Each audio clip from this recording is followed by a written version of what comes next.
Hello, hello, everybody. Happy Wednesday. Happy Wednesday. I hope it was a good one for you.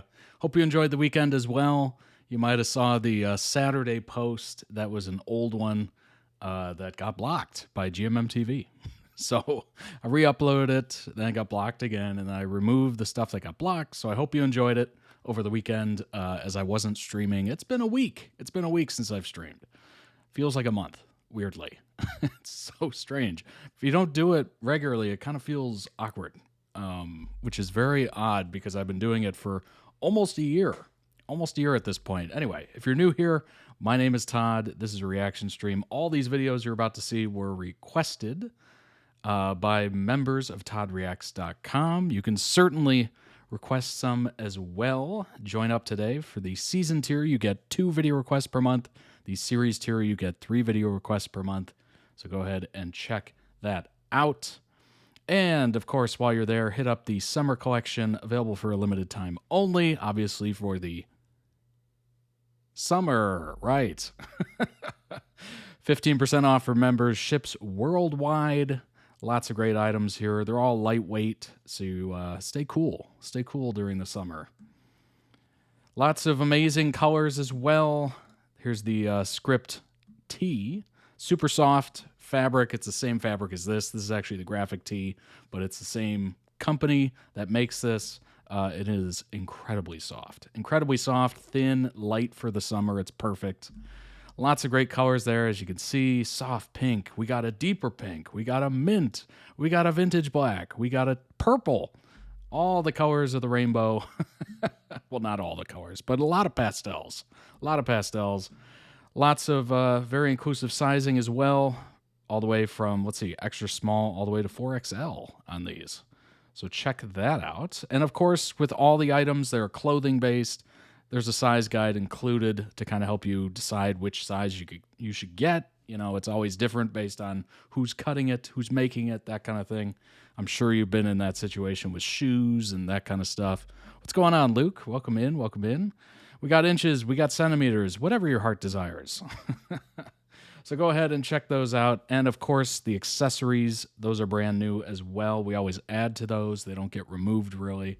The journal's new, the script bag is new, the script pillow is new, the stickers are new with the new designs that are on the t-shirts and everything else. And the double wall tumbler is currently in my hand, just like it is in the photo. So go ahead and check those out. And of course, if you're not already there watching on YouTube and you're just on Twitch, go ahead and head on over to the YouTube channel Todd Reacts. We got over 14,000 subscribers. Awesome. Appreciate each and every one of you for joining up. It's totally free. If you're unfamiliar with it, completely free. Sign up for a YouTube account, hit subscribe, and that'll tell the algorithm you want to see these videos pop up on your home screen or whoever creator you're into right now. Right now, I've been watching a lot of Ryan Trahan. He's been doing like this 50-day tour, like road trip with his wife throughout the United States. It's been super awesome. He's raised over $1 million for St. Jude, which is a good cause here. It's been fascinating. I've been watching it literally every day. And of course, I'm subscribed, so it pops up every day. It's pretty nice, pretty handy. So go ahead and hit that big old subscribe button. They make it very obvious, don't they? They make it completely obvious. But if you haven't checked it out, or if you haven't seen it in a while, there's over 1,100 videos on that channel. It's crazy. There's so many. There's so many. I mean, the sheer amount of output has just been something. It's been something for sure. So go ahead and hit the subscribe button today. I appreciate it. What's going on, Jace? Welcome in. Welcome in. For some reason, my window isn't working here. Come on now. There we go. Hopefully that works now. Let's go ahead and test it. Do we see it pop up in chat? We do. Okay. I just wanted to make sure all systems are working. Hello, everybody. So over the weekend, I know we're not streaming during Mondays at this point during the summer because my work schedule changed. It just is a fact. It is what it is, I suppose. So we're doing Wednesdays. Over the weekend, I went to a distillery. Went to a vodka distillery, which was a lot of fun. Never been to a vodka distillery. I've usually been to, wineries or beer distillery, that kind of thing, or breweries, I guess they're called, not distilleries. It was interesting. It was very fascinating. I've been to a whiskey distillery before. Vodka was kind of interesting because I don't typically consume vodka on the rare occasion. But it was a different one. They have many different flavors to their repertoire, if you will. It was very, very interesting. What's going on, Willow? Welcome in. They started us off with a sweet tea vodka, and we did the little tasting, so it had like all these tiny little shot glasses, like plastic little shot glasses on a basically plastic placemat that had all their different bottles on it, and like the tasting notes and the nose and all that stuff. Super highbrow, way too in depth, but it is what it is. I was just there to taste them and, learn a little bit more about it, I guess. But the sweet tea vodka, they started in 2010, which I don't know if this was a thing where you were located, but right around the 2010s, early 2010s, late 2000s, sweet tea vodka was like all the rage. Like Firefly was a brand that was just super well known here, at least. I don't know. It was a very interesting time. Sweet tea vodka was like big thing. And so they decided to create competition for them. And literally a distillery guy and a sweet tea guy got together and then created this company. And it was quite the story. And what was interesting is, I really don't like most vodkas straight up, like neat or on the ice or on the rocks, I guess they say, at all. Like, I really don't like the taste of it. Mixed, it's fine because you get most of the taste of the mix, and you get a little boozy afternote there that kind of burns as it's going down. But their second one was a plain vodka, and I swear to you, this was the smoothest vodka I've ever tasted. I was blown away. This was I don't know, it must have been like noon. No, I think it was like, it was 3:00 in the afternoon. It was the first thing I've had to drink all day. So it's not like I've been through a couple beers and then I tasted it and it didn't taste like anything. No, I mean, from sober, it tasted completely like water almost. Like there was no burn. I was blown away. I was like, how the heck? And this stuff isn't expensive either, which was shocking to me. Like, I think she said they distilled or they filtered it like 20 times or something. Some insane number to the point where there's barely any vodka taste at all. It was almost like booze water at that point. It was just so strange. It didn't have any sort of like that peppery note to it, or like burny sensation. It was very odd. Honestly, I think that's going to make me buy that from now on, I guess. But it was a very interesting experience. It lasted like 45 minutes, totally worth it. And the person doing it was super nice, and it was lovely. It was very lovely. Bowling, I went bowling over the weekend. It was fantastic. I'm not a great bowler. I don't do it often. I don't do it often enough to be really good at it. I think my highest was 129, which is not bad, but also not good. I'm the level of bowler, if I get over 100, I feel pretty accomplished. I feel like I did something. So 129 I was ecstatic. Now, most people would be like, 129, it's not that great. Well, it is what it is. I'm not that great at bowling.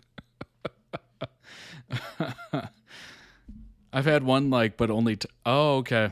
Did a tasting at the bar at the theater I worked at. Nice. That's very nice. It's a very nice setting to have one, that's for sure. I love vodka mixed with mixers, but without mixers it burns. Indeed it does. Most of them do. I don't know what magic they were pulling with this vodka. It was so strange. So strange to me. What's up, Cookie? Yeah, it was very odd.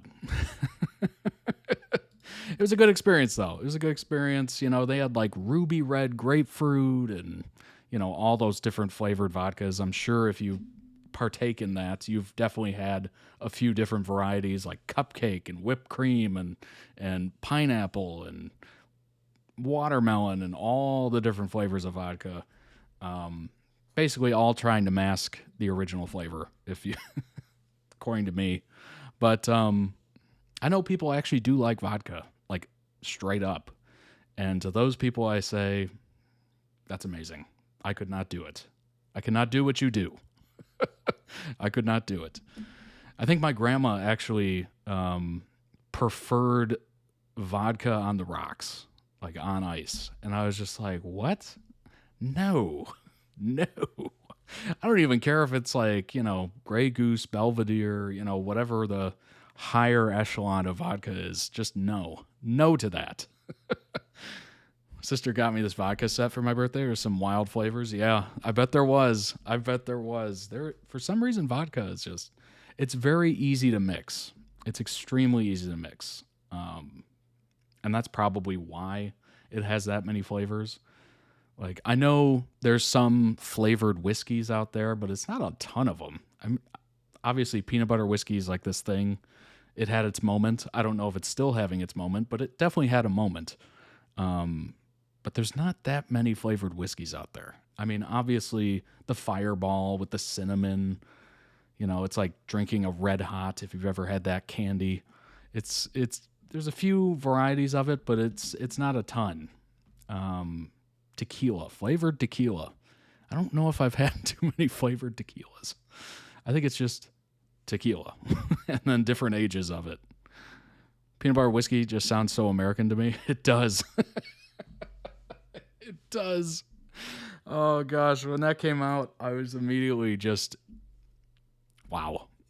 Peanut butter whiskey, really, folks? That's what we're doing? Get ready for barbecue whiskey. Apple pie whiskey. McDonald's whiskey. Oh, Mickey D's whiskey. I'm surprised that's not a thing. I guess they don't want to mix the brand up with alcohol, but honestly, I could see it.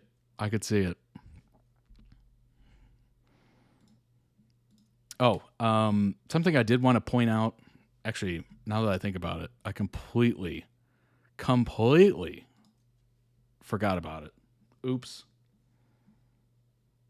Don't forget the Discord. Don't forget the Discord. Join the Discord. It's totally free. It's available everywhere. The links are literally scattered throughout the internet. I'm sure you'll find them. They're under every video on YouTube. They're on the website. It's everywhere. So if you look at anywhere Todd reacts, you'll find the link to the Discord. 239 members. Can we get to 240? Can we get to 240? Will you be the 240th member? Awesome. That is unbelievable how fast that's grown. As you can see at the top, it says we're live, which is accurate, which is very accurate. We are live. We are alive, and we're also live at this moment. Go ahead and check that out. As you can see, there's lots of wonderful fandom channels for you to join and talk and meet and all that good stuff and laugh and cry together, all that good stuff. Friends have been made. I don't know if enemies have been made, but friends have been made, certainly. Lots of great community channels as well. I like to describe it as the YouTube comment section, but with way more multimedia. You get to actually have discussions and callbacks. You can go back a couple days ago. Hey, remember when this was happening? Like it's just what the YouTube comments should be. For some reason, I have this feeling that the YouTube comments they're very stationary. Like you don't really get a ton of notifications, and no one ever goes back and checks their comments and everything. Like it's very just, here's my comment or here's a response. All right, bye. So at least with the Discord, you get to have longer conversations. You get to include links and videos and photos and GIFs and all this good stuff. And you can really personalize your own profile and stuff. It's awesome. It is truly awesome. Very, very cool. So go ahead and join us in there. Like I said, 239 members. Thank you, Jace. Rhubarb and custard. That sounds delicious. All right. Now, before we move on, because we do have some longer videos this stream, so heads up on that. We're going to be cutting a few of them in half. I completely forgot about that, or even to check, honestly. But Friday is going to be, or it's going to say on Twitch that it's a anniversary of some kind. And basically what it is it's been a year since I've been monetized on Twitch. It's called an affiliate anniversary or something like that. I have no idea what that means. I've seen a lot of information relating to it on Twitch. Again, it's one of those things I haven't really looked at, but it's been about a year since I've been monetized on Twitch. So if you'd like to join us, and if you have any ideas for what we should do for that, let me know in the Discord, of course. Just tag me, and I'll see it, of course. And by the way, I'm going to be running a poll, or not a poll. What am I going to be running? It's more of like a open-ended Q&A, if you will, or mostly Q, I guess. I'm going to be running a question in the Discord of how you enjoy the streams. Do you like the streams? Would you change anything about the streams, etc.? I'm big on feedback. I know that you are consuming this. You are enjoying this, hopefully. And I'm interested in your responses to try to, adjust it here and there if I need to, or if you like it how it is, that's fine too. So I'm open to any sort of ideas or critiques or anything like that. Certainly open to all of it. So I will be posting that here shortly, probably after stream.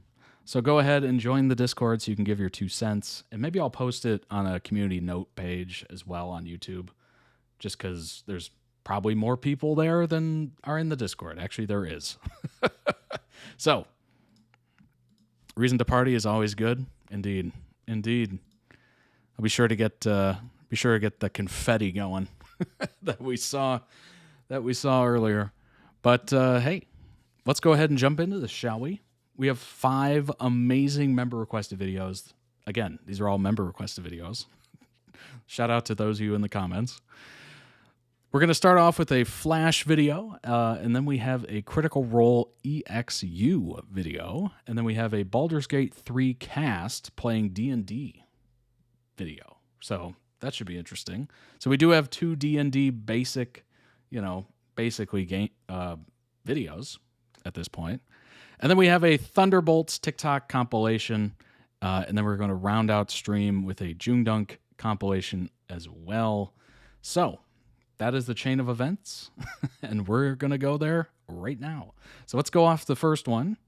It is Barry and Caitlin Run Through Walls, Season 7.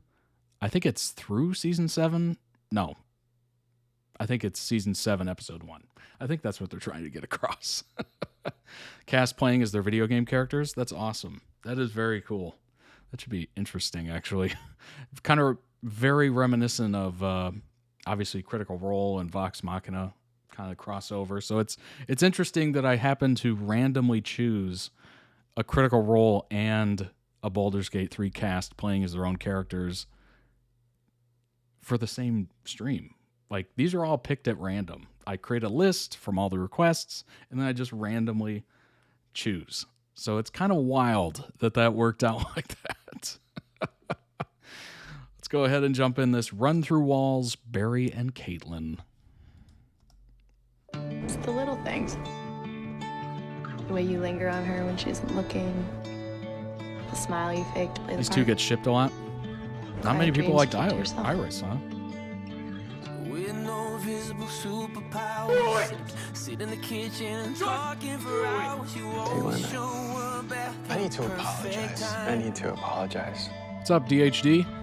There's no one born with X-ray eyes. There's no way to know what's on my mind, but you always say the words that They had more save chemistry my than her and life. Iris. That's what fans noticed. got friends that You did it. You made it. Godspeed, Barry. You'll be fine. I've got I don't know. I've seen some pretty heavy makeout scenes between Barry and Iris. friends that will fly. Once cold, It is the Flash, indeed. And I need to figure out what that is on my own. I'm on my own now. Barry and Caitlin. We've lost them both before. Feels like we just got them back. You're back. It's good to have you back. Right back at you.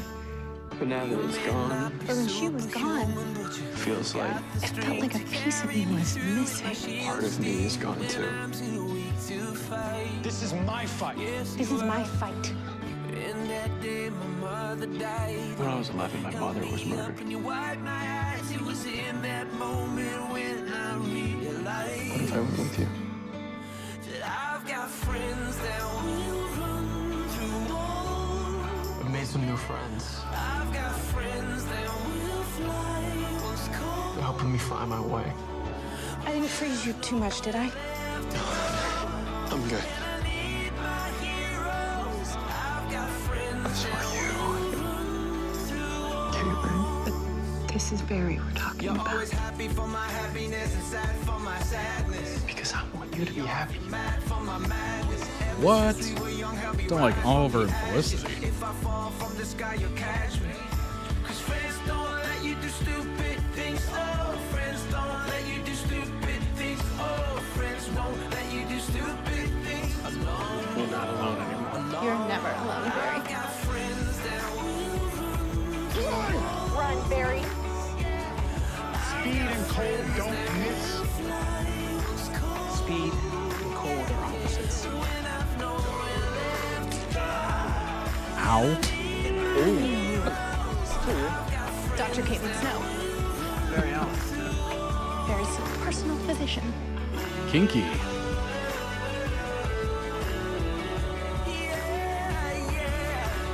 Yes. Yes. Vibe. Vibe. Who are you? Who are you? I'm Barry. You're Barry. She's Caitlin, Dr. Snow. Thank you. Thank you. That is a good question. I've got friends that will run through. I need to tell the rest of the team. And I've got I'll friends call Carlo and make sure Caitlin knows. they call. And when I've So? nowhere left to go. Well, now, Flash. And I need you the most. I've got friends Get everybody back. through walls. Oh man, that was a beautifully well done compilation there. I liked it. Who's to say? You know, Barry, Caitlin, Barry, Iris. Look, it depends on. Well, probably depends on a couple things. Number one, it probably depends on, you know, what's more comically accurate, like which one is endgame, basically. But also, I mean, as we've seen throughout many of these edits, ships can be whatever you want them to be.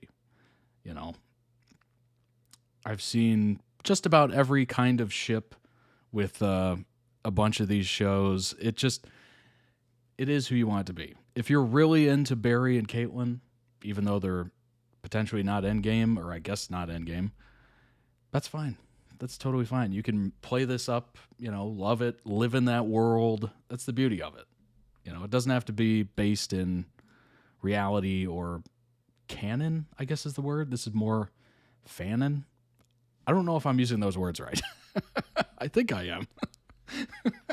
Like you can be into whatever you want to be in. If you want to be into Barry and Oliver's ship, go for it. If you want to be in Barry and Caitlin, you want to be in, you know, Barry and, I don't know, Felicity. Just really mix things up. You can enjoy whatever you like to enjoy. Why does your mic look so futuristic? I don't know, honestly. I don't know. You should have seen the first one I had. I was holding it through most of these videos. Way back, a couple years ago. Iris in the comics is his endgame. Caitlin Snow in the comics is the villain, Killer Frost. Okay. Well, there you go. That's a little eye-opening moment. Hey, some people like the hero and the villain to get things going. I don't know. Totally fine with me. You enjoy what you enjoy. That's the beauty of these. Throw a like on that. Link down below in the description for the original video. Go throw out some much-deserved love. And for those of you watching in the chat, I will post that for you. So you can go throw out some love yourself. And also check out the channel. They might have other videos that you might be interested in as well. All right, let's pull up some information on the Barry Allen. Earth 1 variety. Barry Allen said, "For the last 9 years, I have watched the people I love suffer and die. I want a better world for my family, for everyone." Boy, that's heartfelt. That's heartfelt. Problem with Iris for some people was how she was written. Sometimes people were a little, yes, as Iris was white and a redhead in the comics. Okay. But for me, at times, the writing was, well, I wasn't a fan. Yeah, I mean, writing is pretty huge, right? I'm sure we've all seen shows where the writing was just, atrocious, and it hurts to watch. It really hurts to watch. Or maybe we've watched a show, it started out great, and then the writers left, or maybe the showrunner left, and then all of a sudden you just noticed a quality dive. You're like, I can't even watch this anymore. What is this?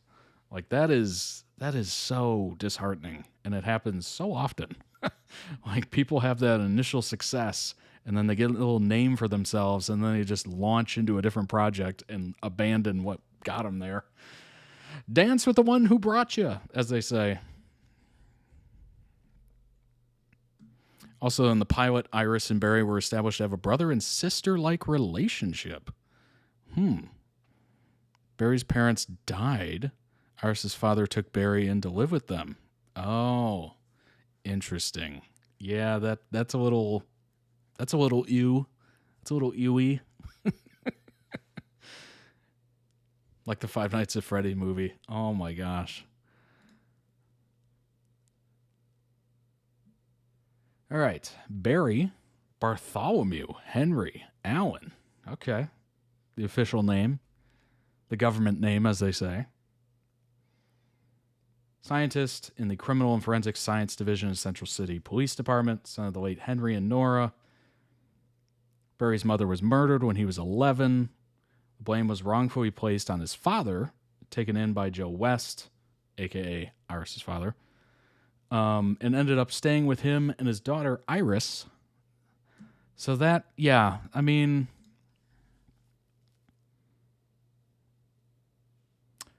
was he ever adopted? So was he ever technically a stepbro? That's the thing.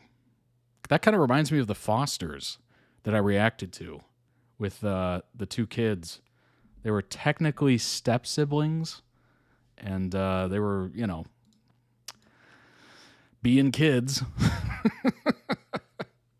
Barry was struck by lightning from a cloud, falling into a coma for 9 months. Where he woke up from his coma, Barry discovered that he had developed superhuman speed and various other abilities derived from it, initially referred to the media as the Red Streak. The Streak, not to be confused with the Streaker, which is totally different. Doesn't involve speed at all, although you wish it did. Barry spent the next several months fighting crime, taking down numerous metahuman villains, blah, blah, blah. We know the rest, right? We know the rest.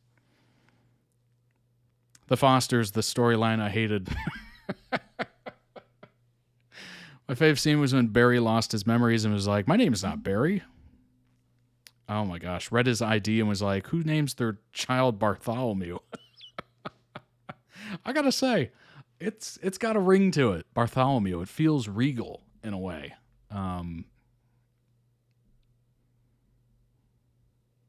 Bart is such an interesting name. I love the Fosters, but one difference is no, Barry wasn't adopted. Oh, okay. Gotcha. So that makes it slightly different. I like the Fosters, but not that storyline. Yeah. I can certainly understand why. That one made me pause. Definitely made me pause a little bit. Caitlin Snow to Barry Allen. The things we see, the things that we face, no one can do this alone. Trying is the biggest mistake that you can make. Wait, what? Oh, trying to do it alone. Got it. I was like, wait, trying is the biggest mistake? Don't people always say you should try? Kate is the nickname. Bioengineer at Star Labs, former scientist at Mercury Labs, a member of Team Flash. working during the particle accelerator disaster intended to bury Alan during his coma until he woke up. After he began his crusade, Caitlin became a member of his team. Caitlin is the daughter of the late Thomas Snow and Carla Tannhauser, I think.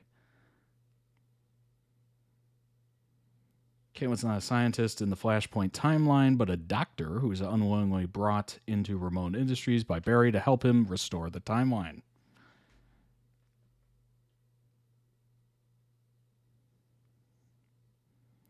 Caitlin briefly started going by her doppelganger's name, Killer Frost.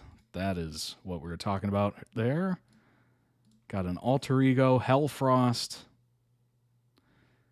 Some of you think of me as the criminal I used to be. Back then, I was only interested in protecting myself, but then I found someone else worth protecting. Hey!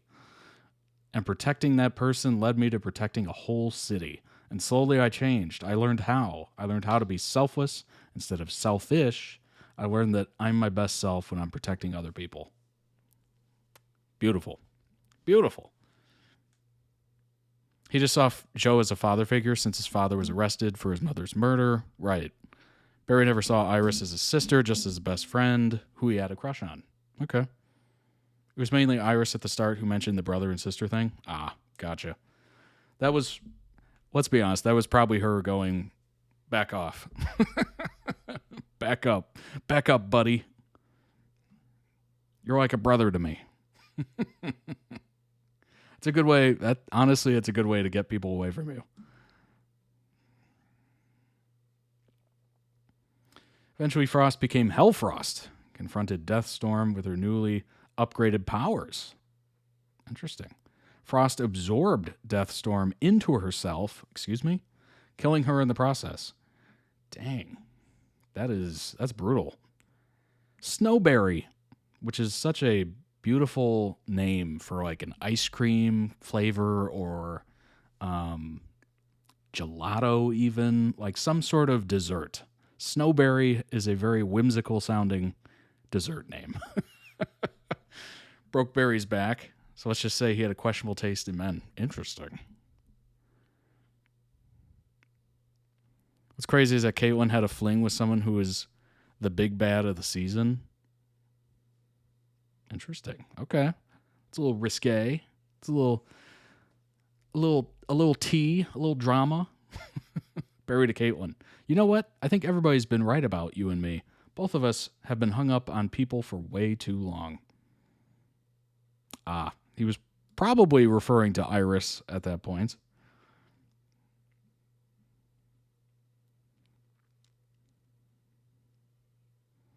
Okay, also known as, these are always hilarious, Snow Allen, Kate Berry, Carrie, Baitlin, Snow Flash, Flash Frost, Frost Flash, Frostberry. Frostberry is a good name, too, for a dessert. I got dessert on the brain.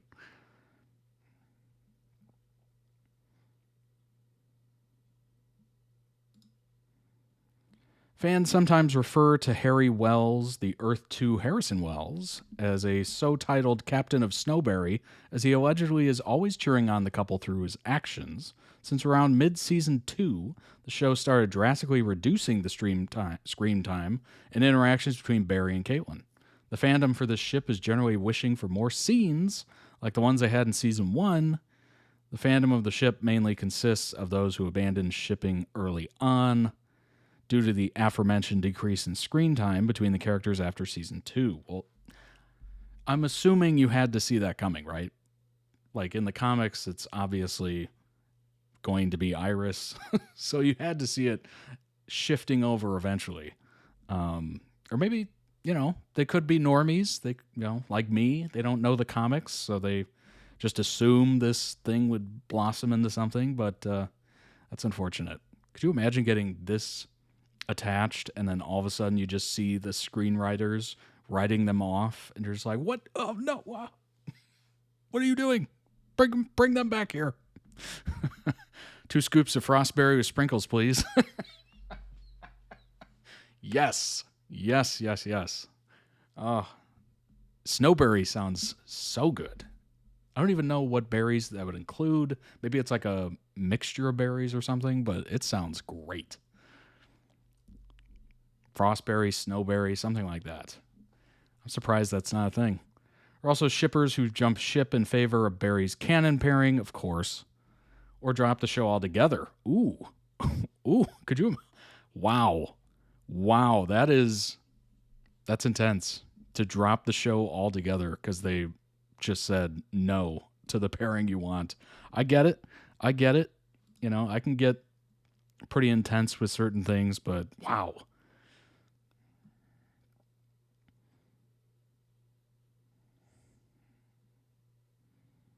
Caitlin to Barry, I already lost someone I cared about in this building. I can't do it again. Look, you asked if I believed you were struck by lightning for a reason. If you were chosen, I believe you should too. Oh, okay. Caitlin to Iris, after having kissed who she thinks is Barry. Huh? Nothing. I didn't do anything.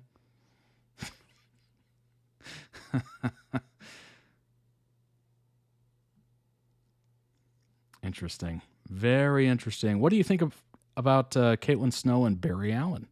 Oh boy, we're deep into the Reddit rabbit hole. 2 years ago, Barry's dad finally got out of prison after being declared innocent since it was Thawne who killed Barry's mother. Barry and his dad finally reconnected. Then his dad was murdered in front of him. Oh my gosh. Both Oliver and Barry had to watch both parents be killed in front of them. That is brutal. Brutal. And Bruce Wayne. Seems to be a common thread here, doesn't there? I really like the idea of having them together, and I'm only on season 2. Well, get ready. Get ready. Season 2's the end point. But they look so perfect together. Tell me your thoughts about the relationship and if you like it or not. When I first watched, I was expecting them to be together and was very sad that they weren't. Okay, this is somebody who obviously was not deep into the lore of The Flash. Which I get. I totally understand. Yeah, especially after the Everyman episode, she seemed to enjoy the kiss when she thought it was Barry. Would make an interesting dynamic when Ronnie returned, then dying again. Would make the story more emotionally complicated early on, though, instead of action. There was enough romances going on without throwing that in the mix, too. Here we go. Better than Iris. Barry and Caitlin have a natural bond and an obvious attraction towards each other. Caitlin is constantly inspiring Barry to be a better version of himself and never separates Barry from the Flash.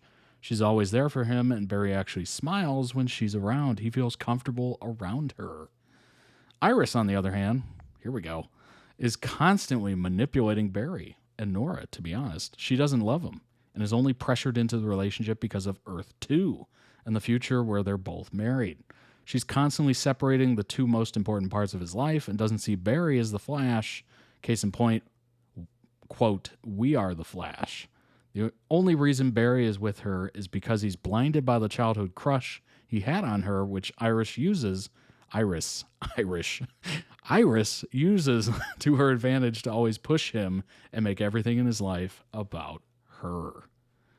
Interesting. That is a hot take. I'm sure there's some truth to that. Yes, you get me. I agree with all of this. I ship, but we stick with what the book says. And the book says Iris is engaged. Hopefully they get married again. But I think Caitlin and Barry dating would have been nice to see. That's probably the most reasonable take right there. You stick with what the book says. It is what it is. There's no changing it kind of thing. But you enjoy it while it's there. Enjoy it while it's there. Season 1 through 3 of The Flash was amazing. I like 4 or 5 a lot. Season 5, Villain, not so much. 6 and 7 was awful. 8 was okay. 9 was okay, too. Boy, some ups and downs there. I guess that's going to happen, right?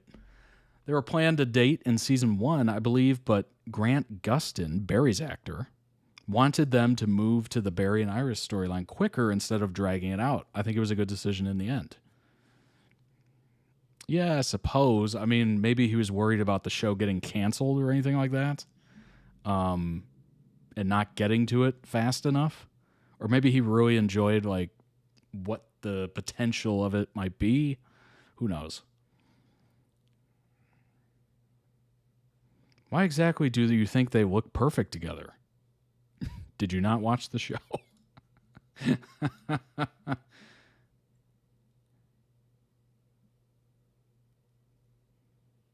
This person literally copy and pasted their response. Oh, that's funny. Really wish they would at least try like like 8 end season 1. I don't even know what that means. I'm all for Caitlin and Barry. I was very sad and disappointed when they didn't actually get together, but come on, you support cheating? Wow. It was clear they liked each other, especially in one of the episodes in season 1. She says, quote, "You deserve to take a look at my body for all the hero things you've done." Hello. Woo. That's something. That's a spicy meatball is what that is. They really didn't care too much, I guess, with some endgame couples. I liked Oliver and Felicity, though. Yeah. They wouldn't work as a couple, even if you want to ship them in a relationship. Well, I mean, who's to say?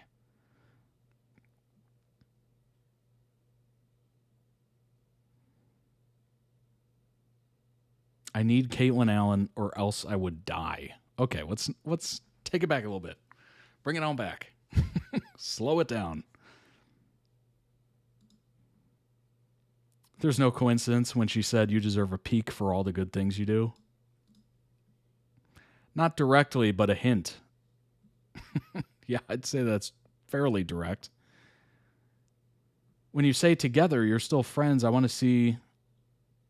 Wait, what? I want to see a pathetic to anybody ever you love. Love is happy inside. If you like the voice thing to do, listen to your heart. What? I think this person's response is beautifully put. Beautifully put. Oh my gosh. What the heck was even that?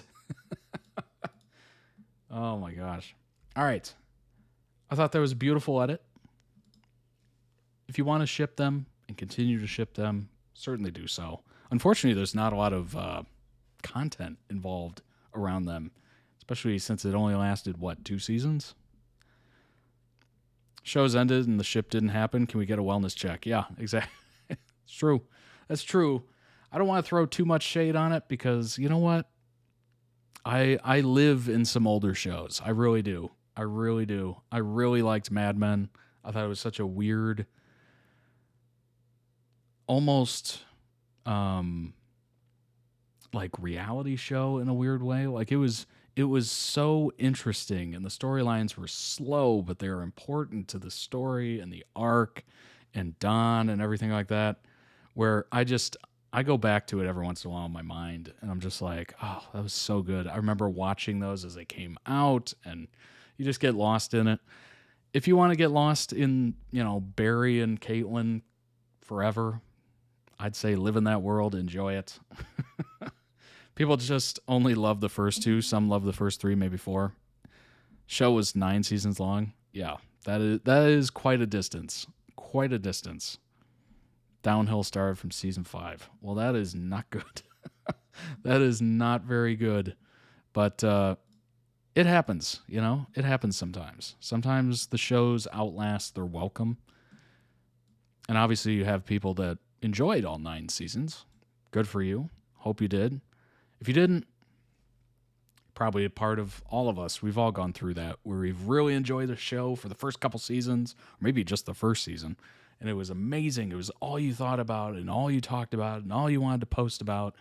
And then something happened, whether it's a screenwriter or the writers group or the showrunner, or maybe the main lead leaves, or one of the main characters that you enjoyed, and the show doesn't feel the same, and the writing feels lacking, and there's no direction, and the plot is just crazy, and there's gaps everywhere, and there's holes everywhere, and then you're just like, why am I even watching this? I've definitely had that experience before. You're just like, what am I doing? Like, this show used to be the best show ever. And now I don't want anything to do with it. Sometimes that happens. But I just started rewatching Miss Fisher Murder Mysteries, familiar and comforting despite all the death. Then there's those shows, you know, the comfort shows where you love all the seasons or most of it. Maybe some of the seasons you skip, or some of the episodes at least, or maybe some seasons you skip. You know, there's a lot of shows like that. Obviously, what comes to mind immediately is like Friends or The Office or, you know, any kind of shows like that where you could just put it on in the background, skip to an episode that you particularly like or love, or, you know, skip a couple that you didn't like. That's just, you know, the nature of shows. Some are great. Some are okay at the beginning and then are terrible. Some are great throughout. And then some, shockingly, start bad and then get better. Like those are the weird ones where the ratings go up throughout the history of the show. It's rare, but it does happen. We've seen a couple recently where the ratings just explode because people are talking about it. They're interested in it. Like, certainly a big example of that is Game of Thrones. The ratings got bigger and bigger and bigger because more people are talking about it. It became a cultural phenomenon. My comfort show is Bridgerton. Not surprising. Not surprising.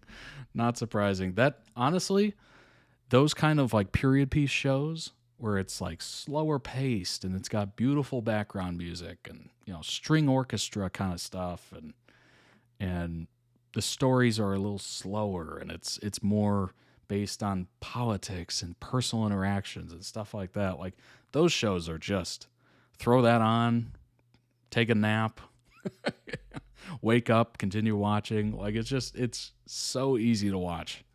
It's beautiful.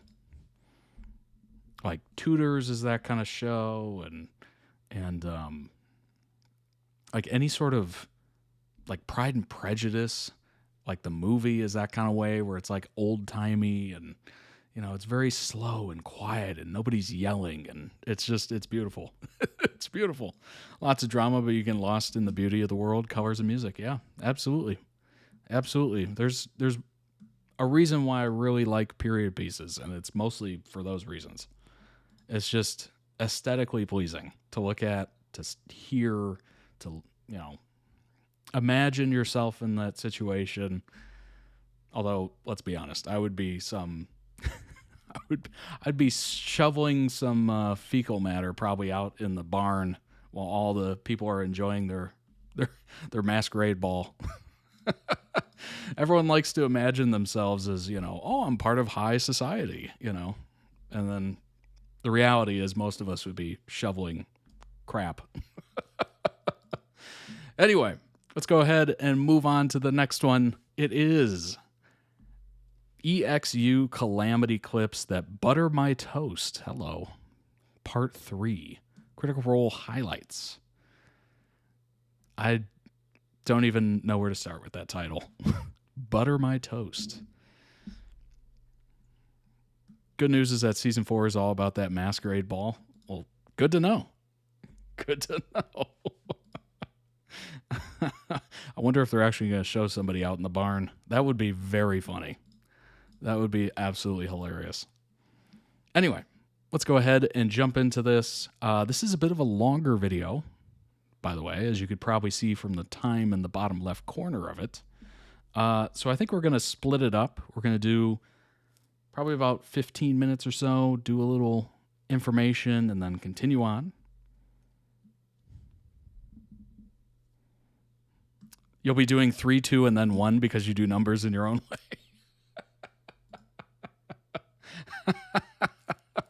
Oh my gosh. Is this part 1? I don't remember it being this long. This is part 3, actually. Should I be doing these in order? That's the question. Does it matter if I do it in order? Because I usually just randomly select things, which sometimes works out, and then sometimes it doesn't. I should be doing these in order. Oh my gosh. All right. Well, I think I have it right here. Part 1 was scheduled for Friday. That was moved. Oh, that makes sense. That makes sense. That makes a lot of sense. Okay. Never mind. This one is part 1. As you will see, it is much shorter. It goes through the episodes in order. Okay. All right. We got part 1. So apparently we were supposed to do this on Friday, but we didn't have a stream on Friday. So we're going to start with part 1. This is setting it up again. EXU Calamity Clips That Butter My Toast, part 1 compilation. So here we go. Just do a few just a quick swap. We're already on to it. Hello, and welcome to Exandria Unlimited. My name is Brendan Lee Mulligan. I'll be your GM for this calamity. Throwing to our friend Marisha Ray. Whoa. Oh my goodness, Already? that was Wow. such a quick opening. Quick opening and very Nice powerful. to be here. Get low. Get low. Hi, table. Fire. Luis, I need you to describe your character, but I would love for you to do that. Should I be doing the information beforehand? That's probably what I should have asked. Probably what I should have asked. Should I do? I'm assuming the first page I should do. The first number 1, I'm assuming.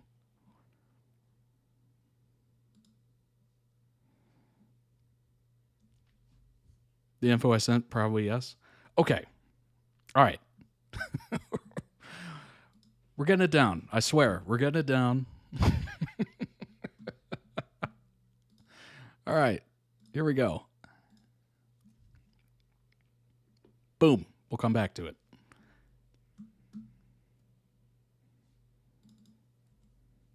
Alrighty. Alrighty. Now.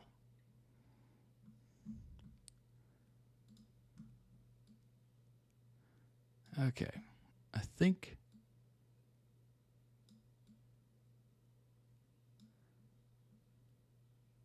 that's fine. Okay. The world of Critical Role. Shall we? It won't make sense. Okay. No, I appreciate it.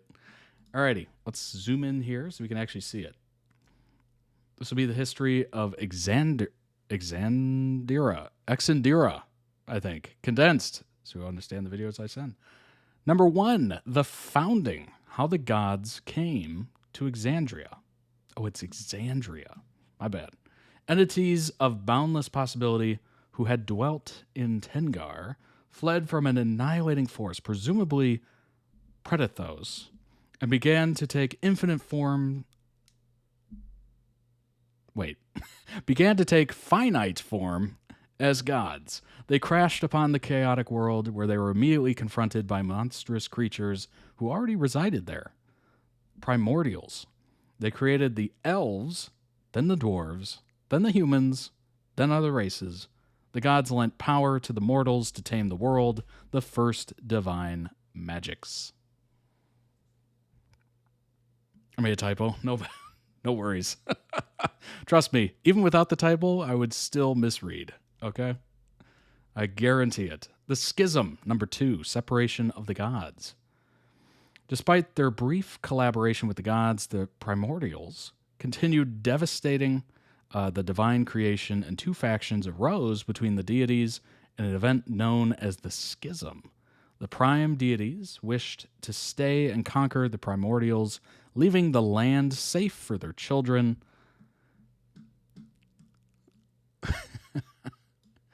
Okay.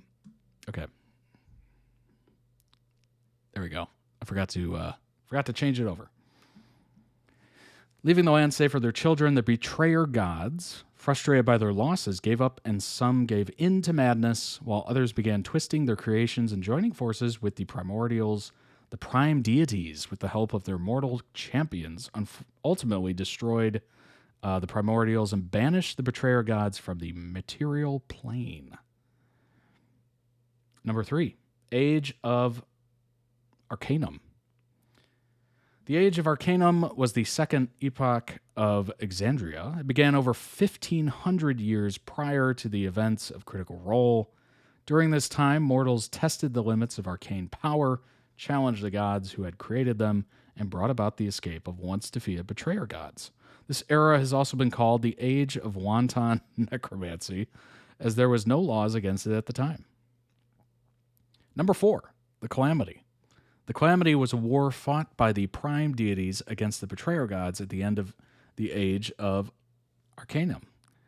Lasting for around 3 centuries, that's a long war, it ended the Age of Arcanum and resulted in the Divergence, in which the betrayer gods were all banished from Exandria. The Divine Gate was constructed. The Divine Gate is a barrier that prevents deities, both prime deities and betrayer gods, from physically crossing into the prime material plane. And the prime deities permanently left Exandria as well. Should I do more of these as well? Do I do page 2? That is the question. Specifically to Willow. Or do I do all of them completely? That is also a question. I make typos all the time. I'm a writer. You can do all of them? Okay.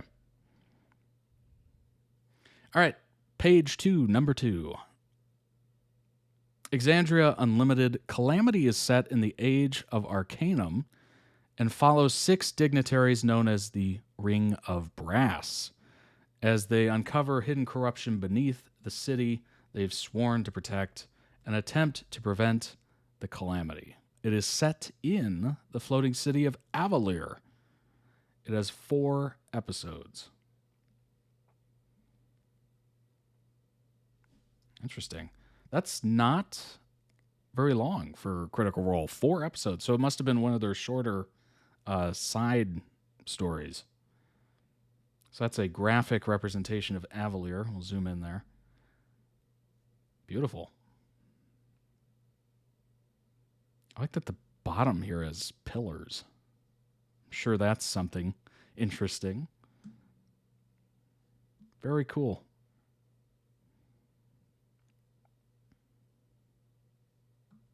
History of Exandria. Oh, look at that. Oh, okay. Here's Vox Machina. Campaign. The Mighty Nine origins. We've definitely seen some of that. Mighty Nine campaign.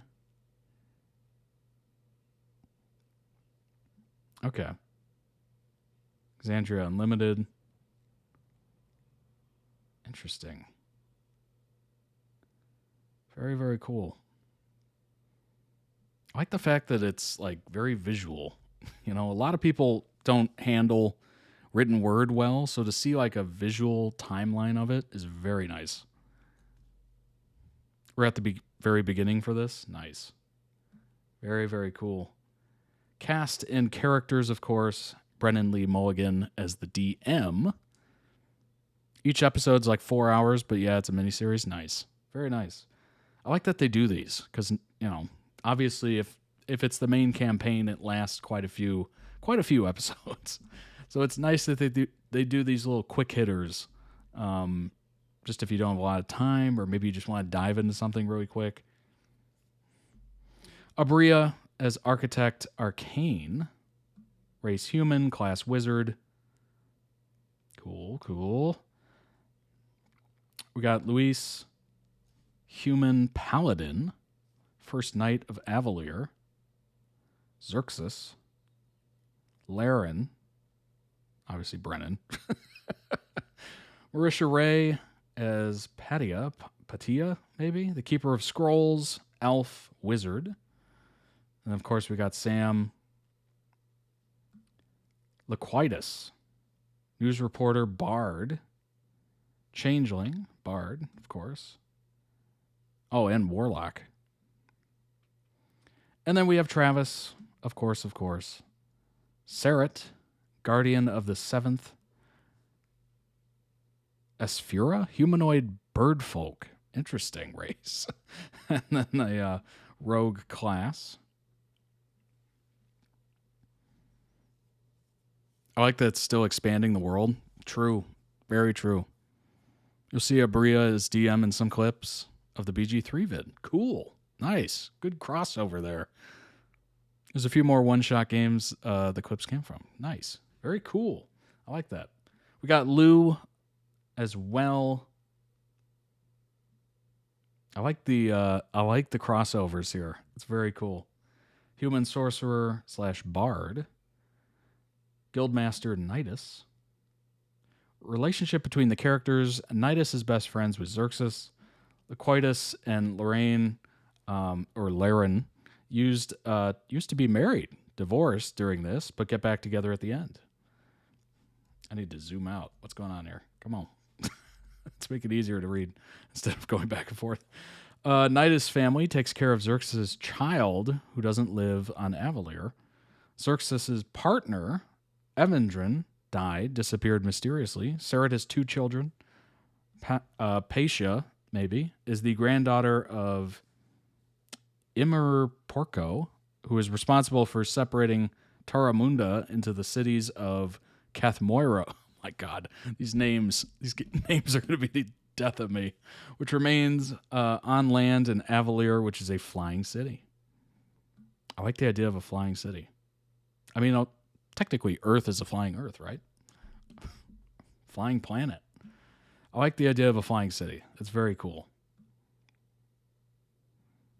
Oh, what does that remind me of? Alita Battle Angel with the city way up that's floating, and then everybody's trying to get to it. And then down here is just like the trash. Trash people. I would definitely be one of those trash people. I know that. All right. We got a good basis here. Appreciate it, Willow. And let's jump back in. We're just going to start it over. We're going to do that. All right. Let's jump back in here. Here we go. There we are. Look at that freeze frame. Hello! And The welcome to energy. Exandria Unlimited. My name is Brennan Lee Mulligan. I'll be your GM. Can you imagine if I started for stream this like that? calamity. Hello. Throwing to our friend Marisha Ray. Oh my goodness, that was such a quick opening. Shoveling outside with the sky people above have a masquerade ball. Yep. Get low. Yep. Get low. Hi, table. Fire. Luis, I need you to describe your character, but I would love for you to do that with the understanding that your mouth is filled with blood. So this is how it's gonna be, Brennan? You son of a bitch. It's not called EXU fucking party time, okay? Can we? Is it too late? Okay. 13. Lucky 13. That's what they say. Oh, it's an open. No. Could you do me the favor of describing what your husband looked like in life? Oh, God. I gotta go. So, just ask yourself, Xerxes, whom did we betray? If you look down and see the stars, what will you see if you look up? And I look up. You see the ground, and it is fast approaching. What? I'm in the wrong class. The spire of Avalier, the city of crowns! Stop being cool, like we don't remember what just happened. The ground was there and it was coming here. Fast. You said fast. Arya, I need my copy. I Mr. need it Seeley, right away. Mr. Seeley, got you right here. Yes, sir. Here you go. Count me down, count me down. And speaking of belongings, why not try Orison's Odd Tack? The spell glue that sticks to what it's told. Brennan is a lot of energy, is what I'm seeing. I mean, I've seen it multiple times, but it's a lot. And I'm assuming for a lot of the Critical Role folks, it's just like, whoa. I'm Whoa. Loquacious Seeley saying, Seeley you later. Change it with the Some loser. of the crystal columns in Evenloft have been down. Have they been repaired? We're still getting word for the ones back in. I need those ratings. I understand. If you would, We're used to it. The Architect Arcane. There's some civic construction occurring there right now, so that's what the slowdown is coming from. But Oh, well, all right then. I'll take it up with her, I guess. True. If you would prefer for us to we've been reaching out from your office and not getting No reply at all. I guess I haven't seen a lot of Matt Mercer be like over like hyped in a way. I don't know why. Like it seems like that would be a very obvious thing to include in the clips. But I've seen Brennan just lose it like pretty consistently. So it's weird for me because it's like I haven't seen all of Matt's like range, I guess. But I've seen Brennan like lose his crap, to put it in a nice way. Not at the moment. Did you say that I had requested? I can show you the exact text. No, it's fine. It's fine. I will take it up with her the next time I see her. I don't need to fire. Hi. Architect Arcane, how are you feeling this fine morning? I'm feeling great and don't care about small talk. What do you need? Always a pleasure. We're fine and perfect Always here. a pleasure. Are the ground ones good? I think there's always a few youths that like to sort of run around on the receptacles before the city lands. They'll move or don't. Yes, they. You see. Had a couple don'ts in the past. It's right. You are Architect Arcane. It's not like they won't see us coming. That, I think, even as she's checking against her notes and double checking because she doesn't trust other people, she's actively weeping because she's been working towards this for so long. And it's both relief that all of the things that she's sacrificed could be worth it for this one shot, and the terror that she has so little time I gotta to take say, advantage of the this editing tremendous is moment. on point.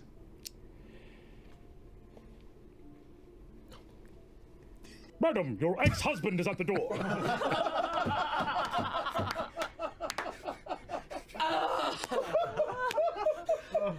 My darling. When we separated, we said that we would try to remain friends, try to keep. Oh, open, this clear lines of relationship is going to be communication. amazing. We are see a each other day all the out time. from the replenishment. What? All the more fucking reason. Hairstyle All the more check reason. do you need from me? You look beautiful. What do you need? What do you need? Well, what do thank you? you. I know that you're obsessed with your work. social status my problem right now. You don't have to. Just reply to my messages. The ones from Aria? Aria is just my assistant. Oh, She's a fantastic assistant. She came highly recommended. I'm sure she did. She happens to be young. She happens to be attractive, but that goes with the territory. It has nothing to do with anything else. Of course it Not doesn't. safe on this side of the things. Of course it doesn't.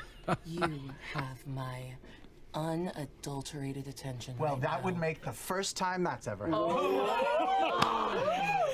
I begin summoning a firebolt. Before you go, There I am, shirtless, close to it. oh my gosh. Vault is a dance club, okay? There's no gold here, baby. Not yet. Drop the beat. Sailor Marines of the Harvest Moon, your merchant company, they saved the enchanted glade in which my maze can be found, and I said I would give. That How much do we sound. owe you for your service? And it says, no, it's a It's a boon! It's a boon! Don't pay him, it's a boon! Magister, I do not know to whom you speak, who felt so comfortably embracing rumor as if it were fact. But this is not the case, and you have come to the wrong person. And I would ask that you excuse me, as I have much to do with regard to the replenishment. Alistair opens the door and says, Guildmaster, the Sphinx is pitching alts on his roar. We really need to nail this down. You know, talent. Who did we betray? I didn't betray nobody. No, we're fine. This is great. We're doing great. And then bad one happened. Oh, Pinch, how the hell are you? I'm good. It's good to see you, Arwen. The rumor is he was trying to recreate the matron's ritual. Another one of those, huh? Yeah, exactly. I mean, every two-bit sorcerer edge maze pops up with their bodies scattered in a miasma of their own goo, trying to name-check some prime deity. Comes in here nothing more than a stain, but it looks like this joker did it so bad they didn't even leave a hair or a fingernail. I mean, there's nothing left of the guy. Oh, here's a story you won't have heard, and I'll tell this, and it's a little... Oh, please, I have all the time. Well,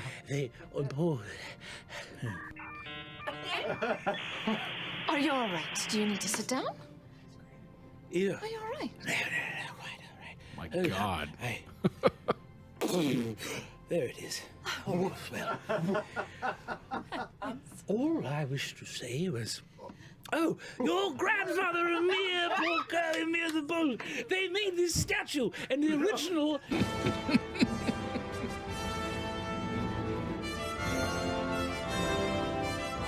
Sam just said taint. Hi, folks, and welcome back. Please go just to make sure that the hors d'oeuvres and the beverages are all settled and... Oh, he's bringing a wolf. Is that bad? He's bringing a wolf. I was told he was bringing a wolf.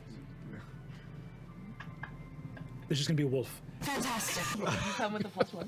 Let's say yes. Who did you bring? I brought. It takes me a second to remember her name. Love it. But her name is Bolo, I think. Bolo?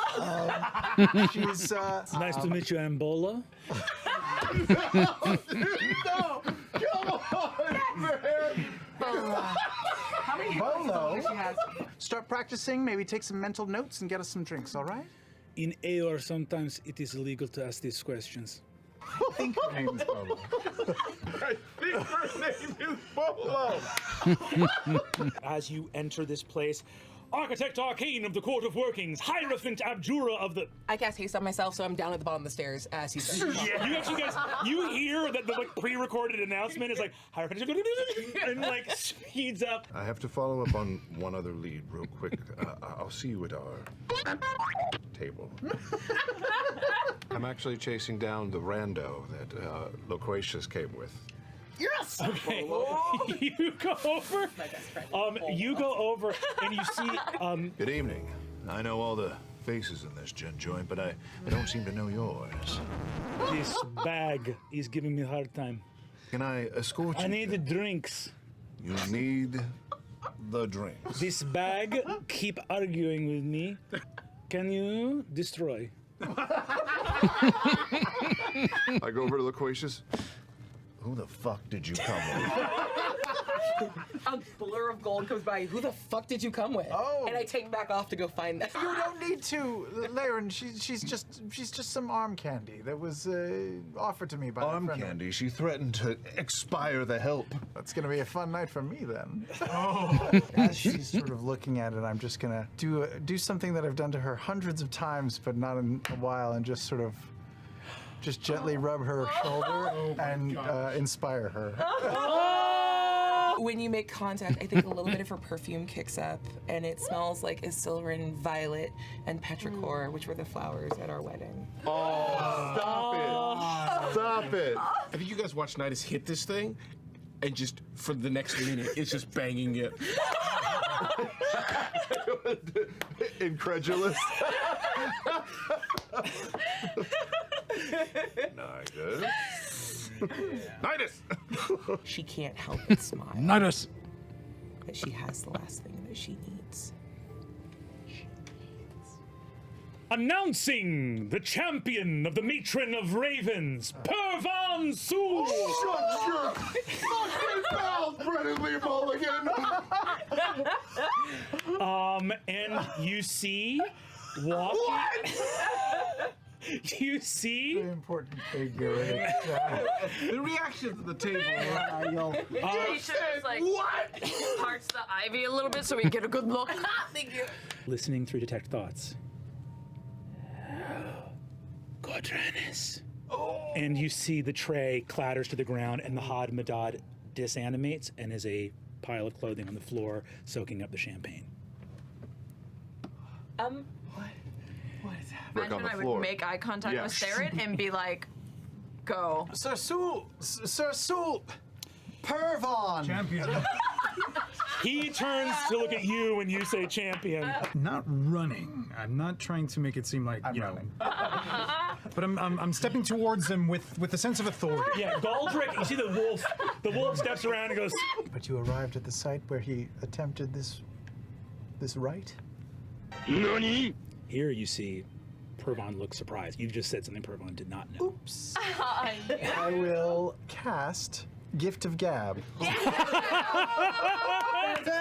I take it back. Rewind. There's the up. Free advice, change your first name. You see, he goes, it's normal where I come from. And you see, you're not alone in this room. Invisibility is a pretty beloved power. It's easy to get.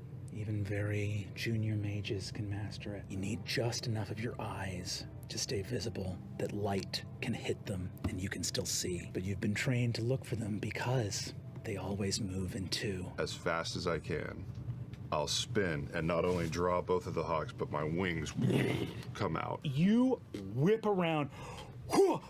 The first thing that becomes visible is the blood hitting the wall, and you hear the drop before the spell fades. Oh my god! You hear behind you from the mirror. You will never reach the Wild Mother's embrace in time. Are you looking for something? You turn around, and in the mirror you see a shape in the mutilated face of Vespin Chloris.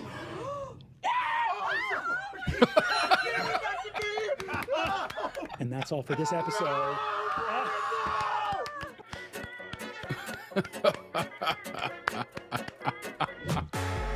Oh my gosh. Got him.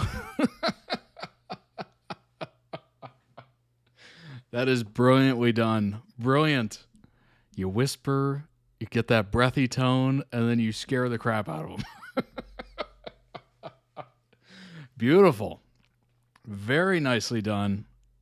I like the fact that this editor was able to condense 4 hours of content into a very well put together compilation. It was beautifully done. Go ahead and throw a like on that. Link down below in the YouTube description for the original video. Go throw it some much deserved love. That was awesome. Very interesting. I'll throw it there in the chat for those of you watching live. Amazing. Truly amazing. I love the... one thing that would be kind of confusing to me is trying to remember all the names. I guess you would write it down or something like that, or maybe you'd have like a list that you would hand to everybody. That's kind of what I'm interested in, is kind of the behind the scenes. How do they keep track of it all? Obviously, they probably have something written down. And I think another thing I would have trouble with is it's almost like Jeopardy. If you've ever seen the game show Jeopardy, you have to answer in the form of a question. What is blah, blah, blah? It's very, obviously it's not a one-for-one, but it is kind of interesting how you have to think of it like a storytelling thing, like a storytelling exercise where you have to mend what you're going to say and put it in the context of what's going on around you, making it kind of like novel-like. Like it's very interesting, but to my brain, like it would be kind of difficult to put that together. EXU Calamity could honestly be a movie, such a great animated movie. It's probably the best piece of media from D&D that we've ever gotten, in my opinion. Wow. I hope with Critical Role's deal with Amazon that also has film rights, they do Calamity. Potentially indeed. I've had 2 sessions of a new campaign and keep forgetting the rest of the party names, except the Cat King. It would be difficult. I would definitely need like some sort of list or something to be able to keep it all straight. But let's go ahead and bring up some more information. All right, Calamity. 4-part miniseries set in the age of Cranum, following 6 adventurers as they uncover a hidden corruption beneath the city they've sworn to protect. Attempt to prevent the calamity. 3rd mini-campaign of the Exandria Unlimited series, created by Marisha Ray. 4 episodes, hosted on Twitch, YouTube, and of course Beacon. So it last aired literally June 16th, 2022. So it's what, 3-year anniversary at this point of the final episode, followed by Divergence. Okay, so we got multiple different iterations of it. All episodes were pre-recorded before airing. The wrap-up was streamed after the conclusion of the 4-episode series. That's awesome. I like the fact that they do actually do the live afterwards. Very cool. I like the setup here. Oh, that's so smart. So they hide. Oh my gosh. Oh my gosh. So Brennan's got looks like a MacBook in front of him.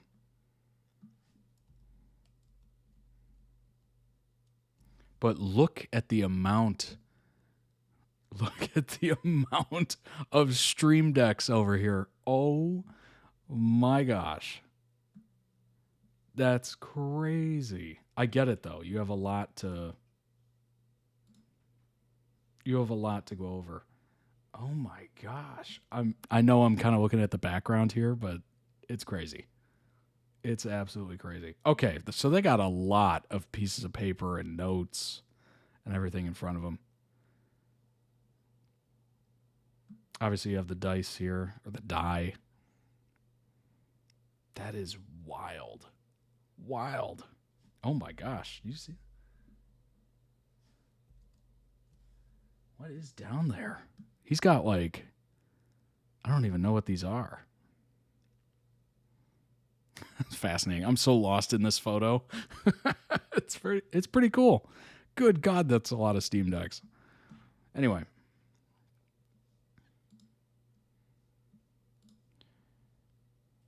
Let's go ahead and zoom out of that.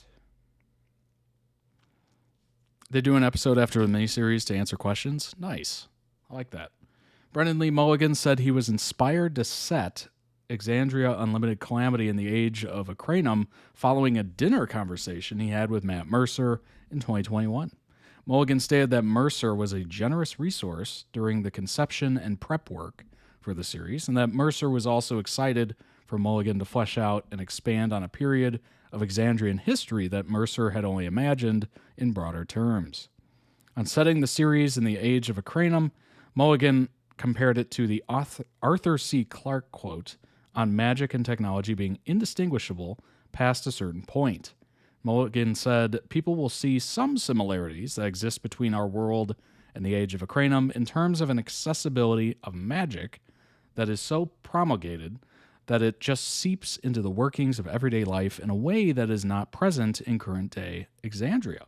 That is something that was truly lost." On setting it during an apocalypse, Mulligan said, "If your only question is, does calamity happen or not, that's a different series. The question here is, what is the nature of mortal beings when faced with this? There are different and, in my opinion, more interesting questions to be answered here than, does the doom come or no?" That's true. That is true. I mean, think about it. Think of The Walking Dead. Think of all these post-apocalyptic, I Am Legend, post-apocalyptic or during the apocalypse, I guess. Shows and movies that are just so captivating because it's human in raw form, right? We don't know where we got to eat. We got to drink clean water. We got to do all these things. How do we do it? There could be people out there trying to hurt you. And you know, it's an unbelievable like stress to put humans on. So it makes sense that it would be much more interesting and questions about how do you handle it and who are you and that kind of thing.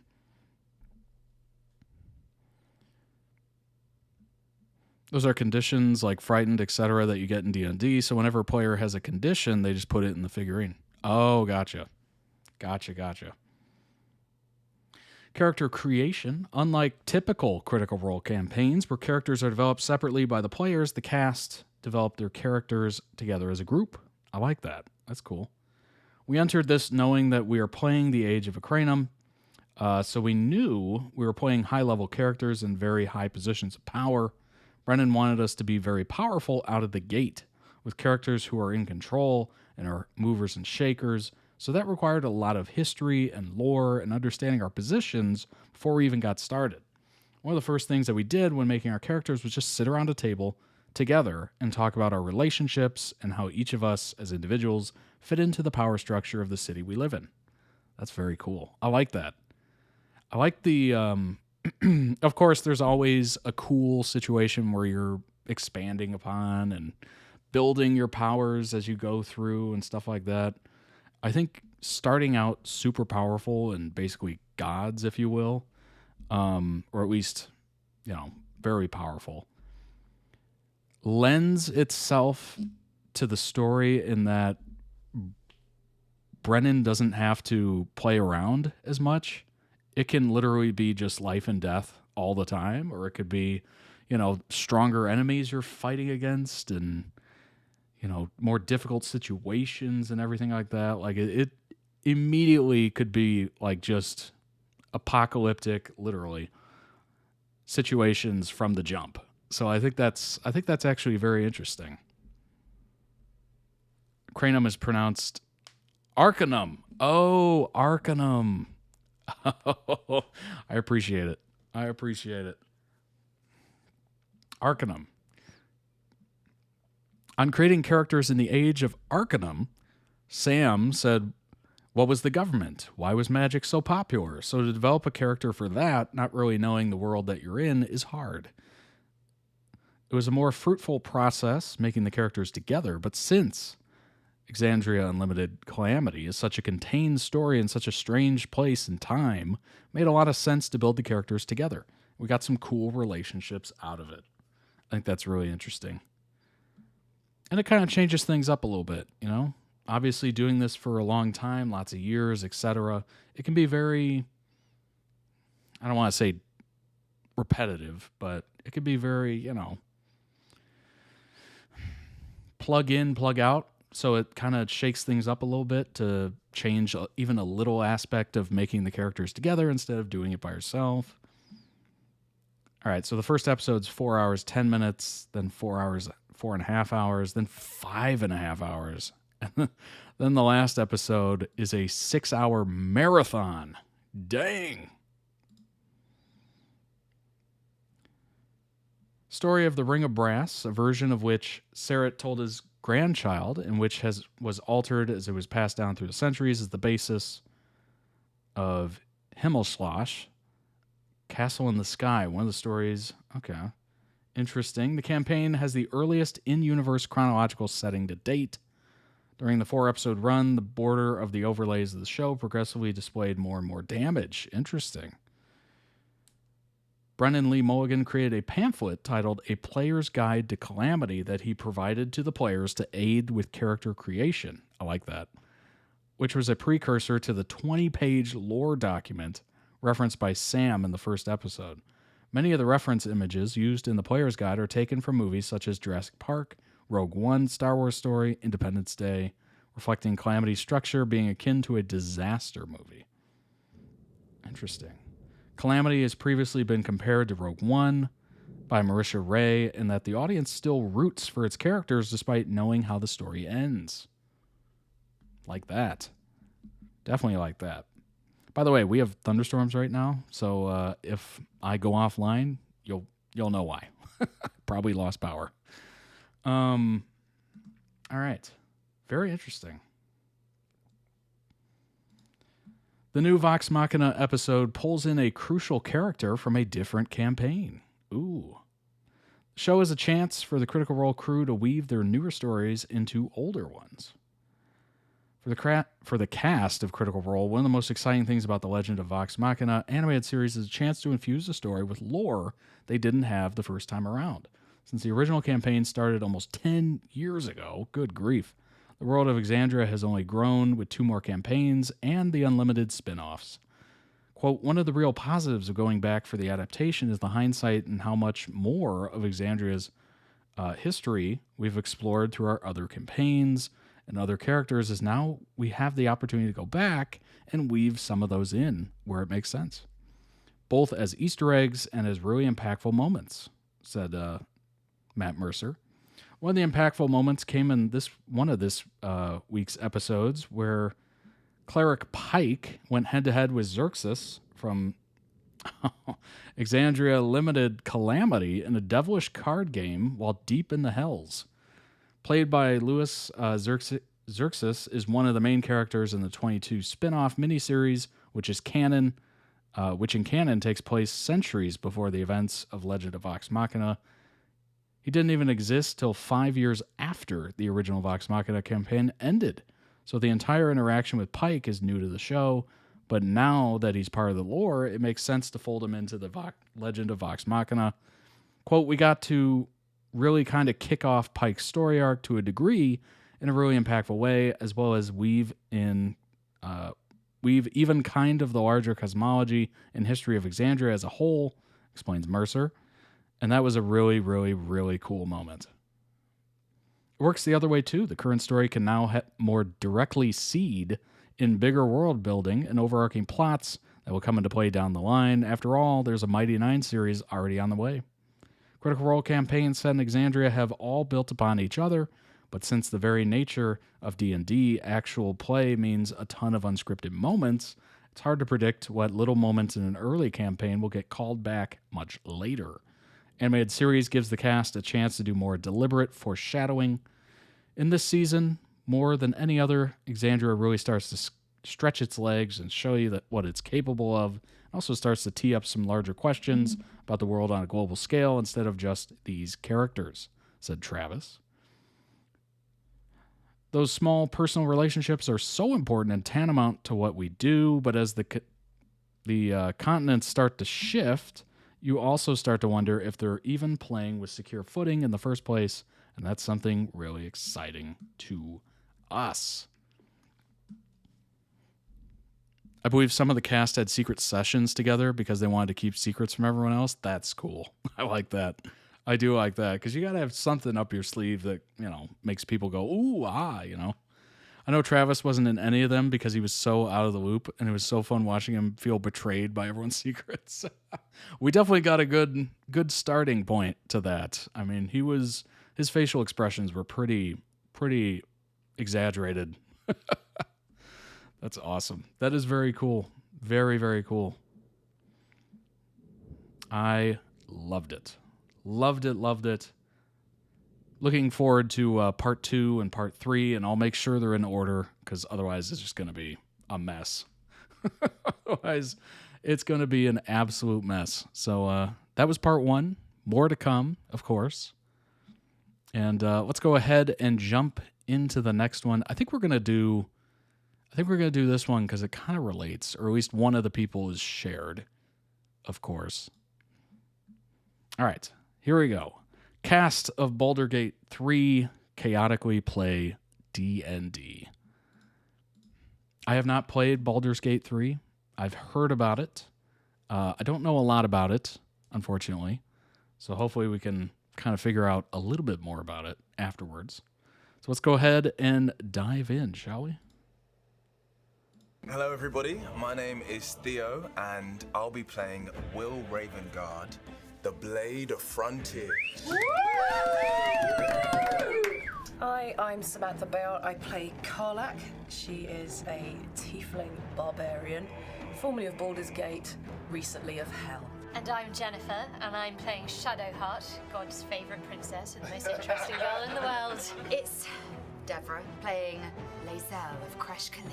Hello, I'm Neil Newborn, and I play possibly the greatest vampire in the world, Astarion. Hello, darling. Well, I'm Tim, and I'm Gale Decarius of Waterdeep, the greatest wizard. Bar none. And I'm totally over mistress, so let's not talk about that anymore. Absolutely. Totally agree. Not a big deal. Not a deal, not a thing anymore. Oh, this is going to be a very special one, I can tell. Baldur's Gate 3 is just a dating sim with too many steps. Y'all put a lot of plot in how much I wanted to kiss each one of your characters, and that's the thing I had to reckon with before I walked out here. Hey! Hooray! Oh my god, this dice is weighted. Hey, Casey. Casey, yeah? Great. Thank you. That's right. Just gonna Into roll the void. Yeah. I cut out a little slither of this little honeydew situation, and I go. What an action I blow from Astarion. I feel canonically, in all of our games forevermore, the way you poison test or anything like that is... Yeah, it's got to be now. It has to be now, yeah. And, you know, and it, yeah, I like it. I like it. What do you say? I'm not okay. Are you flirting with this? No. I'm sorry. There are big things at stake here. This is I'm weird. sorry. What did you call me? Elder octogenarian, I believe is the term I use. You're gonna want to watch your words. Words mean things around here. And you're pretty, but you're not that pretty. Well, I mean, in my experience, several thousand people might disagree, darling, but that's all right. Can I make a quick Riz check? Please do. It was a saving throw. Go ahead and just give me a charisma saving throw. Okay, cool. That is a 14. So hot. Oh, But you are also very aware that very dangerous things come in very attractive packages. I have no idea what you're talking about. I'm a Githyanki, and on Crashkalir, I can drink anyone under the table, so 28 is pretty good going.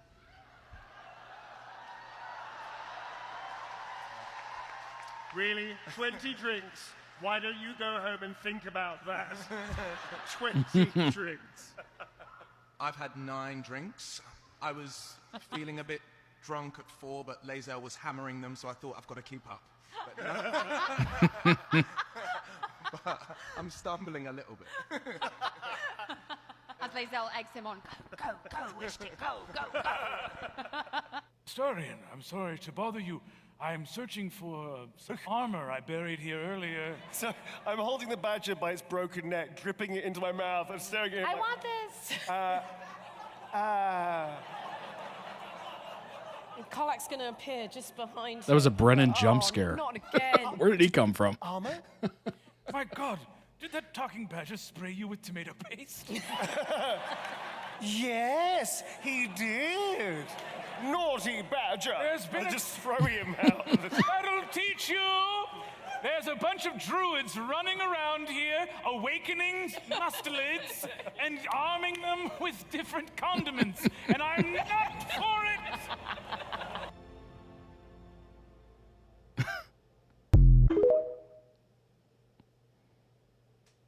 I'm willing to make a bargain, but I don't like money. So We'll give you Astarion. What? Not again. He's out saying he's welcome. I think it's time. I'll give you a potion of healing each for your right eye. Done. Why are you Done. Take on it. Done. Whoa. Before we shake on anything. If he shakes my hand, this happens. Let me be so clear. Please let me shake her hand. Somebody roll a dice.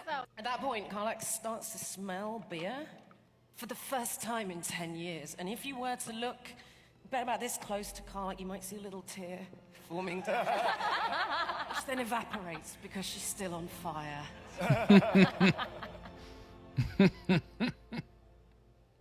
Why don't we get this party started with a charisma saving throw? All of you right now go. Does this determine what level of Riz each of us has? No, I could never That's an 18. that for you. That's an 18. 18. 17. 17. 8.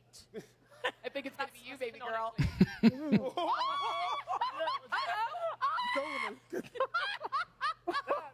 It's a critical one. Will? The dice are lying. Wait, that's not We're again. lying. Incredible. This is the guy with a PhD in Resonomics. No. Well, it's been an honor to serve alongside you. I feel I got to know you really. Thank you for your service. Their eyes are now glowing slightly red. Audience, ooh. Join in! Yeah, so... Have a pint! Join It's our great. group It's hug like this ale is like a one-stop shop of the best pub crawls I've ever been on. It's got everything. It's something for everyone in there. Try it. I'll get you a pint if you want. So I'm going to try and plan a very extreme intervention. I love you all. She's clearly something deeply wrong with her. If you give me his fangs, I'll give you a wish. What are they saying? Keep talking. It's not looking good for you. No, that's it. I want his eye for reasons that are interesting to me. But his fangs are interesting to a lot of other people. His fangs for a single-use scroll of wish, usable only by you. Oh, jeez. Done. Hold on. I don't know what happened, but Shake it was on lovely knowing you. back. You pull the fangs from his face, and they immediately go to me.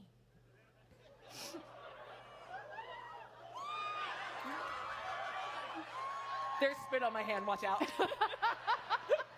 It was a fun moment. I did just lick a bunch of hand sanitizer off of my hand. It was disgusting. Yeah. You are some of the most quite literally beautiful people I've ever known. And I just want to share this moment. Like, you're all right too, a starring, but you two especially. Can I just say, like, what an honor it's been to get to know you, and it's like we're family now. It's so beautiful. So excuse me. Karlak, I want to jump inside your body and Oh my hug God. your beating heart. Me too, late. Me too. So I passed my Constitution saving roll, and I'm just staring out the window going, so where's Tav? Tav? Tav, no, Tav. Okay, it's down to Tav's me. gone. It's down to me to save the party again. I'm going to drink some of this. I'm going to test it first. What do I do? Just... Tav is a player character. It's repeated little what's laps. the technique? It's like this. repeated- On three. We'll do it three. So 1, 2, 3. Tried and tested method. Lethal, if you The had callback. this sweet baby boy Who has never done anything wrong in his life. Never. No. Nothing provable. Nothing I provable. will end you. Karlak. Those are some strong feelings you're expressing, and I've learnt to accept your feelings. We listen and we do not judge. Good. However, Karlak, he doesn't need his fangs. Do you want to get bitten Excuse tonight? me, what? Okay, well, the problem is I've already shaken on it. So Right, I'm going to drop kick Lizelle. And I'm going to stand back. all right. And I'm going to take Astarian's fangs out of his mouth. This game is going different. That's what you wish for. Yeah. I just think, lady, that Muffin is fine. Lady Muffin. Lady Muffin. Lady Muffin. Lady Muffin. Let it roll, let it roll, let it roll. It's fine. They'll get it. They'll catch It's fine. Look at each other, for goodness sake. You've got teeth. You've got teeth like, well, not like mine. Mine are spectacular. But you've got teeth. You're trying to bite this zombie. Snap out of it. Snap out of it. You're one to talk. I thought you wanted us all to be vampires. Yeah. No. I don't think I have teeth, do I? You've got... They're definitely unhinged. How do you Very true. I take my lovely manicured Githyanki hands and I touch the little tippies of my teeth. Your 2 canines are extremely sharp. Great. Another Great. weapon to use against their ishtiks. I feel you're missing the point. One of us. One of us. I'm going to help my friends. Aww. And I'm going to fireball. I'm so glad I moved. I'm nowhere near this. Good luck. It's just the way that you went, I'm going to help my friends. I'm going to cast fireball. Hey. I know what I'm doing. Do you? Is there any other body part of Astarians you would like? Lisa, what are we saying? I love that they're like selling each other out. Come on, you look Come in. Oh no, what are we doing? Yeah. Why are we letting her negotiate? What are you proposing? 'Cause Really? Left cheek, Which cheek? the left one. This or this? I don't need his mouth cheek. What am I going to do with that? What are you going to do with the one on his butt? Do you really want to know? Because that makes you part of it.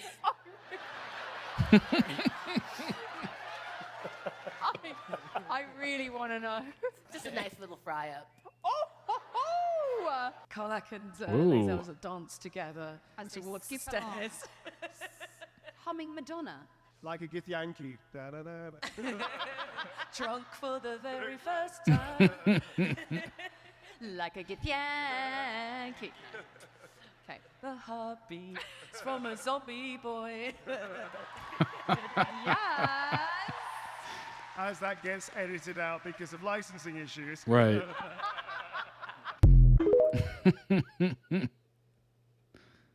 How do you get away? I'll show you. Oh, sure. Would Do you it. like to be the fireball? Yeah.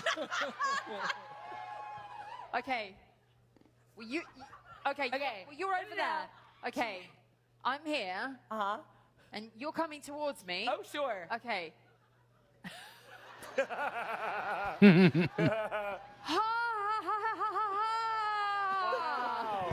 Never mind, mate. Next time, eh? Fuck off. They just downs the thing and... Charmed. I'm sure. Yeah. Indeed. Well, not a total loss then. Yeah, they are very, very willing to go wherever it goes. I'm so sorry, darling. Just be This is the world's dopest sidebar. Lovely I shot get you paid had. regardless. Starian, everyone knows you have pretty eyes. You Yes. only need one. I'm not Everyone's giving already them- seen them. Why does that mean why not Will's eye? Because He's she's got- already I got only one got one eye. Sensitive. I'm not giving you my eye. So I'm not giving it back. insensitive. Liver then. Give you. Are you just going to go through his vital organs? Why don't you just take? Why don't we just roll for it? Whose eyes should we take? Yes. Okay. I've got a dice in my pocket. Let's do that.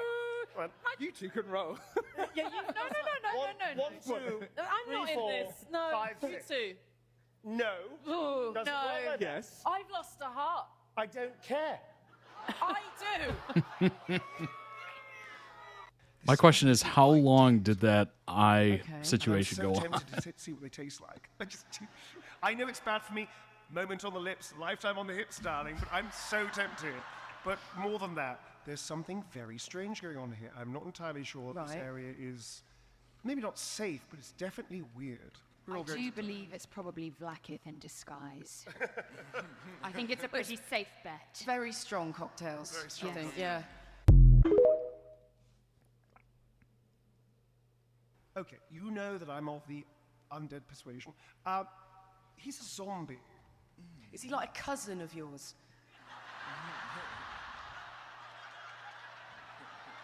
That was low, Karlak. I don't get it.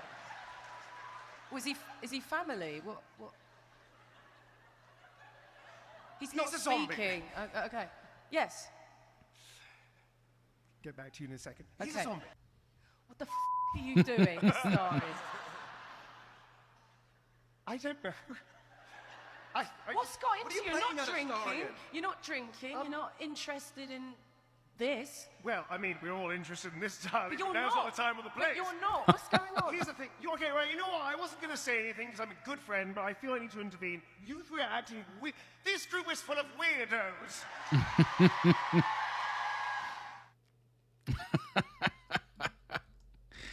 Oh my gosh. That was definitely unhinged. But very entertaining. Very, very entertaining. He's one to talk, right?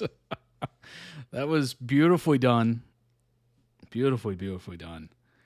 I feel like I need more information on Baldur's Gate.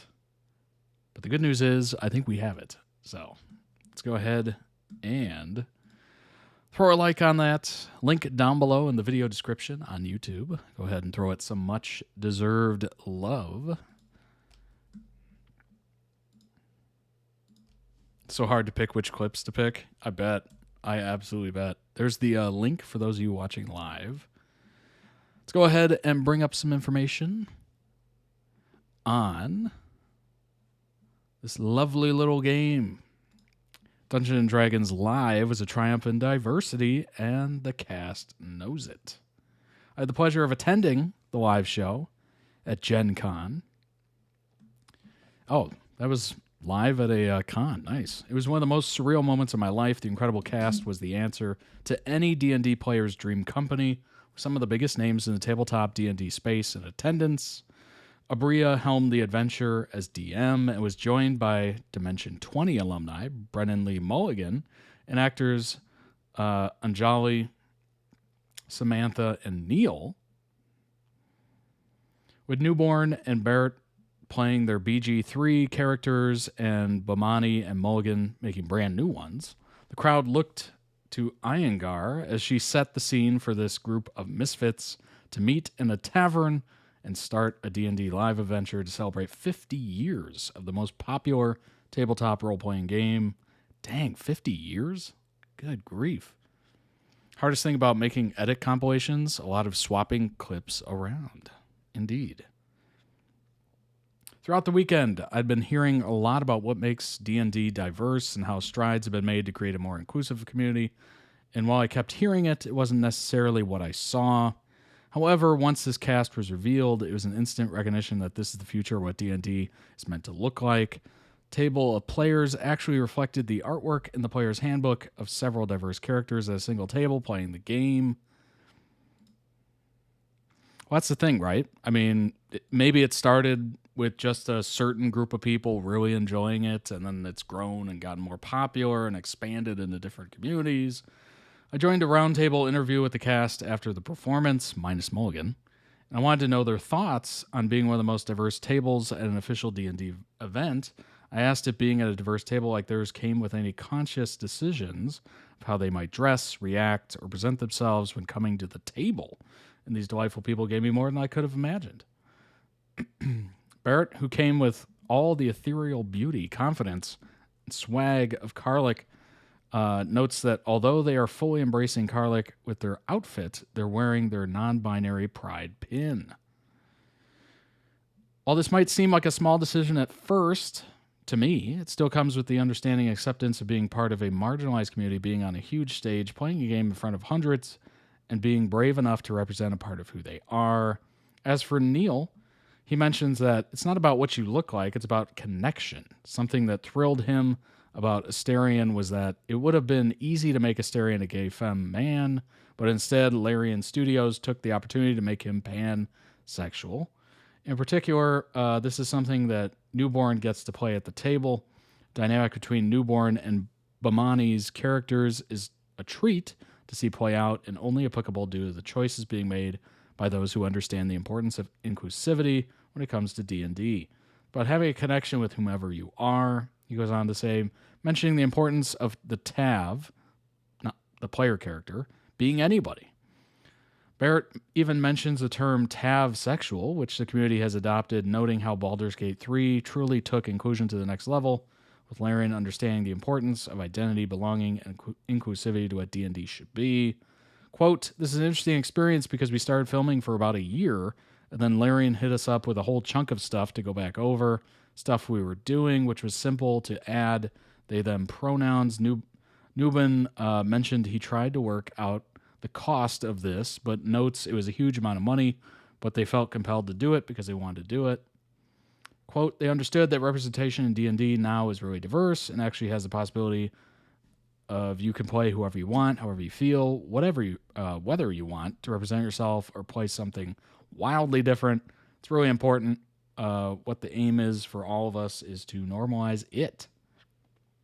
Continues that it's important for big franchises like D&D to continue making the effort to take inclusion seriously, push back against any and all backlash, because eventually nobody gives an S. So many issues plaguing inclusivity and racial identity in gaming today. To see Bomani, Barrett, Newborn, Newman, and Iyengar enthusiastically understanding and expressing the diversity and inclusion that D&D brings to the table, knowing that they'll have their hands in D&D one way or another, really sets a standard for the game going forward.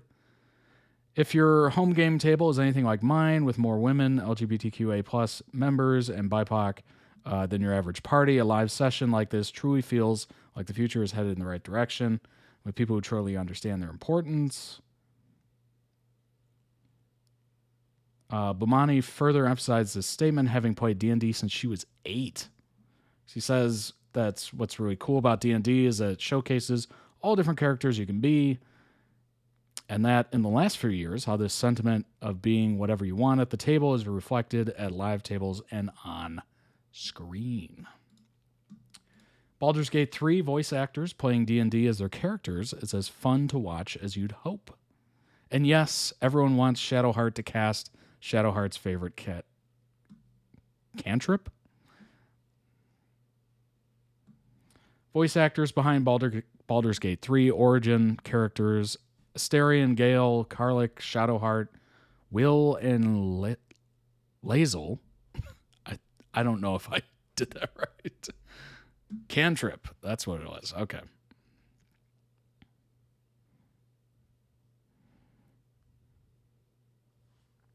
Neil played D&D before being cast. Oh, okay. Most of the actors hadn't. Ooh, that's interesting. It seems like they picked up on it quite fast. Cantrips are spells that don't expand a spell slot. Okay. Good to know. Good to know. Gathered for a 2-episode D&D game that was live streamed this past weekend, an hour into the first 160-minute episode. I can confidently recommend it to fans of our favorite new RPG. I don't know if I'll make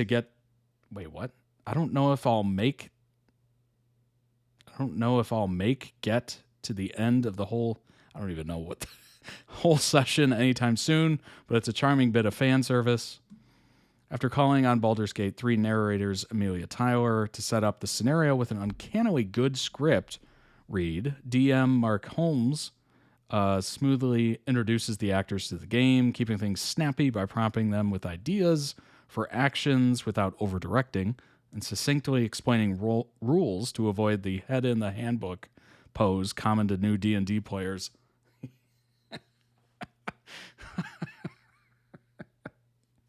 Literally throughout this entire thing, I've been thinking of myself, if I ever was to play this, would literally just be head in the handbook. That's so funny.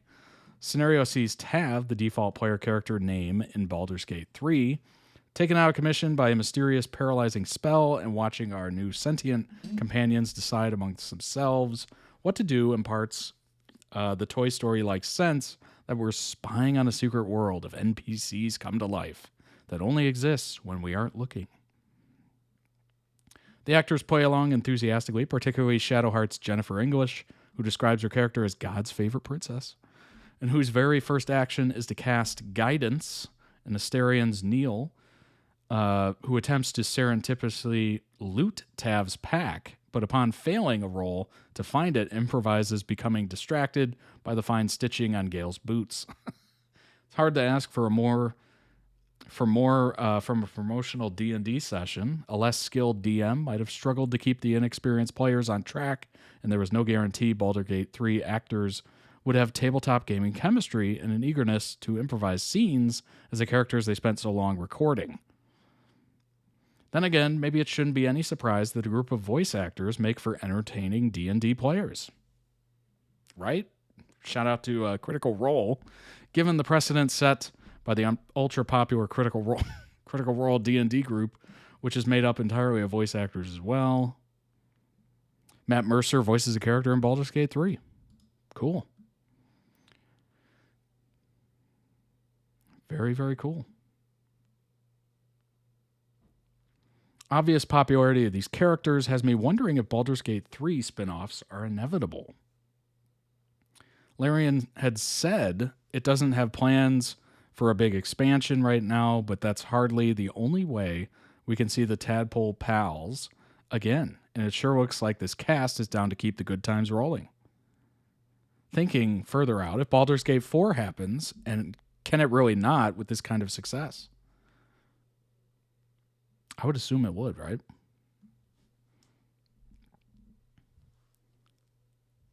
Make Get was supposed to be May Get. Gotcha. Might have gotten buried, but I posted a BG3 wiki link in mod chat. Okay. I will grab it.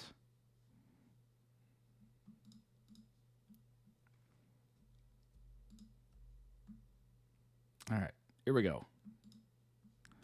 This is what we're looking for. Oh my gosh. It didn't even... Hold on a second. It did not even... It copied the entire Discord message link. Like, come on now. Why did it do that to me? Okay. Role-playing video game 2023, so obviously it's not super old. Third main installment. Based on tabletop fantasy role-playing game Dungeons & Dragons. Set in the universe of the Forgotten Realms, the game begins with the protagonist waking up from unconsciousness on a mind flare dimension crossing ship infected with a parasitic tadpole that threatens to transform them into a mind flare. Alongside several others who have met the same fate, they are forced to go on a quest to find a remedy to prevent ceremorphosis. Players choose from 12 character classes and customize their characters at the beginning of the game.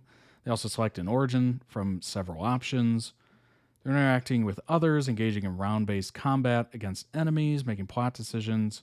Players determine not only their fate, but also the fate of Faerun. That determination is also impacted by the game's dice roll mechanic, where a player's roll determines whether the outcome of a character's action is successful. Interesting. It's been ranked among the greatest video games of all time, won numerous Game of the Year awards. There you go. Wow. Very, very cool.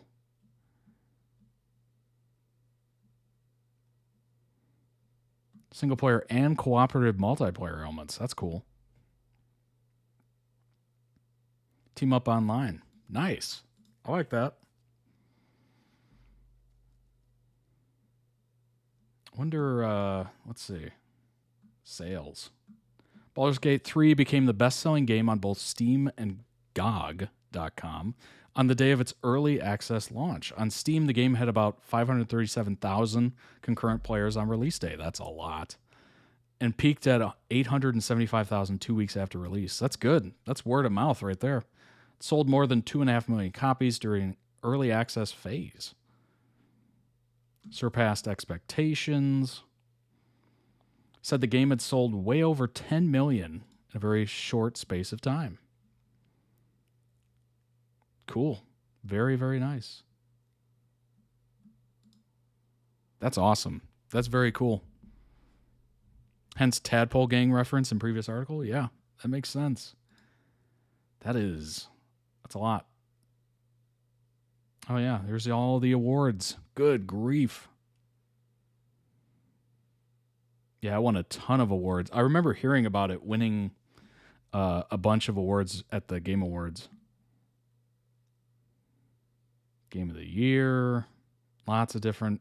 I had no idea there was this many award shows for games. That's kind of news breaking.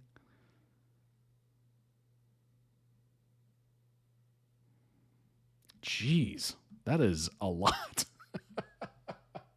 That is a lot. There's Neil, English actor known for voicing Elijah Kamsky and Gavin Reed in Detroit Become Human. I've always wanted to play that game. I've never played it. I've watched a couple playthroughs of it. Looks pretty good. Also in Resident Evil 3, Resident Evil Village, Xenoblade Chronicles. Nice. Wow, he won Game Award for Best Performance for the character of Asterion. Very cool. Played football as a teenager, usually as a goalkeeper, 47 years old.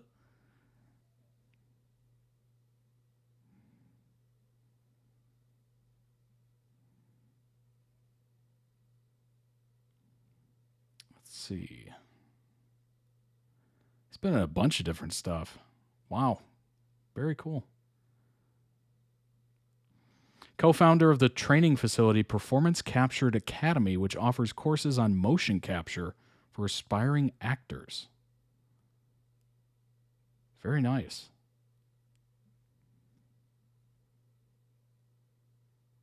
Wow, he's been on a lot of TV as well. Detroit Become Human, Forza Horizon 4, motion capture. Yeah, he's done a lot of motion capture. Until Dawn. Saw that movie. It wasn't bad. It wasn't bad. Star Wars The Old Republic. Final Fantasy. Fallout London. Nice. Very cool. We got Theo Solomon, actor trained at Drama Center, who has worked extensively on stage, screen, and voiceover world. Voiceover work for several companies, including Amazon, FIFA, BBC, and Sky. Voice of Lenny the Lizard in Rhyme Time Town. Growing reputation as an audiobook narrator. Winning an Earphones Award for the sequel to The Girl with All the Gifts, The Book of Coley. On screen, he appeared in ITV's Vera, Sky's Temple, BBC's Enterprise.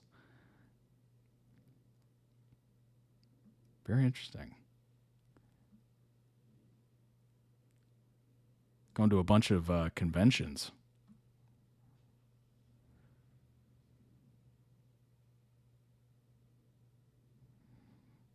Very cool.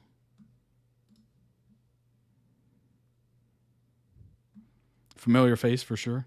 He does trad acting too. Oh, soap opera. Nice. Samantha on acting, being non-binary, and becoming Karlik in Baldur's Gate 3. Everyone knows Samantha as the incredible talent behind everyone's favorite 7-foot-something, hot as hell tiefling. But even before they stepped into the mocap suit and took on the role of Baldur's Gate 3's barbarian companion, Bayert, who uses the pronouns she, they, had an interest in the performing arts since childhood, though at first they weren't quite in love with acting. Quote, I was shy, but I was sent lots of fun extracurriculars, from Irish dance to karate to choir. They were young. Her mother was a full-time carer for her sibling. They didn't have a car. On the weekend together, they would get on a bus and head out to a place where Bayert would take classes on singing, dancing, and drama. Drama I didn't get into because as a small child with no real life experience, it just looked like some people shouting at each other. That's funny. But with singing and dancing, you either hit the note or you don't, or you hit the pose or you don't. Fast forward to the last 2 years of academic school, they were made to drop everything, leaving them miserable. They were advised to get a degree. Yeah, definitely got that advice before. As they tell me back then, it was seen that simply having a degree would set the individual up for life. Yeah, we were all told that.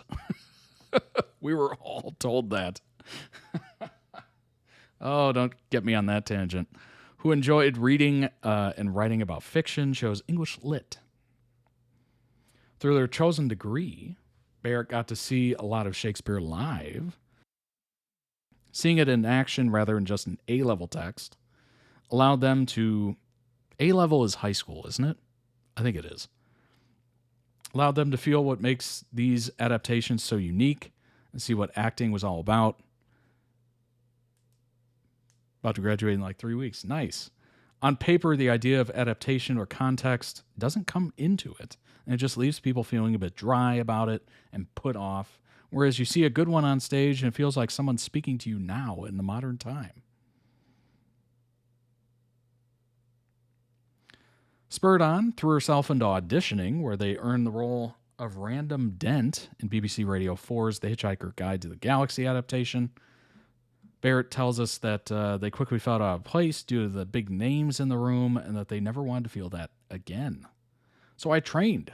I found out about training because, again, I'm not really into that sort of theatrical background. I didn't know how the actor was made, as it were. And then when I did find out, I went all in. Training was intense and thorough. London Academy of Music and Dramatic Art, Lambda, Royal Academy of Dramatic Art, Bristol Old Vic, Drama Center, and the Guildhall School of Music and Drama. Barrett chose to go to the latter. After multiple rounds of auditions for each school, they had a gut feeling Guildhall would be the right place for them. Purpose of a classical theatrical training is to prepare you for anything, to give you a toolbox in which to identify the right tool for any genre, and to introduce you to contacts in theater, film, and TV. Honestly, a lot of it is probably contacts. It's who you know, not what you know, for a lot of things. A-level is like 17 or 18. Oh, okay. 16 to 18, although I did 16 and 19. Okay, gotcha. To free up the voice, the body, and the actor's curiosity, in that aspect, my decision to train at Guildhall was a roaring success. After getting over the other side of the training, they went into theater, film, and TV acting, but they hit a major roadblock almost immediately.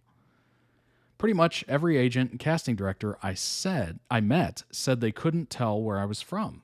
I didn't look British. I didn't look like I was from London, which knocks you for 6. And then the really helpful ones suggested I pass for ethnicities that aren't my own because I didn't look Jamaican Irish, because there's one look to that, and people who look like me don't exist in Britain. Interesting. Through no fault of her own, Barrett realized that they were only becoming less employable as time passed, and so went straight back into audio. Yeah, it's a dog-eat-dog universe out there with acting or, that kind of medium, or modeling even. Like, it is so looks-based and all that stuff. Like, it can be brutal. I've heard some pretty horrendous stories of, age being a factor and, you just don't quite fit the part. One of the benefits of working in audio is that it's all about your voice and how you can convey emotions, feelings, narrative, and overall character. As many things rarely are, audio may not be picture perfect, but it can be considered as a haven for actors of marginalized genders to step into the skin of a character not like themselves without worrying about appearing the correct way. Yeah, that's interesting. It makes sense, right? What's the it's a jokey cliche saying, but it's old. And it was a face built for radio. It's kind of offensive. Obviously, it's meant to imply that you're not traditional pretty, basically, or handsome or whatever. But it's certainly Certainly a saying that is kind of stuck around because, frankly, I mean, it usually does imply that, right? This anonymity of appearance quickly became comforting for Barrett regarding gender presentation after being told they were doing girl wrong and that they wouldn't appeal to anyone, but especially men, which Barrett tells us is far from the truth, by the way. Their casting in Big Finish's Torchwood as Orr proved significant in the realization that she was not binary. Why? Because Orr uses they-them pronouns and is a shapeshifter whose body image and presentation play a huge part in their narrative journey. It's not only liberating and allowing them to express their own gender presentation, but because Torchwood is a queer fantasy world, everyone's identity is respected and beloved.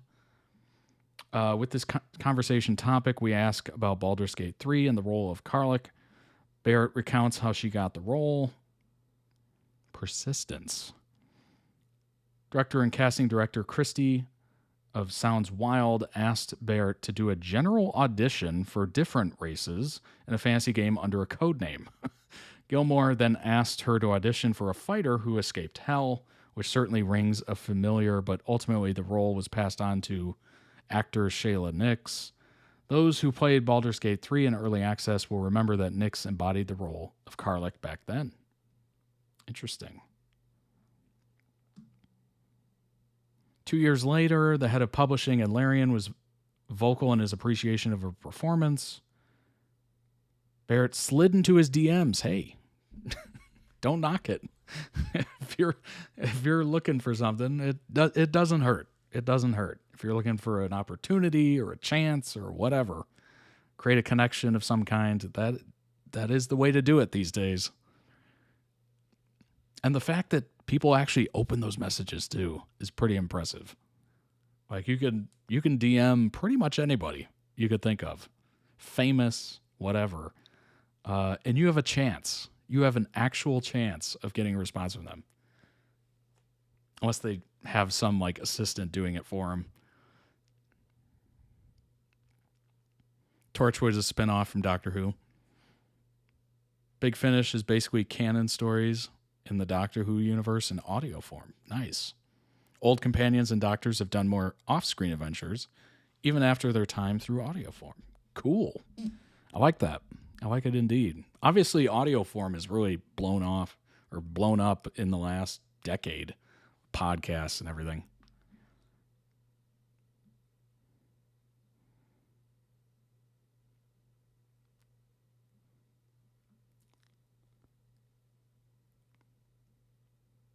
Very, very interesting.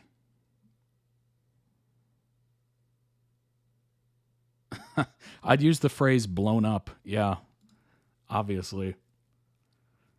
Selling over 10 million games is a huge accomplishment. Deborah Wild, Bulgarian-born actress, grew up in the UK. Natural British sound. She's fluent in both Bulgarian and Russian with a keen ear for accents, including American and Eastern European, among others.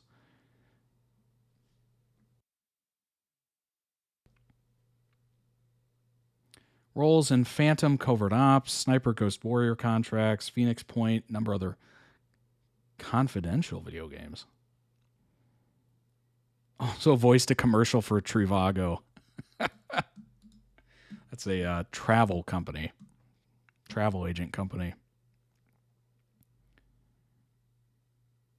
Most recent on-screen credits include roles in Hollyoaks, Channel 4, Pandora, The CW, The Dare, Lionsgate, Royal Blossom, Free Dolphin Productions. Also in the... Is that the movie Rush? Directed by Ron Howard. Nice.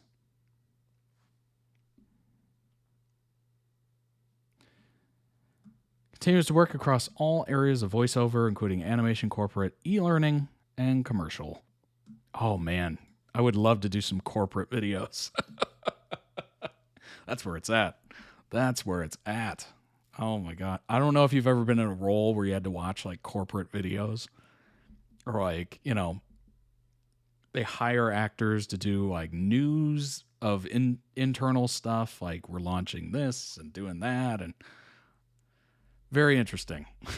Very interesting to be a part of a company that does that. I was actually in in one of those videos once. It was very weird. I was introducing, like, I was talking about the area that we were in and all the fun stuffs we do at the office and stuff. It was very odd. I tried to make it as funny and as interesting as possible. And I was getting DMs from people from like all over the world that work for that company. It was very strange. Very strange. Baldur's Gate 3, Lae'zel, actor, is enjoying romancing herself in the RPG again because, quote, there's a lot of the stuff I've kind of forgotten about it.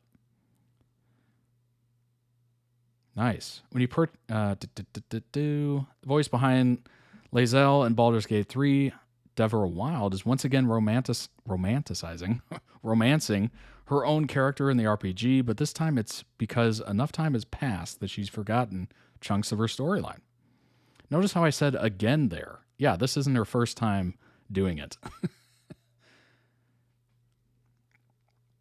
few weeks later, she streamed her amusingly shocked reaction to one of Baldur's Gate 3's spiciest scenes, which of course can only be achieved by doing something awful. Fairly prolific streamer who plays a variety of games for her audience. Lately, she's been digging Baldur's Gate 3. And yes, once again, she's playing as a Yankee.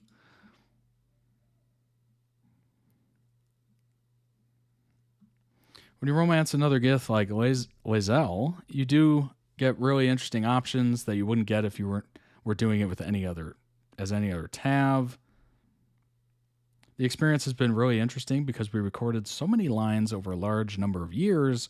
There's a lot of the stuff I've kind of forgotten about, so it's really nice for me now to experience the romance or any other aspect of Lae'zel's storyline because a big chunk of it I don't remember.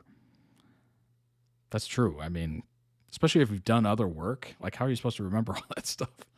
Absolutely reasonable for a working actor to forget lines she voiced literal years ago. Walk back her amnesia somewhat. I do remember it, obviously, but there's, I can't remember every single line. It's cool to kind of build the relationship and see what happens. Yeah, that makes tons of sense. This video always breaks my heart. Samantha.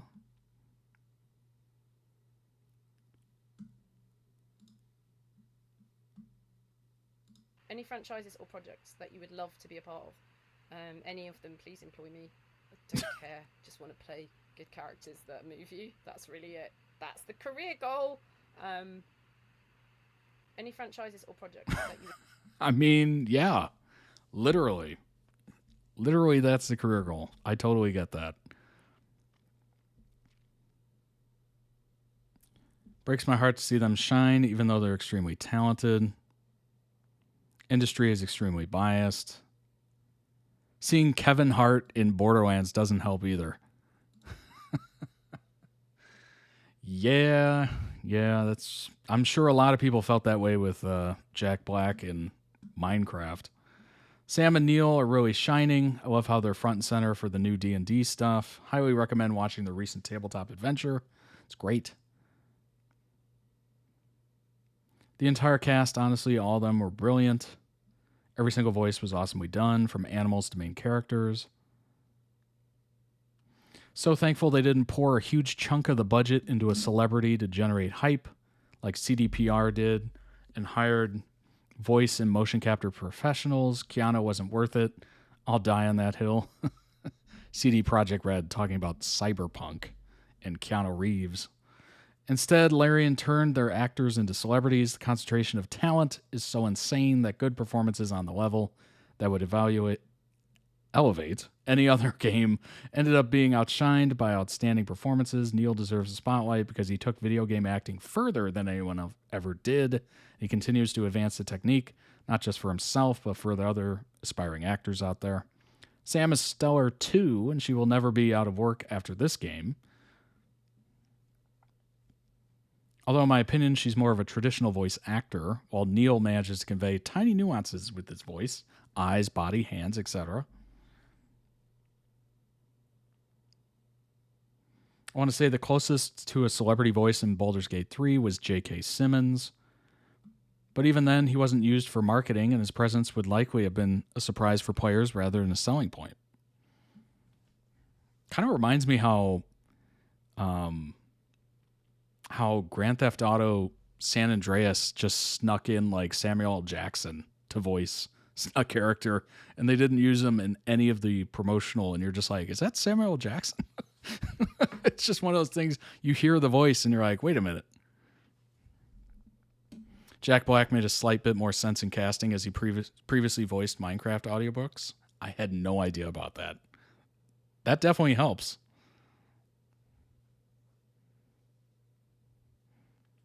She said replaying it helps with the tabletop games. I bet it does. I bet it does. Turning their actors into celebrities is the right way to do it. Hope she gets more opportunities soon. The way her voice breaks. She's one of the most insufferable people in real life. What? Loves the smell of her own farts. That is a interesting, interesting last post. Good grief. That just goes to show, you know, Reddit, you got to read to the bottom. Read to the bottom. You'll get a crazy, crazy amount of responses that you're just like, huh? Oh my gosh. On the flip side, if you spread out the voice acting to barely known names, there will probably be complaints from the industry saying actors can't get consistent work. That is true. That is true. Obviously, if you just hire a bunch of nobodies every time, nobody becomes a name. You can't get consistent work like that. That is true. That is absolutely true. Charming and charming indeed. Who heard this, man? Who knows? Who knows? I think it's better if we don't ask. I think it's much better, actually. Let's not go there. Good grief. I love how the entire thread is just like, oh, it's so sweet. I hope the best. And then you get to the last one, it's just horrific. Oh, that's the beauty of the internet. That is the beauty of the internet. All right. Let's move on to the next one. It is Thunderbolts, TikTok edits compilation because this movie has become my therapy. Marvel is so back. So back. All right, here we go. I think we got to, well, let's move it over a little bit. Hopefully that's a good positioning for it. We shall see. One link you can read before the Thunderbolts video maybe, and that's the where have we seen them before? Oh, okay. Sounds like a good idea to me.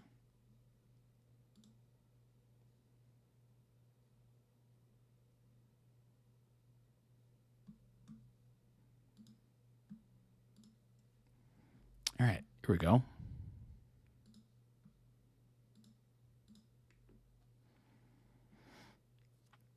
Everything to remember about all the members of the Thunderbolts team. I'm assuming this is what we were thinking, what we were talking about there.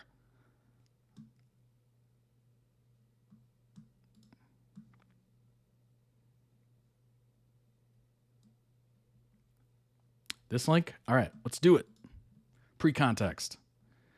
Thunderbolts, asterisk, which released May 2nd, racked up a solid $76 million opening weekend haul, features Marvel's B-team, superheroes, sidekicks, and antagonists, who have existed largely on the sidelines of the MCU for the past decade and a half. Now they're finally getting their moment to shine. The ragtag group joins together under the watchful eye of Valentina Allegra de Fontaine, Julia Louis-Dreyfus, morally flexible private sector spook who has been named the head of the CIA in the new film.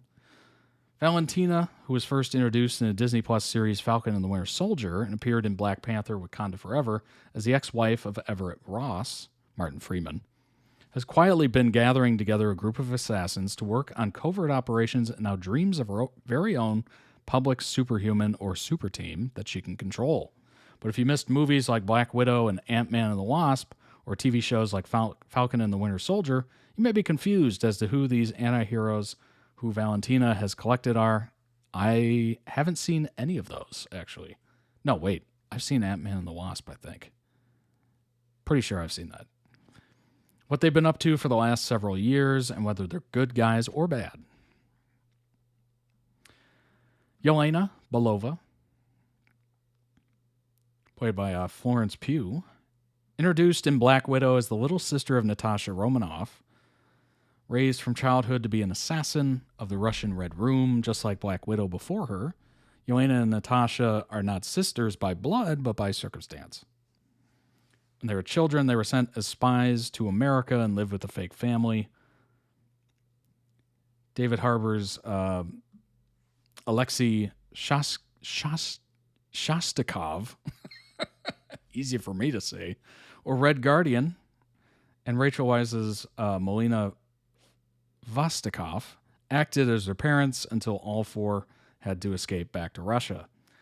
Four reunite in Black Widow to eliminate the Red Room and save the women being brainwashed there. After the death of Natasha in Endgame, Yelena became an assassin for hire working for Valentina, who in Thunderbolts is trying to build and control her own superhuman. Bucky Barnes, Winter Soldier. Obviously, most people probably know Winter Soldier. Has been playing Steve Rogers' best bud, Bucky Barnes, since 2011's Captain America First Avenger. God, that's so old at this point. A lot has happened to Bucky since he fought alongside Cap during World War II in that film. Fell from a train in that movie, apparently dying, but his body was recovered by Hydra. Bucky was given Super Soldier Serum, brainwashed, transformed into the Winter Soldier, performed many dastardly deeds for Hydra, including murdering Tony Stark's parents. Steve eventually helped Bucky recover his memories and break free of Hydra. Wakandans gifted Bucky an indestructible arm. Bucky fought alongside the Avengers against Thanos in Infinity War, etc., etc. Alexei? Red Guardian. USSR's answer to Captain America. I was just thinking that, looking at the outfit, I'm like,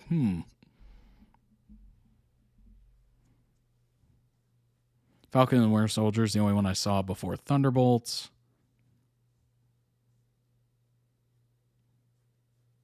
Movie flopped in the box office, but despite high ratings, it's not because the movie's not good. It's because after Endgame, the MCU has been so poor, so people don't want to pay to watch new projects. But this show finally broke a bad spell. Yeah, honestly, I'm part of the normies that kind of wrote it off in a way. I'm not opposed to going back to it, but I don't know. I guess the beauty of that arc was that it was so well thought out and planned that concluding that was just, it closed the chapter on it. And I was just like, where do we go from here? Do I want to go anywhere else? Like it's already been like a decade. I was like, all right, time for something else. Time for something else. And I think a lot of people probably had that fatigue as well. John Walker, antagonistic force in Falcon and the Winter Soldier. John Walker is a military vet, takes the Super Soldier Serum, and briefly is dubbed by the U.S. government as the new Captain America. However, we learn that Super Soldier Serum has different effects on different people. In the scrawny but noble Steve Rogers, it brought out leadership qualities. For Walker, it enhanced his already simmering rage and resentment. The Walker isn't a bad guy per se. He's in pursuit of justice. He doesn't have the moral compass of, say, Sam Wilson. Walker eventually kills an innocent man in front of a crowd in the streets, bloodying the sacred Captain America shield in the process. Ghost. Another misunderstood villain. One of the antagonists in Ant-Man the Wasp, the daughter of a former colleague of Hank Pym. Ava Starr has an encounter with the quantum realm as a child that grants her phasing powers. She can disappear and walk through walls, but leaves her in chronic pain. Oof. Joins S.H.I.E.L.D. as an assassin in exchange for a suit that allows her to control her instability and the promise of a cure that never manifests.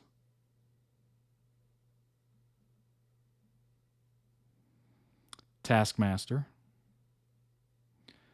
Though she does not play as large a role as the rest of the team in the Thunderbolts, Taskmaster does work for Valentina too.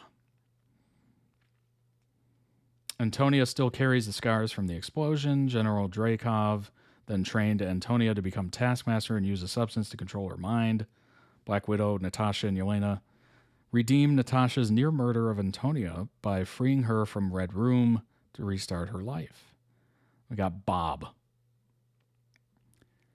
New character, mysterious man who seemingly appears out of nowhere inside Valentina's secret bunker. We won't reveal more about Bob here to avoid spoiling the movie. There you go. My sympathies as someone with chronic pain all my life. Yeah, indeed. Indeed.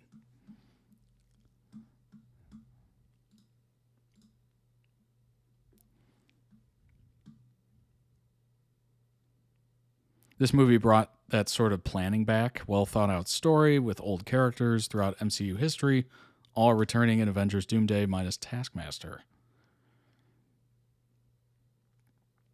Interesting. Interesting. All right, let's start this.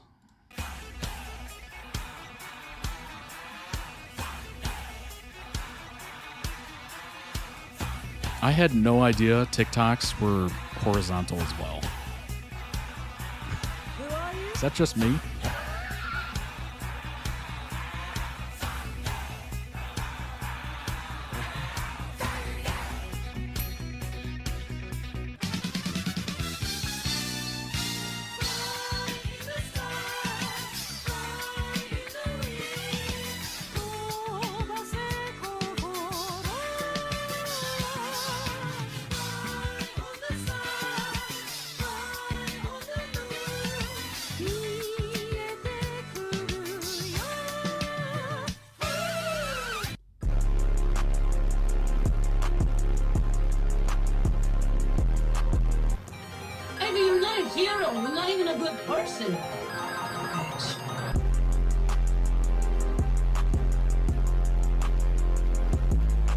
Pretty ludicrous coming from a dime store Captain America. I'll let you know I was actually the official Captain America.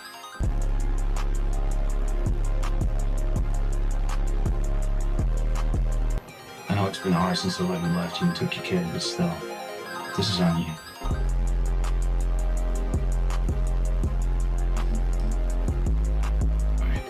Bob. Bob. Bob.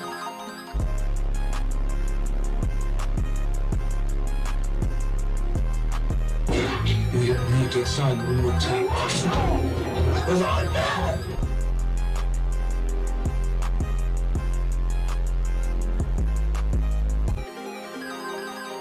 There's no use fighting. You're not Earth's mightiest heroes. You thought you were gonna be some great saviors? You can't even save yourselves.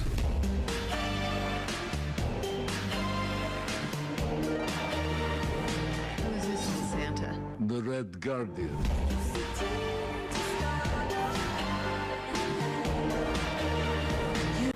Meet the new Avenger. Let's see. All the customers are buying. And the money's Literally. and the PR people are lying. Every time I hear the new Avengers, I just think of Mean Girls, where it's like, stop trying to make fetch a thing. And the lawyers are denying. Who cares? Oh, wow. That's interesting. A little bit of self-realization there. Self-reflection.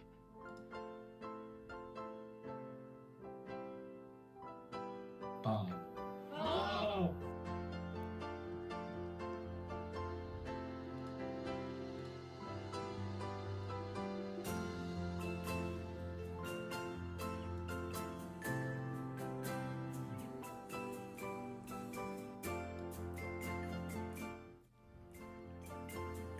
This is why we Avengers are busy.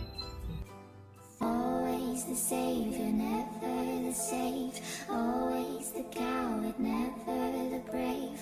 Always the artist, never the muse. So much to gain, but much more to lose. Always an angel, never a god. Trying to love, but told him too much. All that I have is falling apart. Always Yeah, that's one thing of the original Avengers that was kind of interesting. It was more so individuals that just kind of came together to try to do something productive.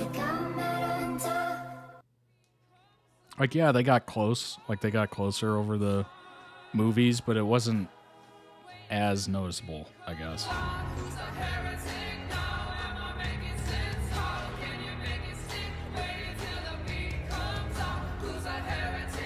Although by Endgame, it did seem like they were pretty close. Why, you got someplace to be? I love that guy.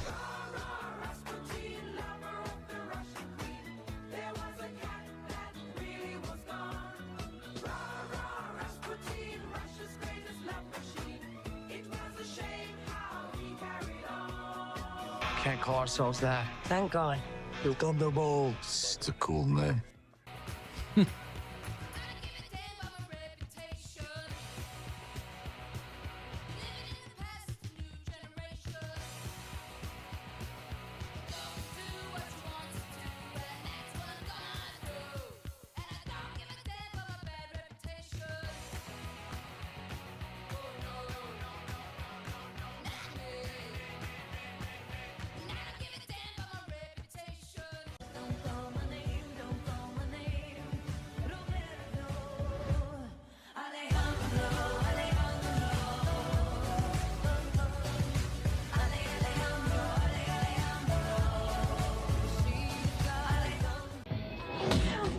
Oh, wow.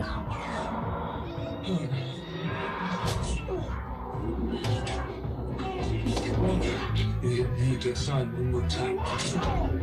What's on that?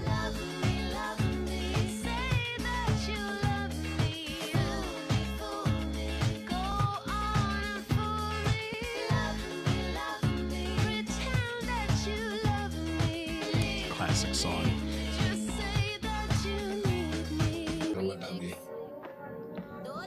You stay behind me, Bob.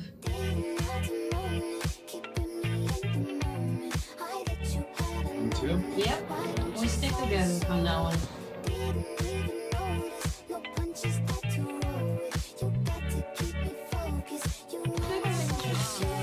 Top Gun Maverick and Thunderbolts. That's funny.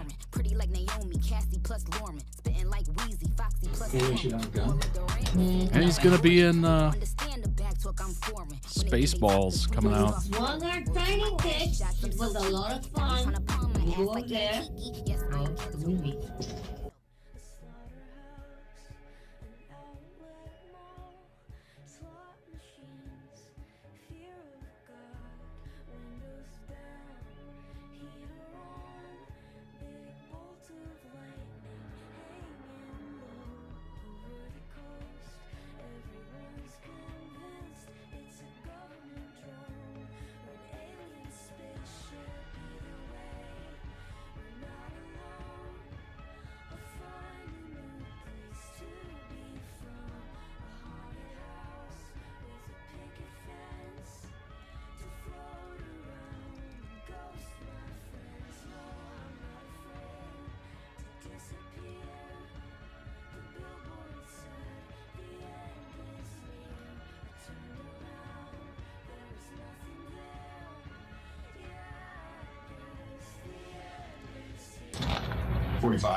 Long girl.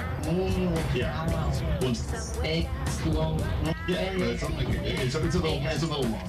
Don't worry, I got this.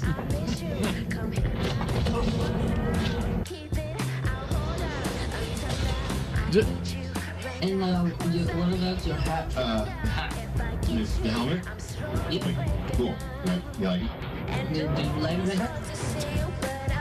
It'll show me where you woke up. Where everything's on fire. That's real convenient. Easy. Also, you're nice now. No, you know you're a piece of trash, Walker. So does the family. Jesus. No. Oh, wow. Didn't think he'd come back, babe. That's so sweet. How's the living?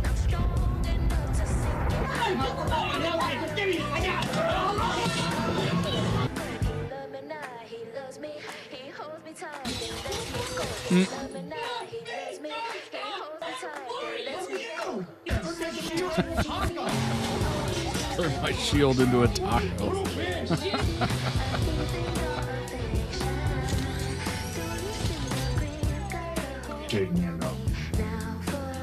So, Junior Varsity Captain America. Walker. Junior Varsity Captain America. An emptiness.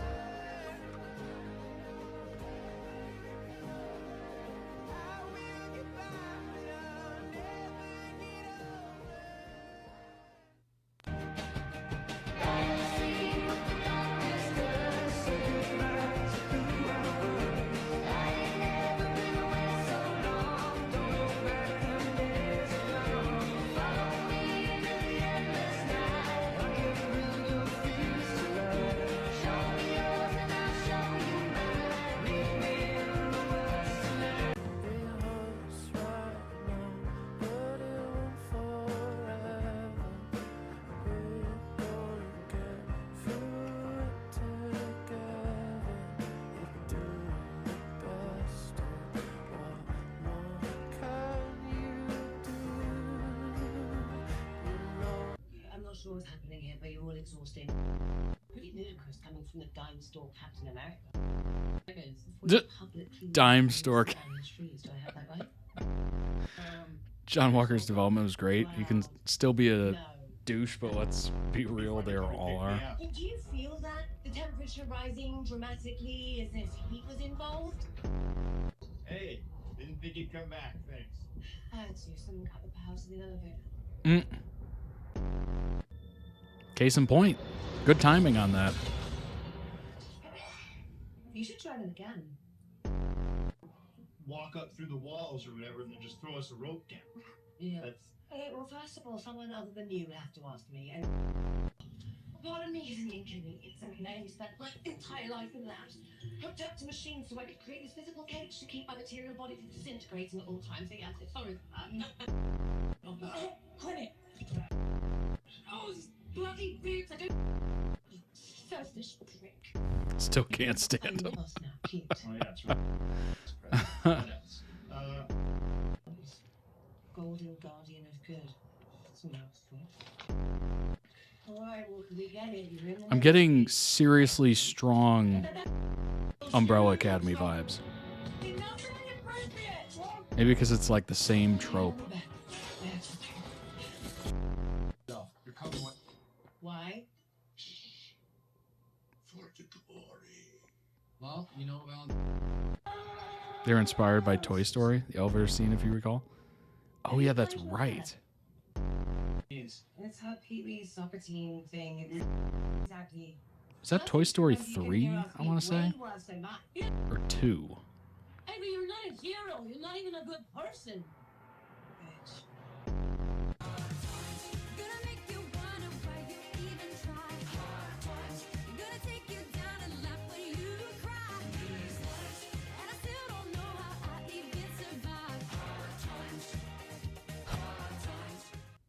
Maybe that's why me and Luke enjoyed the film, because we both liked Umbrella Academy.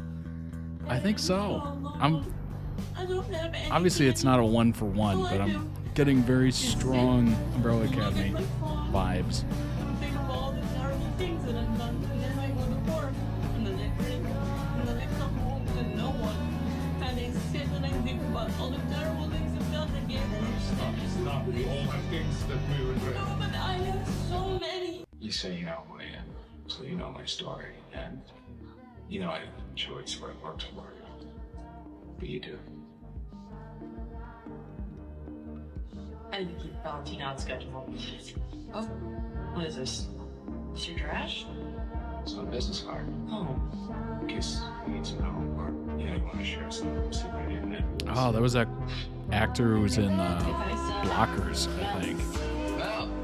John Cena. Boo, boo, doo, boo. What are we doing? You're working. Where's Mel? Well, Hi. You call. what are you doing? What are we doing? You're working. Where's Mel?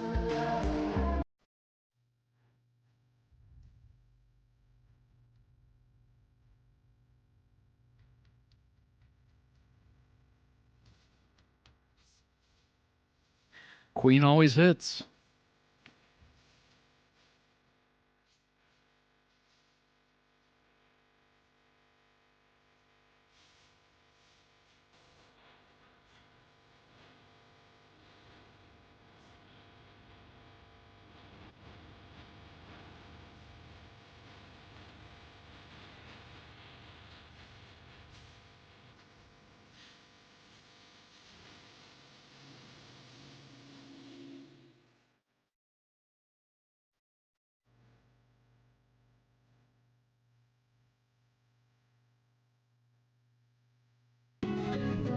Runs thicker than water, blood runs thicker than water, blood runs thicker than water, but both feel the same when your eyes are closed. I am the river's daughter, I am the river's daughter, I am the river's daughter, and you'll be her son when we're both proposed. Blood runs thicker than water, blood runs thicker than water, blood runs thicker than water.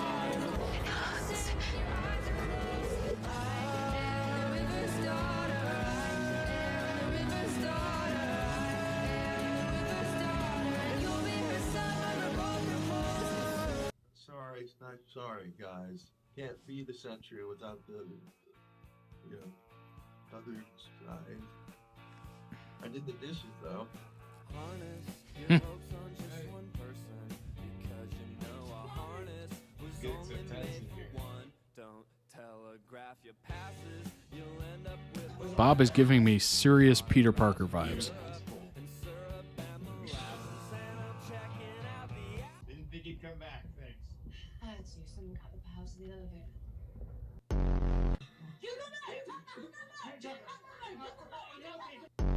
D-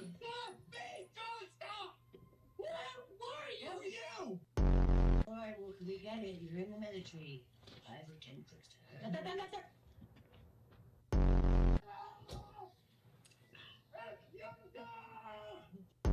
Mm.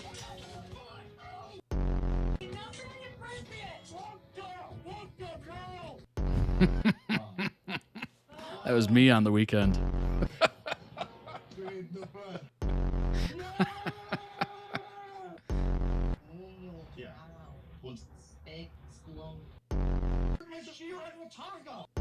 Oh, easy on him. Also, you're nice now. It's my turn. No, you know you're a piece of trash, Walker. So does your family. Jesus.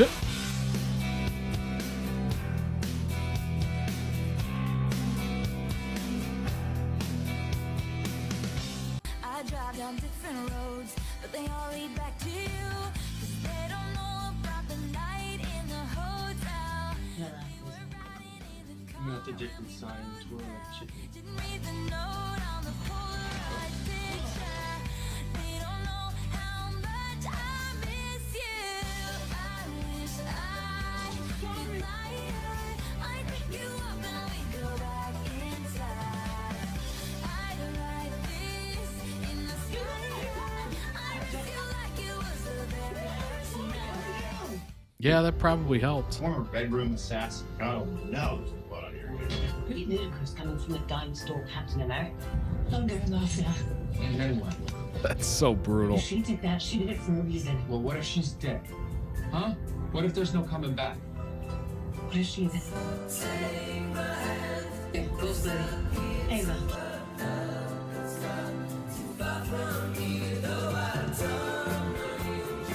Not much, you know, just watching New York disappear into a big maze of interconnected shamrocks. The other rooms are much worse. What did you see? Are you okay? Oh, I'm fine. Have a great pass. So I'm done.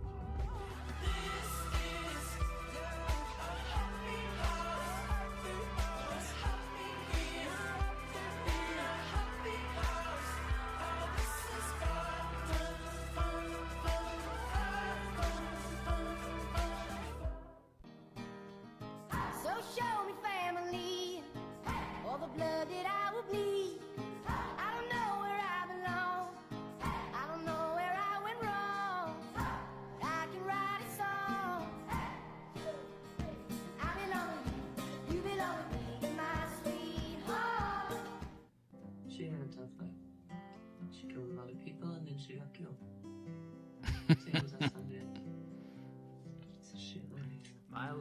That's how you build a strong bond. Go through a lot of stuff together. Doesn't have to say she's faithful. No, she's true like ice or fire. You're not a hero. You're not even a good person. Oh, normal people, civilians? Carry roses. No. Make promises by the hour. Seems like the Earth is trying to be destroyed constantly. It's just target number one. One day your car's there, next day Hulk's throwing it through a window. Yeah.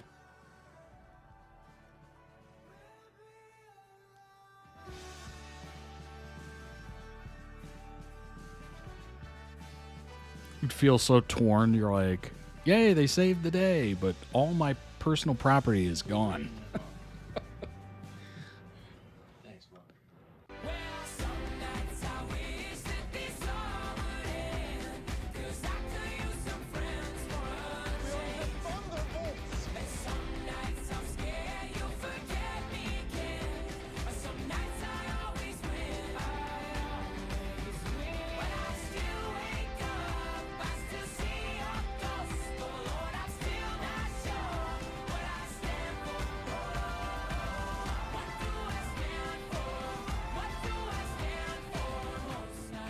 Superhero insurance has to be a thing? Yeah.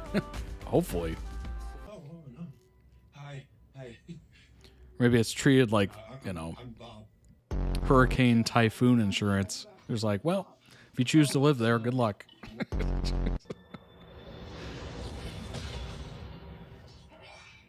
You should try it again. Act of God insurance, right? Thor, Loki. No.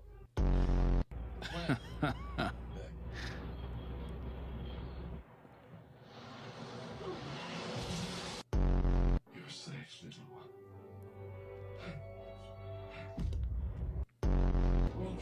You need to sign one more time. Was I bad? Sorry, I guess I didn't really know things for a genius plan, Bobby. About the times your father. Stop! No, I didn't say you could know that. That's surprised the heck out of me. I was just like, what? Where'd she go? You don't matter to anyone. I'm sure we're taller, another dimension. You say we're smaller. You're great in there, Bob. Dimension. You're tired of moving, your body's aching. We could vacate, there's places to go. Medicate, meditate, save your soul for Jesus. Throw a punch, fall in love, give yourself a reason.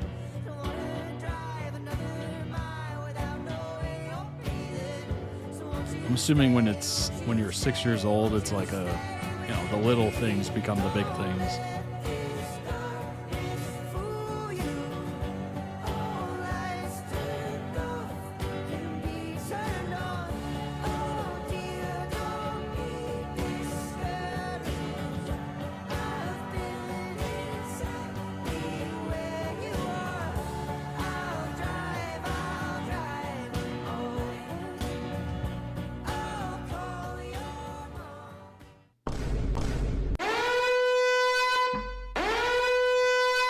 Because it's like very practical and kind of messy and bizarre and sorry about him. So you're still at the... Look at this.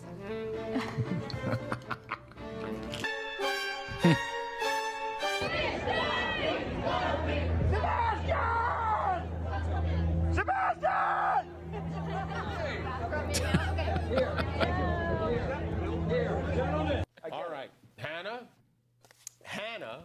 can twist her arm 360 degrees. That just reminded me of Elf. Santa! I know him. Degrees. True or false? And I want to see it right now. Yeah. False. True. We got one false. And is it? True.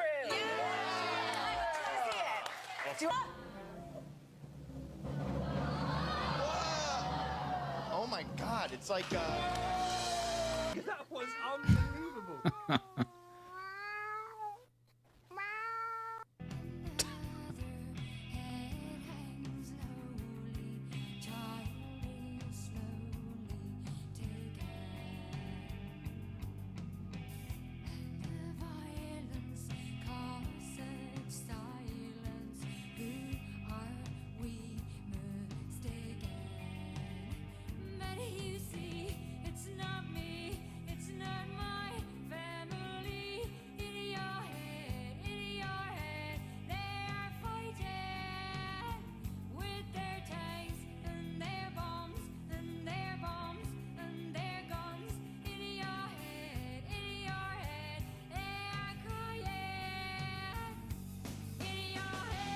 So relatable. I'm sure we've all been in that moment, like playing or lost in your own imagination. Then you turn around and your parent is completely gone. You're like, what the heck? You just panic immediately. That happens even when you're slightly older, too. That doesn't go away.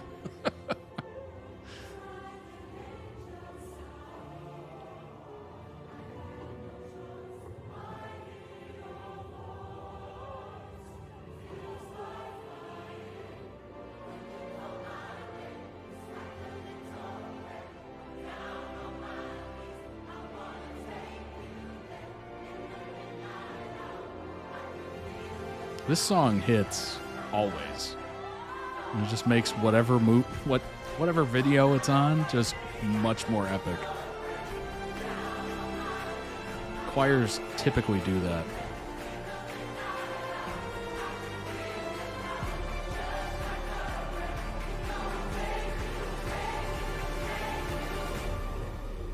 Actually, the beginning where it's like you are trying to finish each other off, but then it's kind of like this reluctant kind of sibling energy. It's great. It's great. It's so funny, the whole like, yeah, we get it. You were in the middle of it. We get it. The characters in Thunderbolts are all so vibrant. Okay, children. That question, though. Oh my God, the characters are all so yes. Please. No, the characters. Spice Girls. Growing up, what was Hannah's favourite Spice Girl? Okay. Do I go first? Yeah, you go first. Okay, I've got two. It's Ginger and Scary. That's no, you won. You two though, Black Mirror reunion. Yes. How nice was it? I mean, did you? I'm assuming you maybe kept in touch at all this time. Was it nice to be reunited? No, we didn't. Last time, like my suit is being used, and this whole new, I don't know.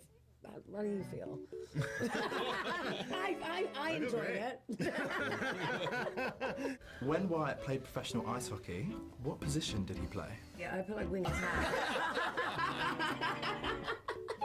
Can you tell me what Hannah's choice of drink is? Yeah, I feel like it probably has tequila in it. Can we give clues? Spicy Mark. We ready? Spicy Mark. Nailed it. Spicy margs are good. Huh? What if there's no coming back? Little tahini, little slice of jalapeno in there. It's lovely.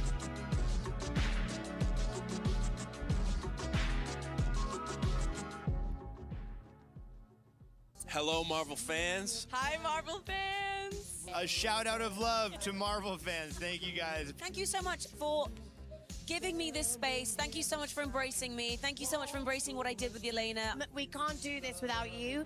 You are not going to be disappointed. Thank you for having me. I hope you accept me with open arms. I have worked so hard to bring Bob to life, and I hope I did my very best. I do this for you. I do this for you guys. We all do. And I just wanted to say that it's been so wonderful feeling the love from you over the years. So thank you. You're gonna love it. I hope you love it, but I think you're gonna love it. We are the Thunderbolts!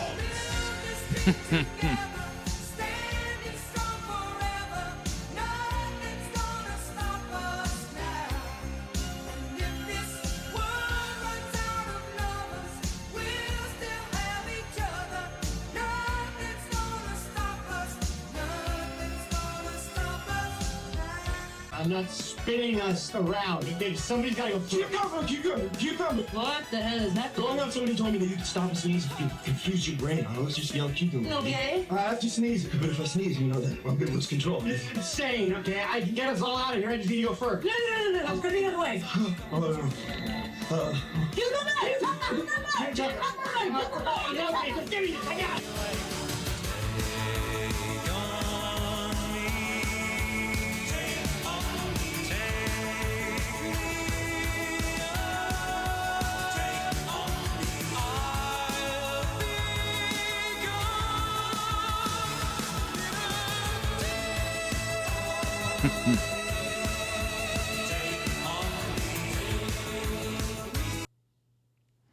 Beautiful. Look at that. Look at that Shane thumbnail. What the heck? Oh my gosh. Excellent compilation. Check out Luke's channel. Link down below in the video description for the original. Go throw it some much deserved love. Also check out his channel. There might be other videos you might be interested in. All right. I did bring up amazing Shane Cam, right? I did bring up a bit of information because I thought the juxtaposition was pretty wild, honestly. Just kind of goes to what we were talking about earlier. Thunderbolts projected to lose $100 million in flop despite high audience score. That's what I'm pointing out here. So apparently it potential to lose up to 100. Thunderbolts was supposed to be a return to form, a morally gray character-driven ensemble film featuring beloved anti-heroes. High-octane cast, more grounded espionage-style narrative. Film promised to reinvigorate a sagging MCU. Instead, it's crashing harder than expected, maybe about to cost Disney over $100 million. As of May 26th, so a month ago, Thunderbolts had grossed $174 million domestically and $181 internationally. These are US dollars, for a global total of just $355 million. While that may look respectable at a glance, multiple industry reports place the film's break-even point at around $500 million. Production, marketing, global distribution, it all costs crazy amounts of money. I think the film itself was like 100-something million, but obviously marketing, global distribution, like it's a lot of money to just market these films. Unlikely to reach 400. Let's see. Puts it in the same company as the Marvels, 205 worldwide. That's low. 205 is very low. Just below Eternals, Ant-Man and the Wasp, Quantumania, 476. Captain America, Brave New World, 415. Brave New World was widely panned by critics and divided fans. Thunderbolts, on the other hand, has a 93... That's what I wanted to bring up. Look at these scores. Oh, too close. Too close. Critics. All critics, 88%. Top critics, 90%. Verified audience, 93% on Rotten Tomatoes. All audience, still 92%. So it is very highly rated by those that saw it.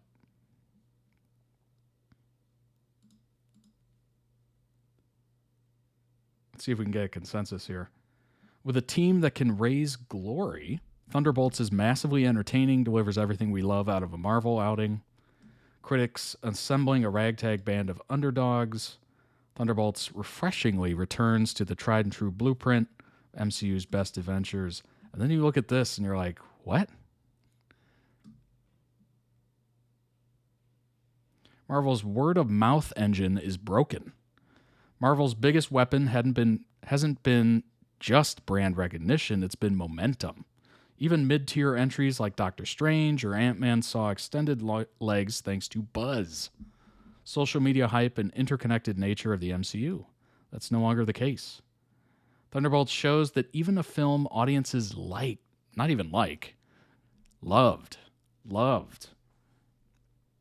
by fan rating standards can now open soft and stay soft. That's a massive red flag. It suggests that Marvel isn't just suffering from weak entries, but from a fundamental erosion of audience trust and interest. Honestly, I think a lot of it comes with the Disney Plus launches. I think it wasn't Black Widow. It was during the pandemic. So they launched it on Disney Plus originally, right? I think that was the case, or maybe limited theater release. And it kind of set the standard or the tone that I think a lot of people kind of revolted from. And I don't know. I guess it's up to everybody's own interpretation, of course. But there has been some widely characterized misses as of late. So I think that's true. Fundamental erosion of audience trust. Yeah, I think that is absolutely true. Any sort of because if you think about it, the roller coaster on the original Avengers was that it was just building and building and building and building and building. Like, there were some movies that weren't as good as the others, but overall, the overall arc was building and building and building to the point where Infinity War was like the biggest thing that had come out in a minute. Like, everyone was talking about it. It was just massive. And I remember when it first came out, everyone was worried about spoilers and stuff like that. I gotta say, that is one of the few times the internet has actually kept in spoilers pretty well. And it's difficult because there's a lot of people on the internet, and heck, a lot of people like to spoil things for others. That's just the nature of it, right? Trying to be contrarians or whatever. So that was one of the few times where I've seen people kind of hold off for a little bit, at least. This failure of word of mouth to drive growth may be the most dangerous trend yet for Disney. A studio once powered by unstoppable cultural momentum is now releasing films that simply fade from the public consciousness within days. That is true. And that's Disney as well. Disney proper is failing to connect on a lot of things. A lot of things. I don't know what is going on there. Franchise that forgot how to win, Bob Iger has openly acknowledged that Marvel Studios may have overextended itself, flooding theaters and Disney Plus with too many titles, too fast, with too little care.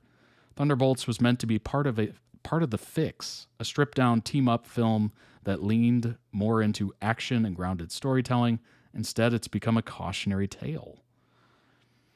Yeah, I think it's interesting that Bob Iger actually admitted to that. That's something you wouldn't think they would actually admit to. I remember, I can't remember if I could find the lists of future Marvel releases. You know how they used to have those lists of coming June, August, September, October, sometime in 2017 or 2027, or they had the list of movie titles or presumed movie titles, and then they had an estimate of a date where it would be released. And I remember that list being 15 things long, and I just remember looking at that going, that's way too much. I know they're trying to set up kind of their vision for people to show the universe expanding, but I just remember seeing that and going, number one, that is so much content that it might be too much. And number two, you don't need to telegraph it that much. You should be building interest with each installment as it goes. You don't need to let people see a roadmap of where you're taking this thing. If you're showing people a roadmap, you're very insecure with how you're handling this in the future. It screamed to me at least, it screamed, please stay with us through this. They weren't confident in the next one coming out, so they had to tell you about 10 down the road. It was just very odd. Phase 5 has been poor, minus Guardians of the Galaxy 3. I saw that. I really enjoyed it. Thunderbolts, they need a reset. I think Doomsday is meant to be that. Yeah, They have definitely hyped up Doomsday. Big time. Yeah, honestly, if it was released before Endgame, it might have been bigger. For sure, because they had so much momentum. So much momentum. One good show was Loki, Hawkeye, Moon Knight was decent. Hopefully Doomsday will reset things. That's what they're hoping for. That is absolutely what they're hoping for. Anyway, I just brought this up because I'm like, this is very, very interesting that the scores are so freaking high. I mean, 93, 88, those are really high numbers for Rotten Tomatoes. But the loss is just crazy. Phase 5 was pitched as a reset. Results have been anything but. Quantumania was meant to establish Kang as the new Thanos. It flopped. Brave New World tried to pass the shield, fell flat. Thunderbolts hoped to shake things up with morally gray characters, vanished without a trace. It's interesting. So the question is, how's the Fantastic Four going to do?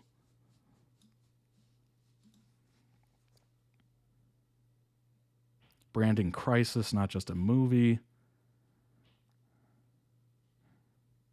What comes next? I mean, oh, we'll see.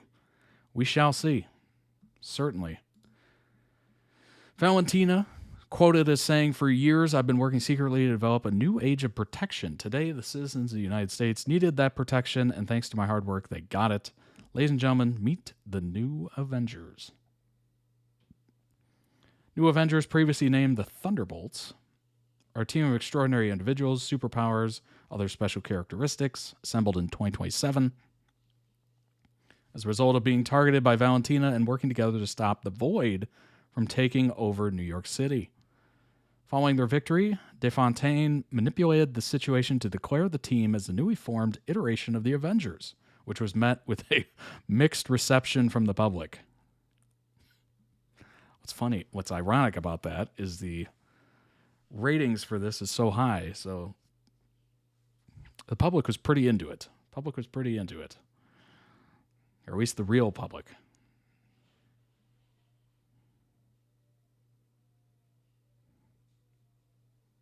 I want some trivia. What's going on here? In the comics, the first Thunderbolts team was formed by Baron Zemo as a fake superhero team to replace, quote-unquote, the Avengers after they were killed by Onslaught, only to be defeated when they came back from the dead. They eventually expelled Zemo and became a genuine team of heroes under Clint. Later iterations of the team were composed of conscripted criminals, anti-heroes, vigilantes, which eventually became the most well-known versions of the Thunderbolts. Oh, to coincide with the film, a new team of Thunderbolts was introduced in the comics. There you go. In the comics, the New Avengers was a team formed by Captain America, Iron Man, Luke Cage, Spider-Man, and Spider-Woman. Whoa. After the original team separated due to Scarlet Witch's madness overtaking her, resulting in too much collateral damage to continue, the team formed to contain a poison breakout at the raft caused by Electro. Daredevil and Sentry were also present during the prison break. Daredevil declined membership and Sentry disappeared. Dang, that's a team. Captain America, Iron Man, Luke Cage, Spider-Man, and Spider-Woman.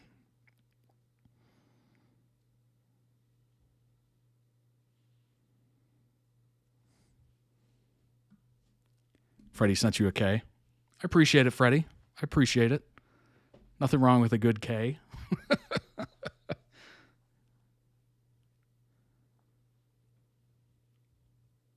This show used irony in its audience reactions, real back talk. Nice. Nice. Very, very interesting.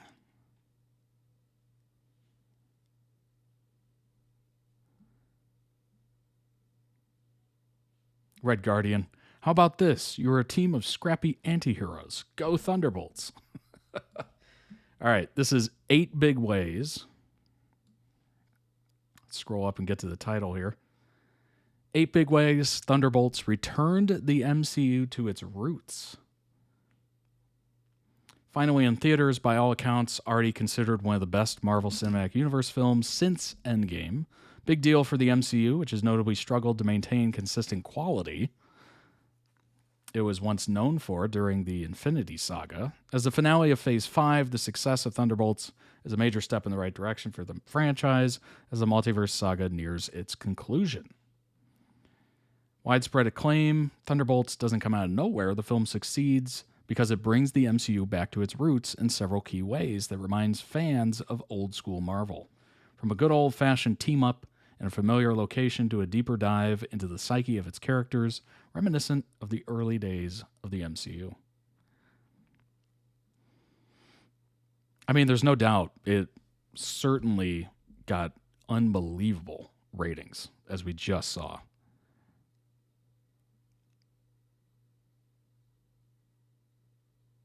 I'd say probably the biggest issue is not enough people saw that it brought it back to its roots.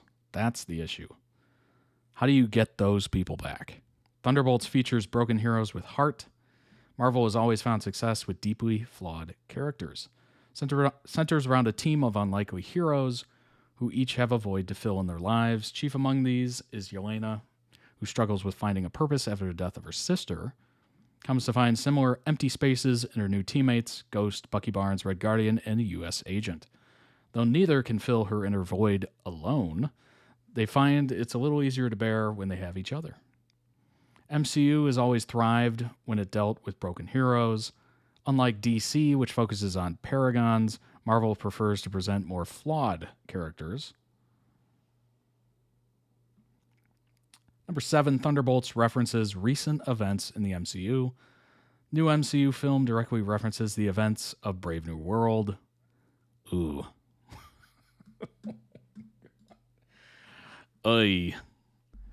That one didn't do too well. A major problem facing the MCU in recent years is its continuity. With so many projects in development, each held with unending secrecy, most filmmakers don't know what will take place in films and series other than their own.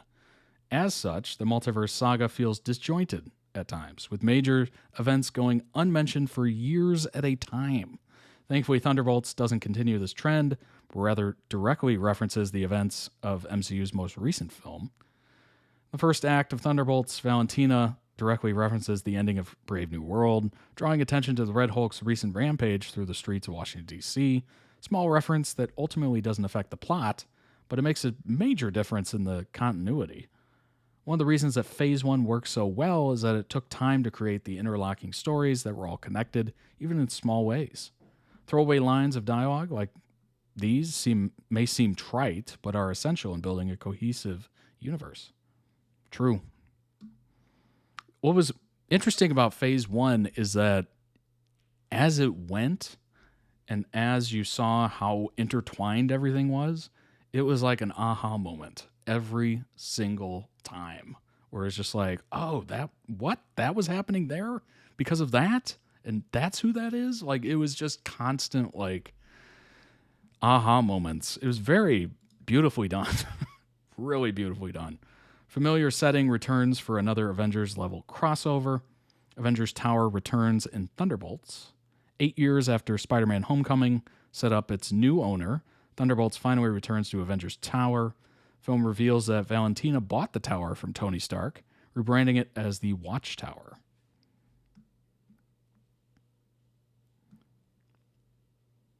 Setting the climax of the film in New York City, right in front of the Avengers Tower, is no accident on the part of the filmmakers.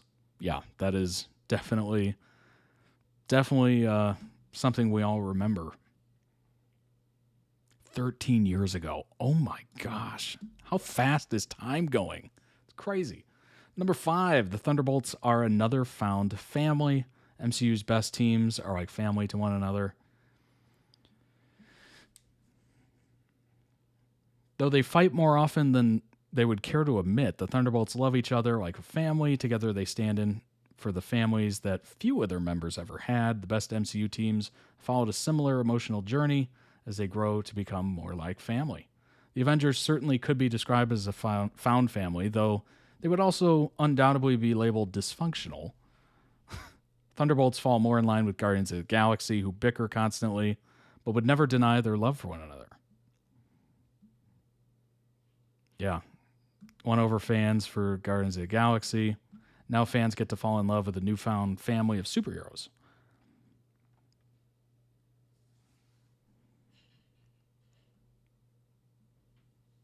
Thunderbolts combines practical and digital effects, moving away from an over-reliance on CGI. Good move. That is a good move. Because the CGI of late has been looking horrendous. Horrendously bad.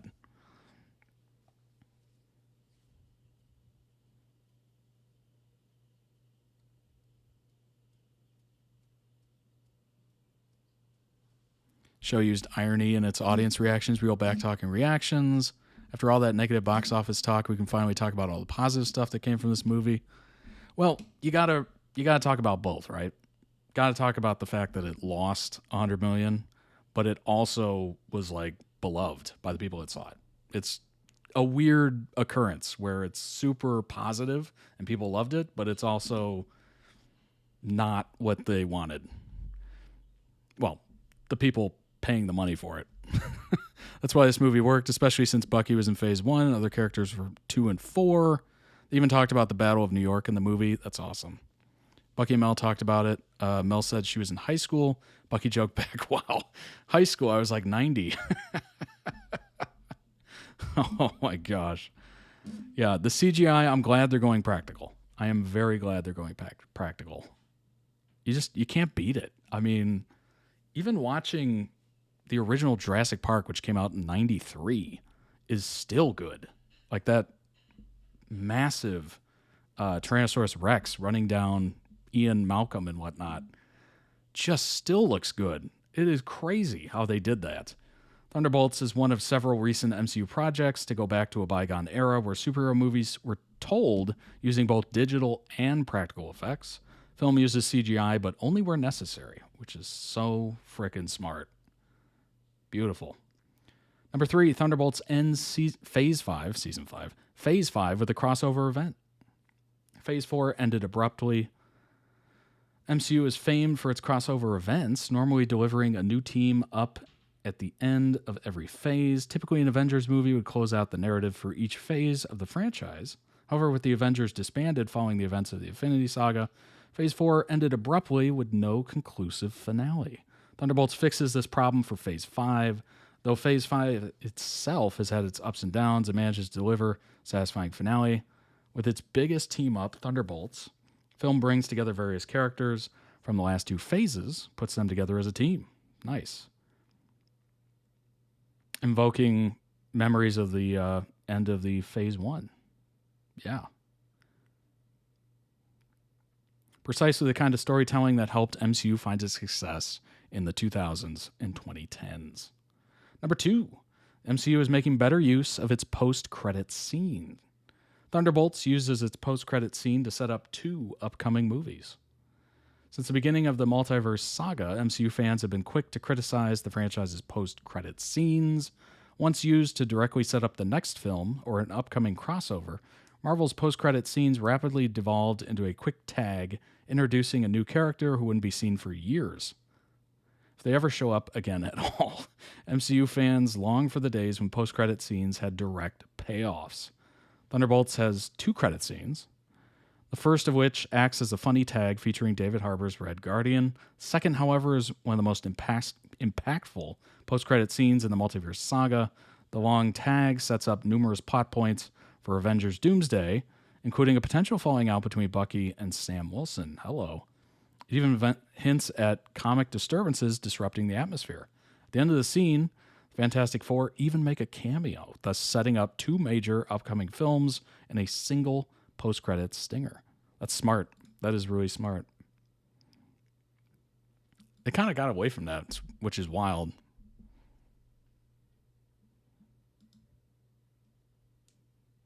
It's crazy how old looks better than movies. Yeah. Isn't that weird? That is weird. Thunderbolts bring back the Avengers. The MCU's premier team is back. Oh, here's the problem with that. When people think of the Avengers and Marvel, they think of some pretty big names. This is probably the number one issue they're going to have is, yes, they might not have had as big of a star back then as they do now post-Avengers, but there were some decent name recognition in there. And a lot of what I'm seeing here is B squad. So it is the B tier or the B list of the Avengers and like the junior varsity Avengers as they were called. But they're missing a bit of star power. Just a little hint of star power.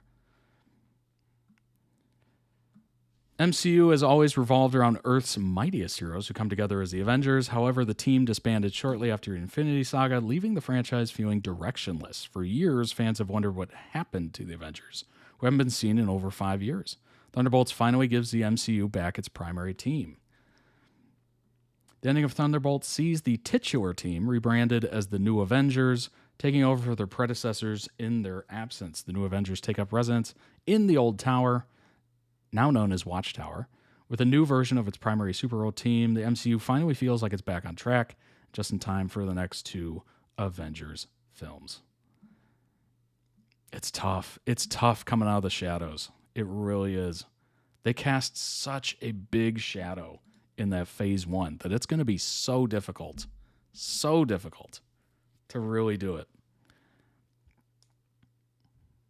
And not for the people that are actively into the comics, actively into the Marvel Cinematic Universe. Like, if you're in it, you're loving this. You're loving it.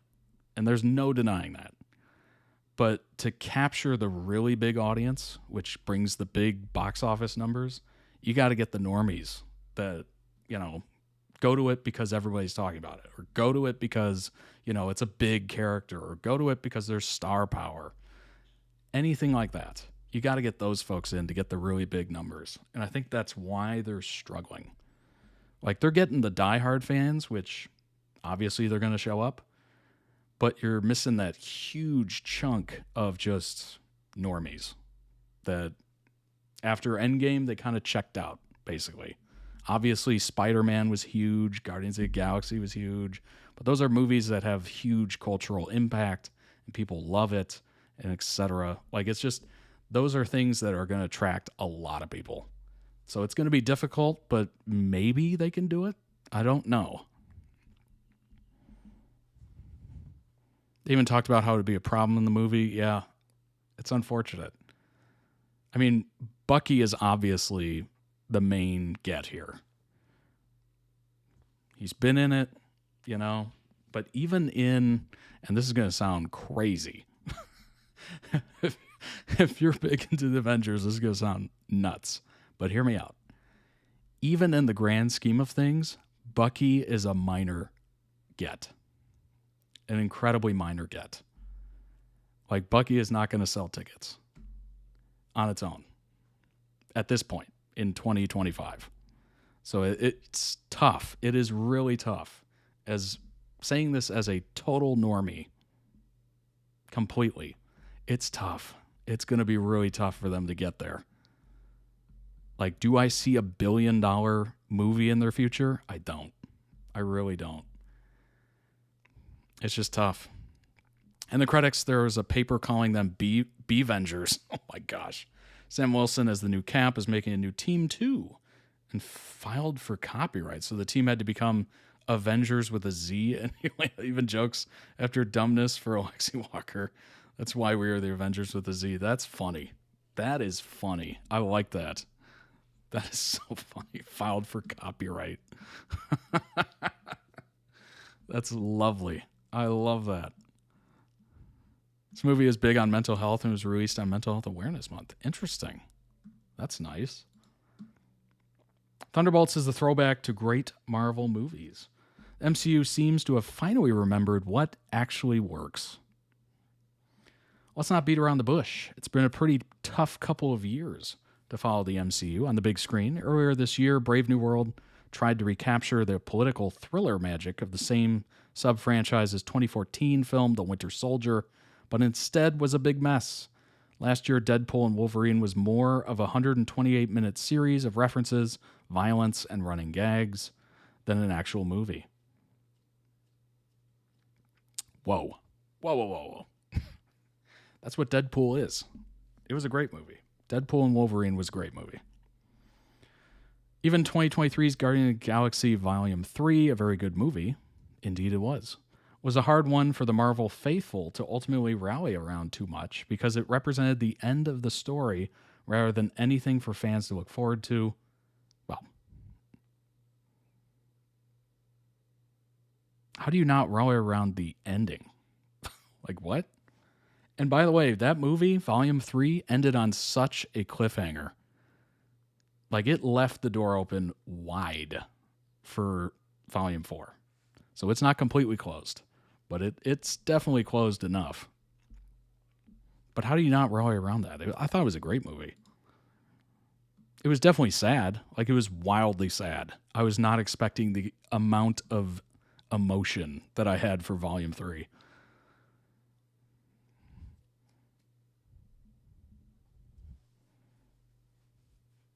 Even they joke about their namesake. So they knew what they were doing, what the response would be, which I think is brilliant. The creators used criticism to market the team in a way.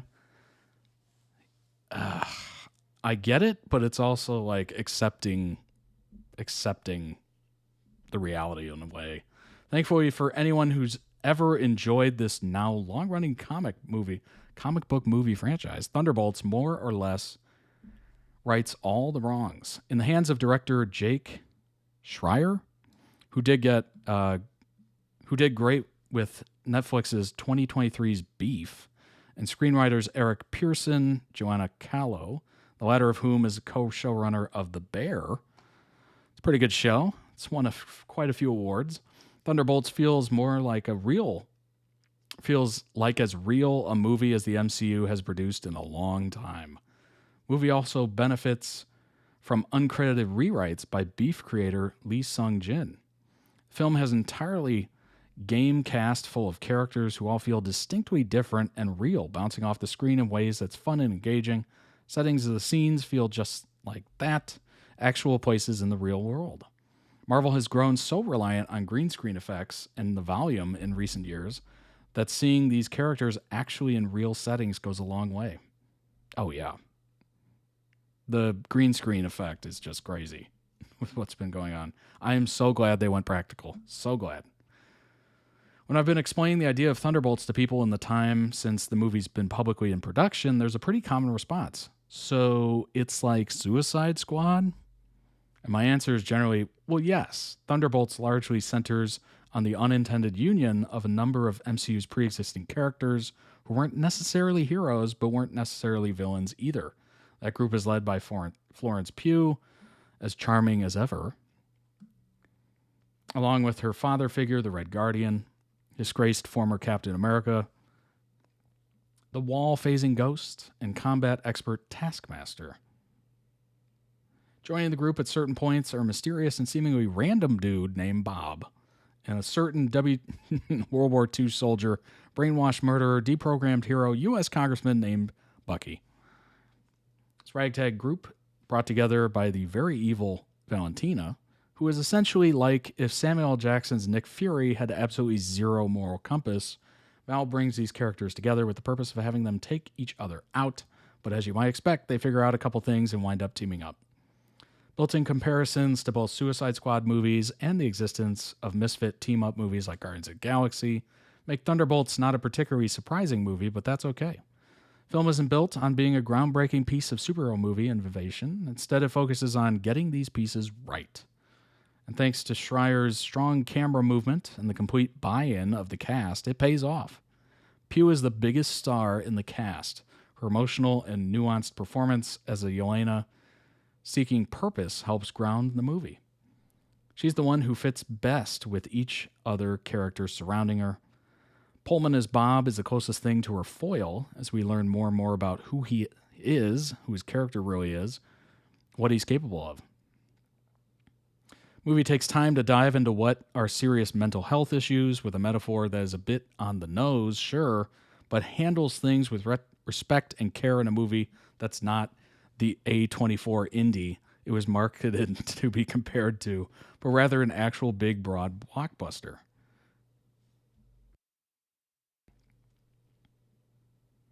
One of the most fun performances to watch is Julia Louis-Dreyfus as Val. That's not surprising, actually. She was in that what was that show called? Oh gosh, Veep. So she's definitely used to being in that kind of role. Val is not a good person, not involved with any of this for good reasons. Everyone wants to kill Val or put her in jail, and they can't. Because this is a character who plays the game the right way. Not only is she like the anti-Nick Fury, but she's like Zemo. Had the actual powers and resources of the U.S. government system behind him. She's a chess player of the best variety. Broad story and the way things are paced in Thunderbolts are strong. Some of the writing can also be clunky at times. You'll notice when one character is very succinctly explaining who they are or who someone else is, or randomly dropping a bomb about what happened in someone's personal life behind the scenes. This isn't exactly a nuanced, tactful way to write a script, but it also should come as no surprise to anyone who's ever read a comic book. Sometimes you just have to get the information out there. It's okay for us to watch and laugh a little bit or roll our eyes, but we can move on from there and know what we need to know. It's okay for a superhero movie to not have Coen Brothers level dialogue. Thunderbolts really locks in, though, in its back end. That's when the movie really embraces its mental health metaphor, showing that even overpowered beings, ostensibly heroes or anti-heroes, have a dark side that they have to contend with. It's also when the movie takes some serious visual swings and where you do notice things getting away from the Marvel formula that it becomes stale. There's no CGI fight here. In fact, the climax of this film is quite different entirely from what you may expect. Interesting. Casual moviegoers might be worried often with Marvel films these days that they won't understand things and that the movie might require homework. While Thunderbolts does center on characters and situations that have been featured before, there's nothing that newcomers won't be able to figure out just by reading into a couple of the included context clues. Perhaps even more exciting, though, is the way the story ultimately does fit into the overarching picture of where the MCU is going. We're not going to get into specific details, obviously, but the early days of the MCU weren't complicated. Iron Man 2 ended with Thor's hammer in a field, and the next movie was Thor. Yeah, simplicity. We get back to that kind of simplicity here, and boy, oh boy, thank the Marvel gods for that. Is that Thor? Sure, let's thank Thor for that. Yeah, simplicity, indeed. Simplicity, indeed.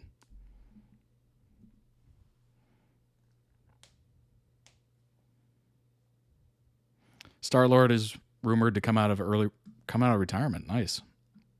If you're thinking, why didn't you see Taskmaster in any edits? Taskmaster killed off in the first 15 to 20 minutes. Well, there you go. Was hated already from Black Widow. Comic version was a man. MCU was a woman. That didn't bother me. The reason I didn't mind Taskmaster dying was because the character just didn't have much going for them. Maybe death was too harsh. They did an Iron Man 2 thing with the ending with Thor's hammer. The Thunderbolts ended with a Fantastic Four ship theme. The next movie is Fantastic Four. Simple and easy. Simple and easy. You don't have to overcomplicate it. That is, that's lovely. Very, very interesting. I don't understand enough to know how you capture an audience that well. Like, clearly, the people that saw it loved it. But how do you get the numbers out? That's the question. I guess you start with a solid foundation. It seems like Thunderbolts is a solid foundation. So where they take it from here is important. But I think having a movie that ranks that high, and especially if it's, put in people's top 10, top 5 of all time, like that is a great way to start it. So I think you're onto something there. I think it might be the start of bringing people back around, right back into it. We shall see. We shall see. Fantastic Four is coming out. Don't know how it's going to do. It's a start. They can easily do a Guardians of the Galaxy trilogy, maybe more. Yeah, I would think so. I would absolutely think so.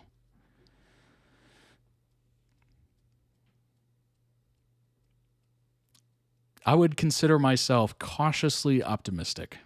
Cautiously optimistic. Like, clearly there's been some bonehead decisions there recently, but it seems like this is on the right path. Certainly. Make them central parts of the reset after Doomsday. Yeah. There is... I mean, they know the method to the madness. They've done it before. They can do it again. It's just, it's about capturing that crescendo. You want to get people into a big arc that they can follow and that they're interested in. That's it. As soon as you get people into that, you're good to go. But I think, obviously, people have been feeling either oversaturated or underwhelmed with some of the releases, and they have no one to blame but themselves. No one to blame but themselves. I think one fear is potential deaths, especially for someone like Bucky, who was there from the start. Yeah, that's rough. That is rough. I know a lot of people love Bucky Barnes. Tons. So it would be kind of brutal to see that. For sure. Like, that would be extremely tough. If anyone kills Bucky, I will have big feelings. Exactly. Yes. I know Bucky has quite the following. So we'll see. You know, that might be a good start.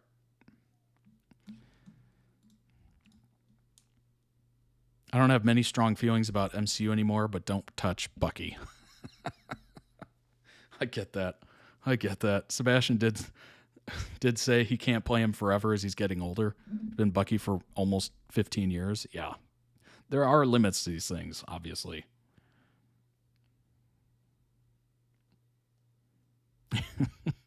Although, look at Hugh Jackman. He's getting ready for another Wolverine appearance. You never know. Till you're 90. Come on, Sebastian. You can do it. We believe in you. But yeah, I honestly don't have any strong feelings for the MCU at this point. I've been kind of like lulled into, I don't even know what to call it. Lulled into meandering. Like, I just kind of look into a little information and I just go about my day. Like, it doesn't invoke that gotta see it mentality that Phase 1 had. Phase 1 had everybody by the throat. Like, we were all into it. When's the next one? Give me it now. Like, we were just enthralled in it. And I'm including normies. Like, normies were big into Phase 1. Apathy. Yeah, that's probably a good way to describe it, honestly.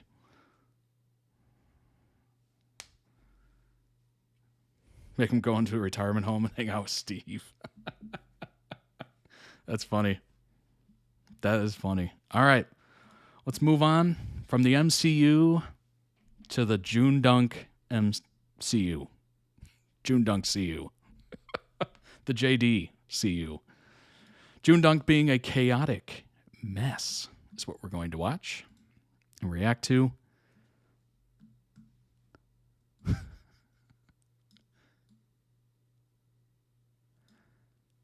To be fair, Joong is his own cinematic universe, for sure. At this point, I think I can say that with a lot of authority.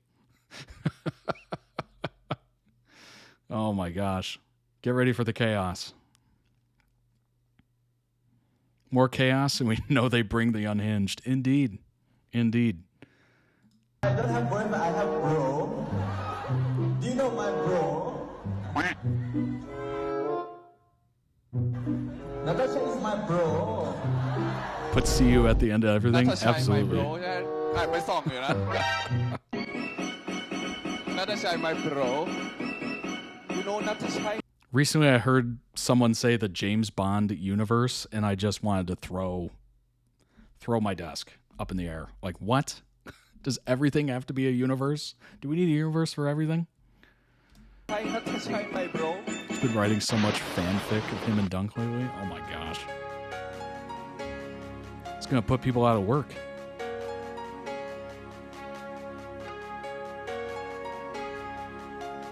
Ronaldo. Fanfics have been crazy. Oh my gosh. What's up, Horoscope?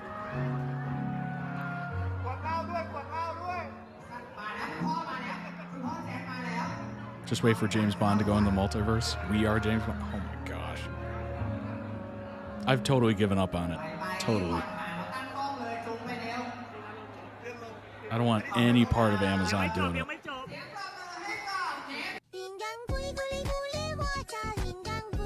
Most recent one had product placement from Garnier even. Wow. Not the fanfic sponsored by Garnier.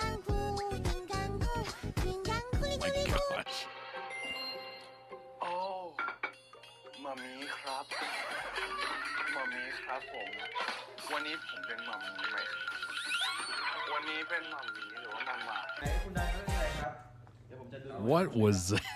ผมจะดูคนที่เขาแอบชอบคุณมานานแสนนานคนนั้นก็คือ Garnier's a wild sponsor. Yeah. นี่ครับ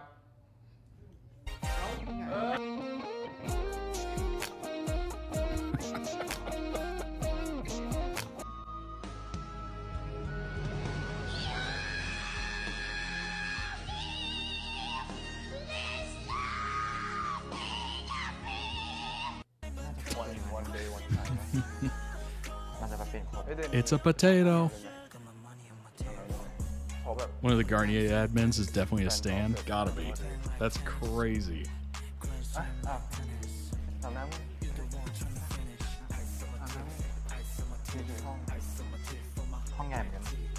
The official Twitter for Garnier was even liking the post. You gotta be kidding me. That's wild. อาบน้ำกันไงแบบหมายถึงแบบอาบน้ำกันอะอาบน้ำกันไม่ได้อาบน้ำด้วยกัน Keep an open mind, but your knees together. Lucky numbers 6969. What do you mean? Oh my god. Only for me? Oh, เขาบอกเป็นเลขนำโชคเมื่อกี้เขาบอก just for you. Potato baby in the dock. สำหรับผมก็คือเลขนำโชคตอนนี้ก็คือ69นี่แปลให้ผมฟังหน่อยได้ไหมผมไม่เข้าใจก็แปลไปแล้วไงเมื่อกี้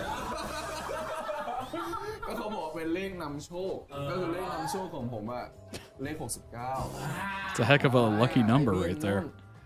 เนี่ย มึงน่าจะขยี้แล้วอันนี้มันแปลไม่ได้ โซเชียลคือเสียงที่นี้เนี่ยต้องเข้าใจก่อนมันไม่ได้มีอะไร18บวกเลยจริงมันก็18บวกแหละคือมันเป็นรีวิวเยอะไปคือในความมันมีความจักรจีด้วยอะไรอย่างเงี้ยก็เลยแบบก็เลยแยกไม่ออกเลยว่ามันเสียวหรือว่ามันจักรจีใช่นี่อะไรอยากพูดกับแฟนในวันนี้นะครับไม่มีแล้วไม่มีนะฉะนั้นความพิเศษของเรานะครับวันนี้เดี๋ยวผมขออนุญาตนะครับ Oh my gosh. พูดก่อนครับนี่ไปโดนเส้นอะไรเมื่อเนี่ยไม่ครับเขาไม่มีแต่ผมมีหน่อยก็ได้โอเคดังนะครับก็ก่อนอื่นก็ขอบคุณอัลโปก่อนที่จัดกิจกรรมแบบนี้ครับผมยังไม่ถึงตรงนั้นยังไม่ถึงโอ้ยถึงแล้วมันถึงแล้วที่เขาบอกว่ามีอะไรไงก็ขอบคุณอัลโปที่จัดกิจกรรมแบบนี้แล้วให้พวกเราได้มาเจอกันนะครับผมวันนี้จะมีงานประกาศรางวัลครับว่าไปร่วม2-3 วันครับประมาณนั้นใช่แล้วขอดูได้บอกคุณไหมว่าจะมีเด็กมาวิ่งเล่น2 คนอยู่รอบๆ Can't take them anywhere.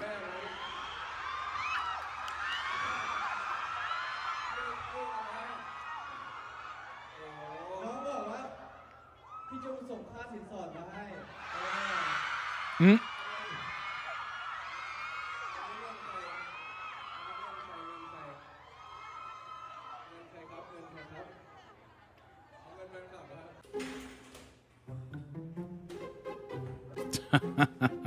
I've seen videos like this.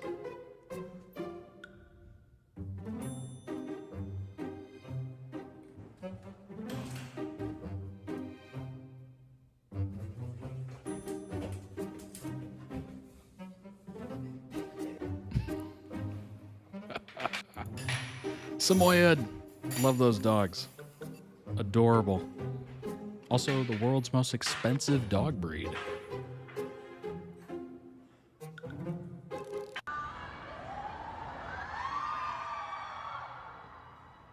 Just turned 3. Nice.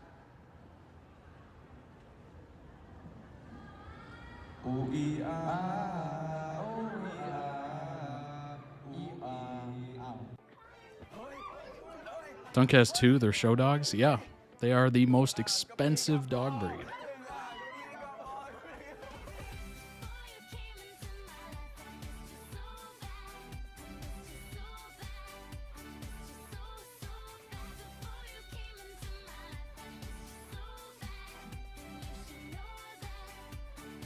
Can vary based on breeder reputation, lineage, and location.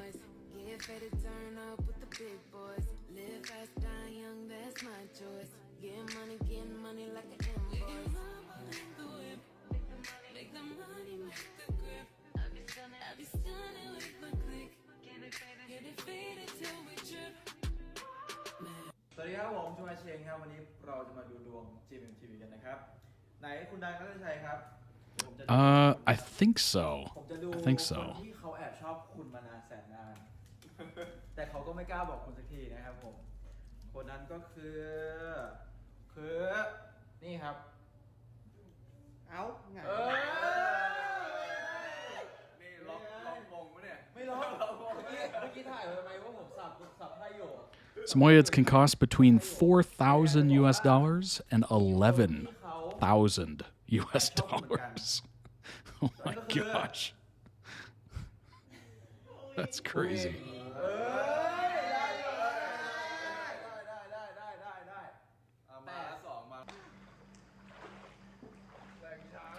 Other ones are the Tibetan Mastiff, French Bulldog, Pharaoh Hound, and the Rottweiler.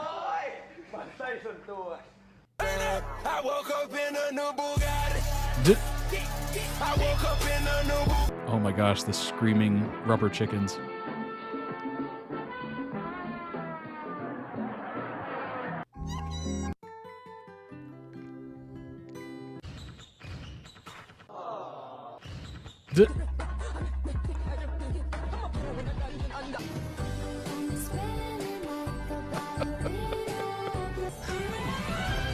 Two kinds of people. Oh.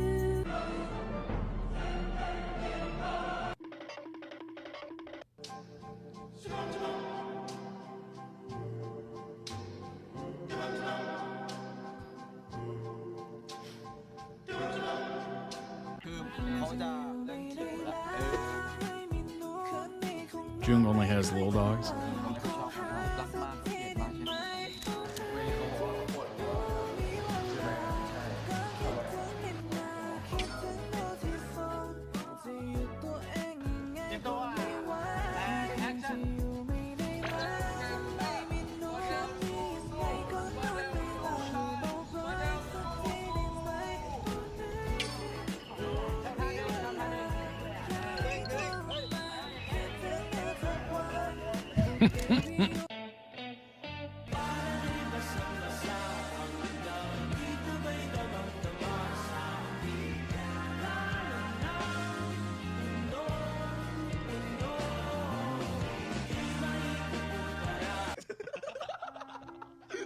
Kiss them, please. Wow. What was Ooh. ช่วงนี้นอนน้อยด้วยนะ Oh my gosh. เราต้องหรือคุณจะไม่มีวิตามินคุณขาดวิตามินหรือไม่คุณขาดวิตามินใช่ไหมฉันคือเลมอนฉันสามารถเติมวิตามินให้กับคุณได้ Filters have gotten so good, it's crazy.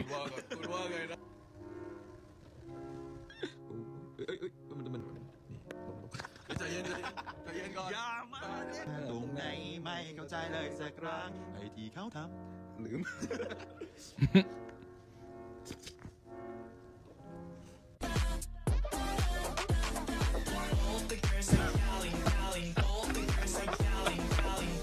I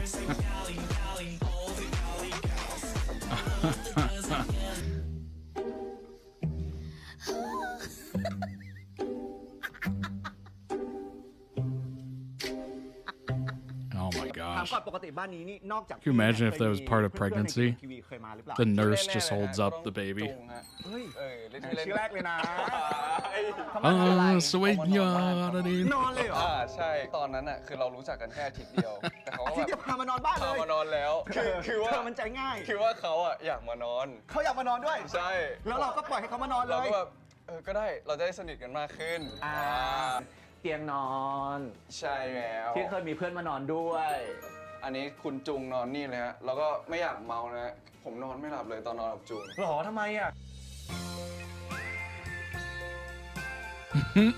เขานอนดิ้นผมก็เลยแบบนอนไม่ได้ เราก็เลยเปลี่ยนไปนอนข้างล่างกันเลย นอนพื้นเหรอ ใช่ นอนพื้นข้างล่าง จุงก็นอนเตียงไปดังก็ลงมานอนพื้น ไม่ใช่นอนห้องรับแขกเลยฮะ ลงไปนอนข้างล่างทั้งคู่ ใช่ ผมโสดนะครับโสด Oh, this. อะไรนะครับ อะไรนะ ใครบอกว่าโสด อีกหนึ่งที เฮ้ยเธออย่ามาสร้างเฟกนิวนะ รักมากๆเลยนัทชัยBro. What's a character would you like to do? I want to see you act in the red flag characters. Sorry, I'm a green flag.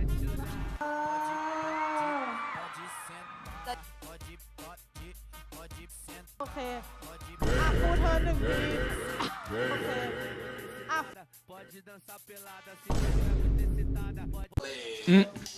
นี่นะขอมือขอเงินด้วยพี่นี่หมดนะครับโลก People have started calling them bro. That's funny.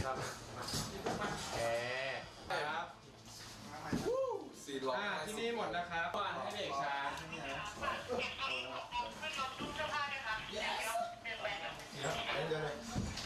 เดี๋ยวก่อนนะพี่เดี๋ยวบ้านเราคุยกันมาอันนี้ไม่มีในบทนะไม่มีในบท This feels like pottery. Just manipulating clay.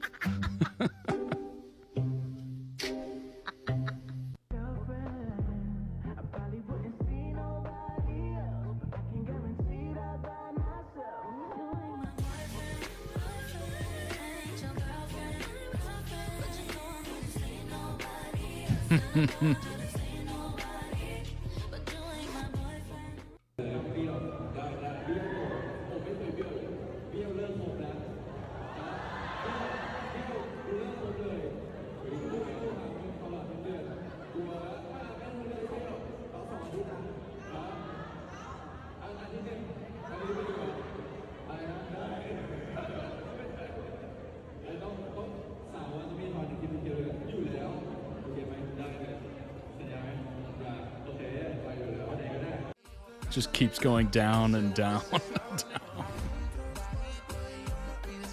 I won't call you for 10 minutes.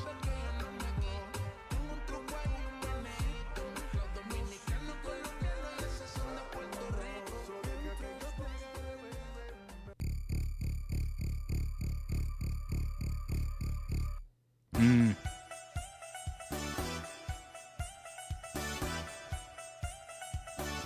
นี่แหละชมว่าสวยได้กี่เปอร์เซ็นต์นานๆชื่อนานๆเอาตามความจริง Thank you ห้าม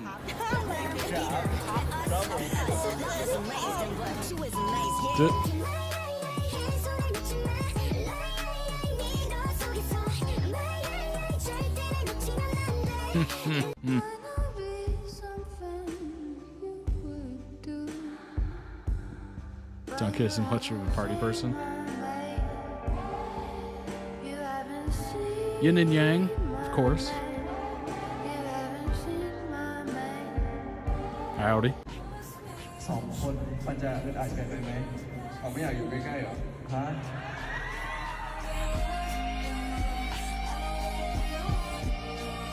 Zoom in.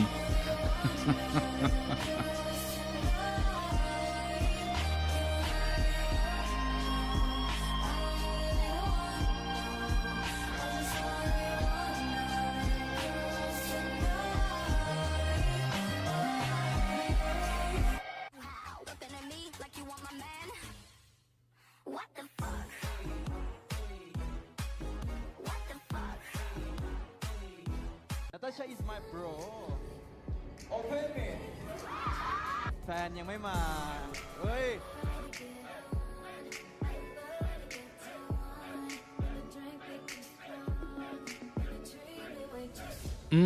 Good game, bro. ผมไม่มีอะไรทั้งนั้นผมมีแค่โบร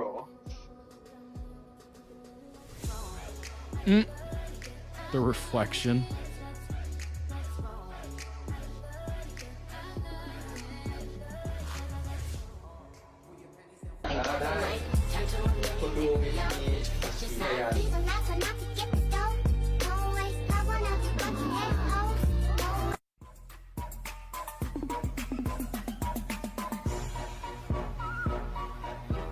Hey, when you got a good one, you just keep it. That is a fact.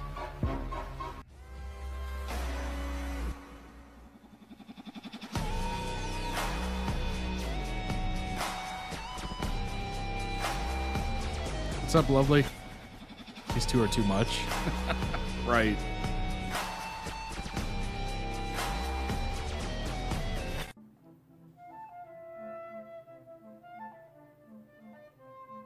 Who's behind you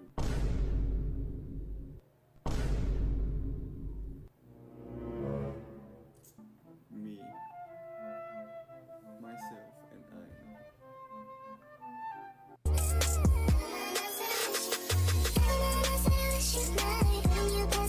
Did a fan event this weekend? And a wandering hand.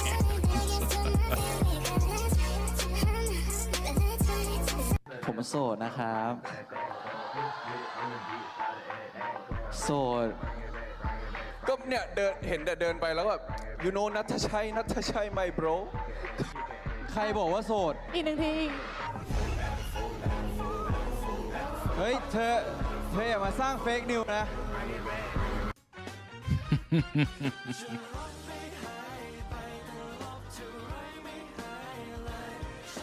He was playing with dunk like slime at that point, yeah.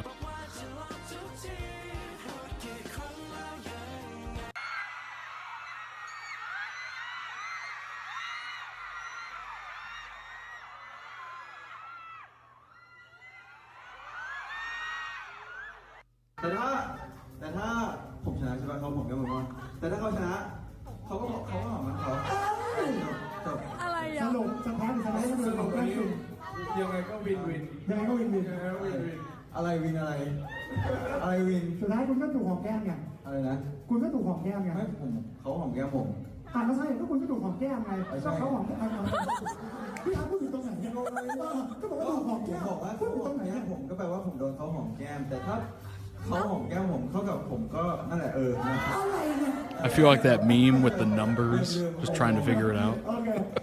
Thinking. มาดูกันนะครับพร้อมนะ1 2เหมือนเดิมนะครับ มั่นใจไหม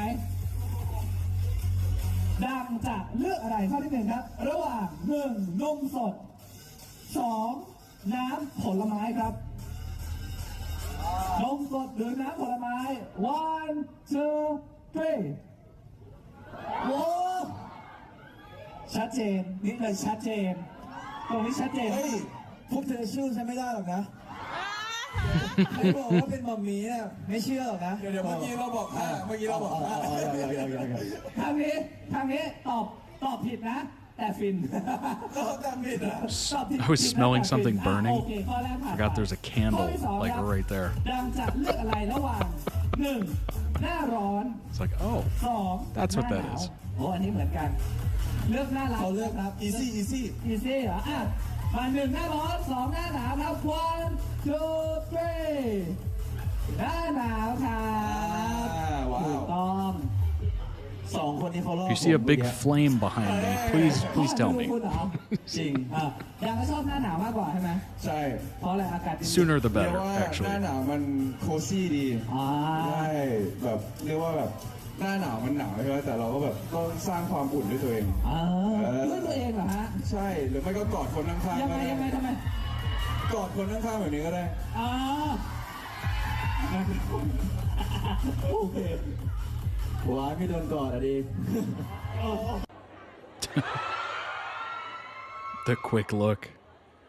Oh.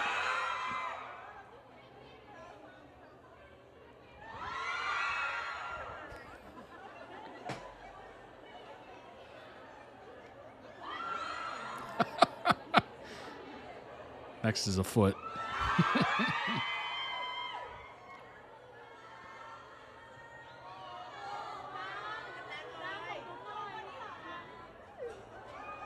That's so funny.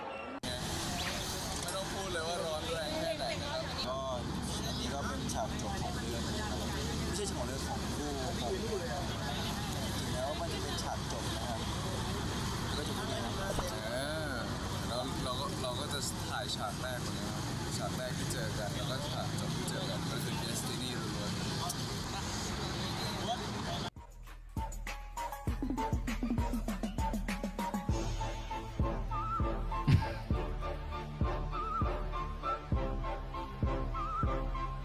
My bro.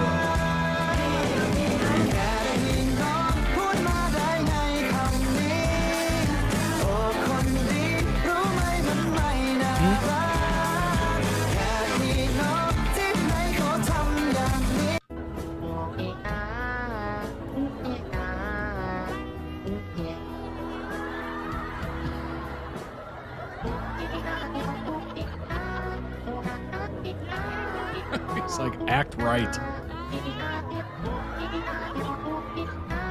Like I said, his goodnight poster for June. Nice.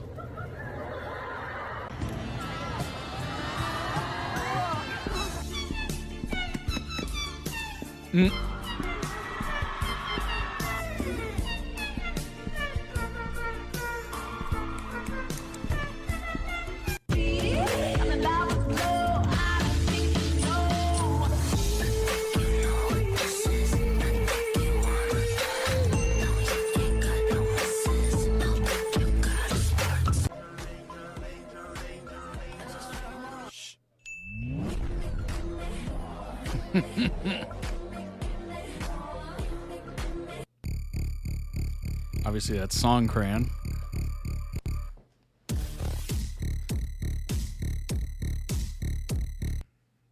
Nice. Oh, Shane got us again. He got us again. Look at that. Unbelievable. Excellent edit. Link down below in the description, YouTube's description. For the original video, go throw it some much-deserved love. And as always, check out the channel. They might have other videos that you might be interested in. And, not Songkran. They've been filming a paintball scene for like 10 things. Oh. Link for those of you watching live. Appreciate the context, as always. Shane, this isn't about you. Stop being funny, right? All right, let's bring up some information on JoongDunk. Brought to you by the wonderful, wonderful, talented mods, of course. Shout out to the mods for all the information you saw tonight, or today, or this morning, whenever you're watching this. When we last visited this dock, the boys were making Songkran plans. Joong, ever the social butterfly, was seen out pretty much every day and night, usually with various industry friends, as well as performing on stage with Jasper. Let's check it out. เธอเต้นหน้ารถหาเธอเต้นโชว์คนแก่เธอเต้นโชว์เพื่อนหน้าเวที Bad shorty ช่วยดึงเธอลงมาทีแค่นี้พอ dance floor จะไม่ Oh my lady she move her body she move her body ออกแรงในยาม that drink make me crazy please come back With bro. อย่าให้รอ dance floor จะไม่ Bad shorty เธอมันเพื่อน on your plate ทำใจเล็กๆ Bad shorty like a fire ใจจะวายแต่มันท้าทาย Wait tell me baby should I run or stay right the way I think it down to play let's go pop it hit so high drip so shine when I walk on by ยกให้เธอเป็นคนพิเศษเราก็โดนต้องมาสักคนไม่มีพักเบรกเพื่อมาเธอหน่อยใครก็ชิดซ้าย please stay with me Needless to say, Joong was having a good time.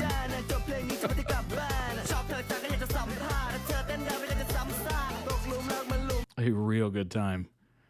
Dunk, usually the more reserved one, promised he'd at least go out one night with Jung whilst at a fan event pre-Songkran.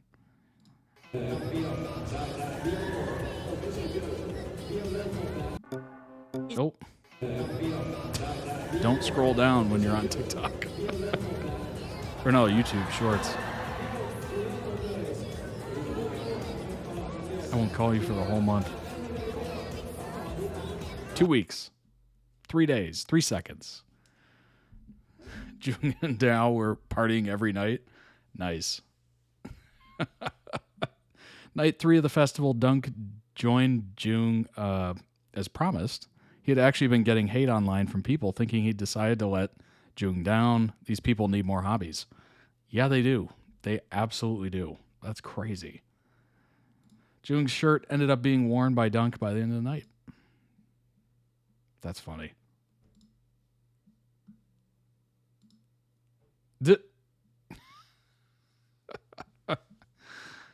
That's funny. Despite Dunk have been prepared for a messy night with spare slides, they ended up with one pair of shoes between them, so they shared. Dunk's logic at its finest. That's so insane.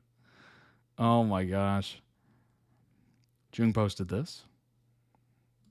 Scroll down for fans adding more pics.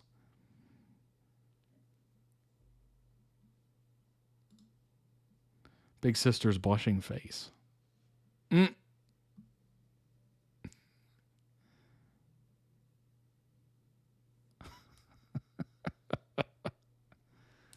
question is, why is he blushing?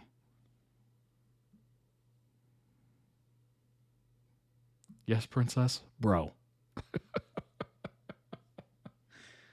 So protective of Dunk that he gives his shirt to him so that nobody can see him.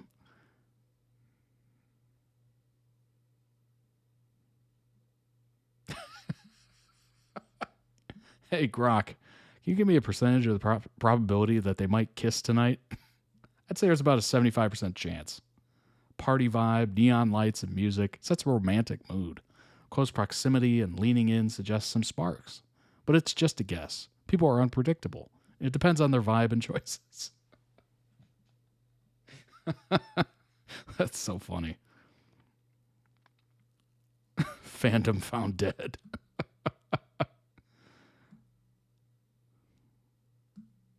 Oh my gosh. That's so funny. Dunk posted this. Just bros having fun.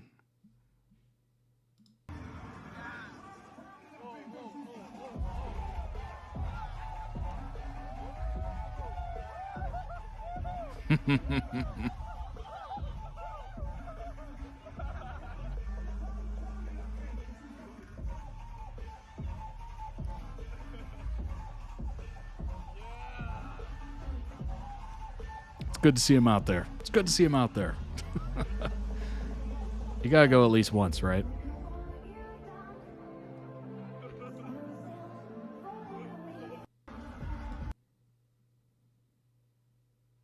Have fun, bro. New. Come join, bro.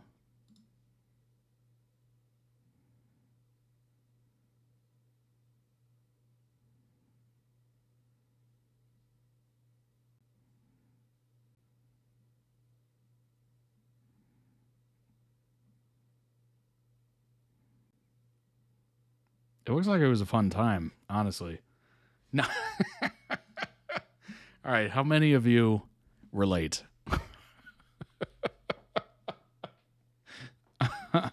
Grok did say it's a 75% chance. 75.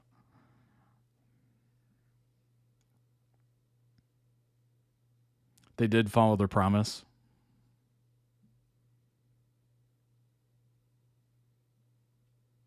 That's awesome. That is really cool. I'm glad Dunk made it out. Dunk made a show of making a post to confirm he got Jung home safely sometime after Songkran. However, this video was shared. It mentions New Year's because Songkran is Thai New Year. The boys spent the calendar New Year in different countries.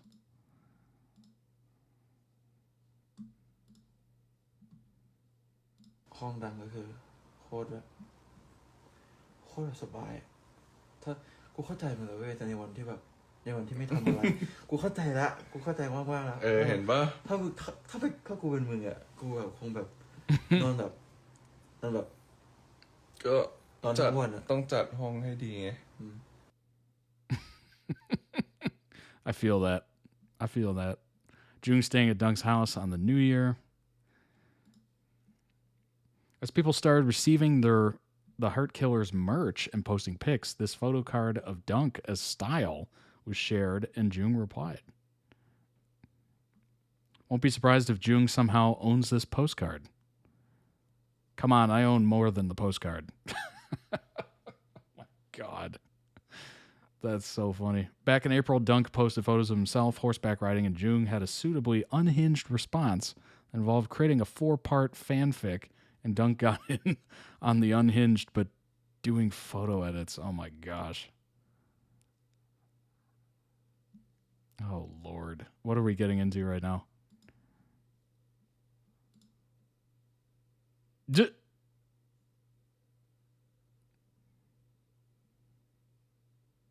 Oh my gosh. That's the best one right there. That's so funny. Oh my gosh. Dunk's love for Mermaid Jung.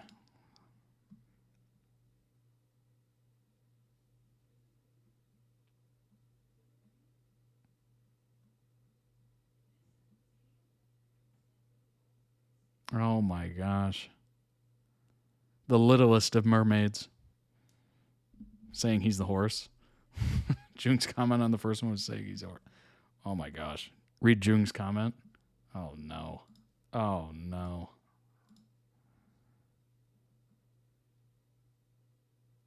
Back on track. Me.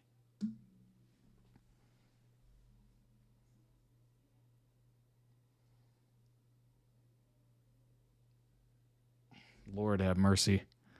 Have mercy. Good grief.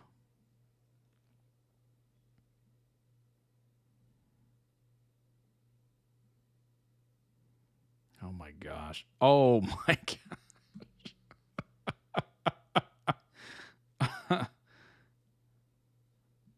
That is so funny. So funny. Dunk's been posting a lot of cooking content. Nice. From viral TikTok food trends to items that will be available in his bakery. Navori. Ooh. Exactly my reaction. Yeah, it's too much. It's too much. Coconut. Oh, look at this.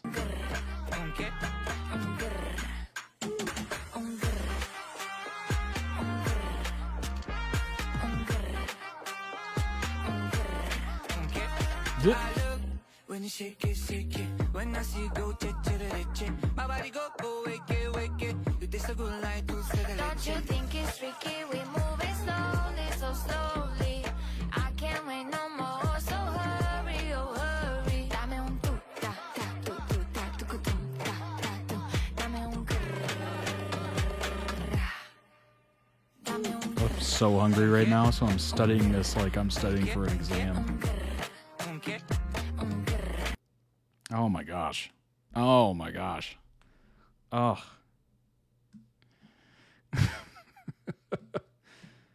Like the above, Navori is focusing on Pride-themed baked goods right now. All right, let's check out these baked goods. Nice.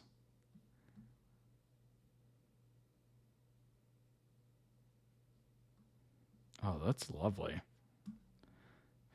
Excellent Instagram photos as well. That's very cool.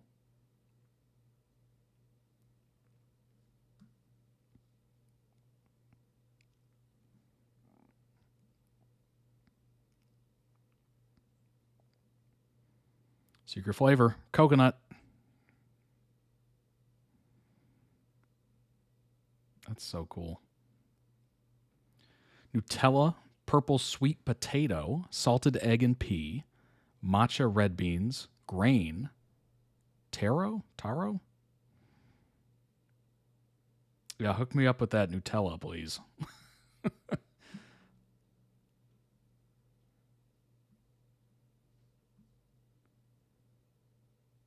Wow, those look picture perfect, don't they?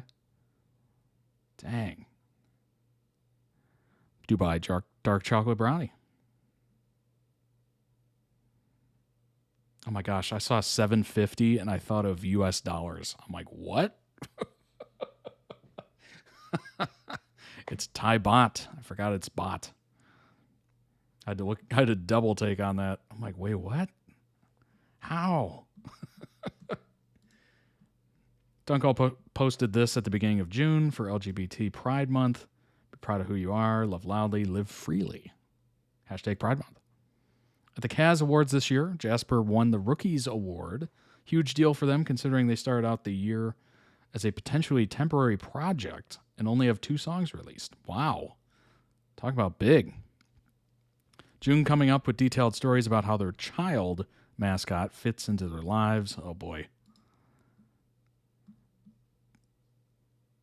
รอบก่อนคือคุณพ่อเขาสปอยไปแล้วว่าขายยาแต่อยากได้ยินป๊าสปอยน้องค่ะ คือเห็นไหมครับ ถ้าคนเห็นนะครับ Oh boy, here we go.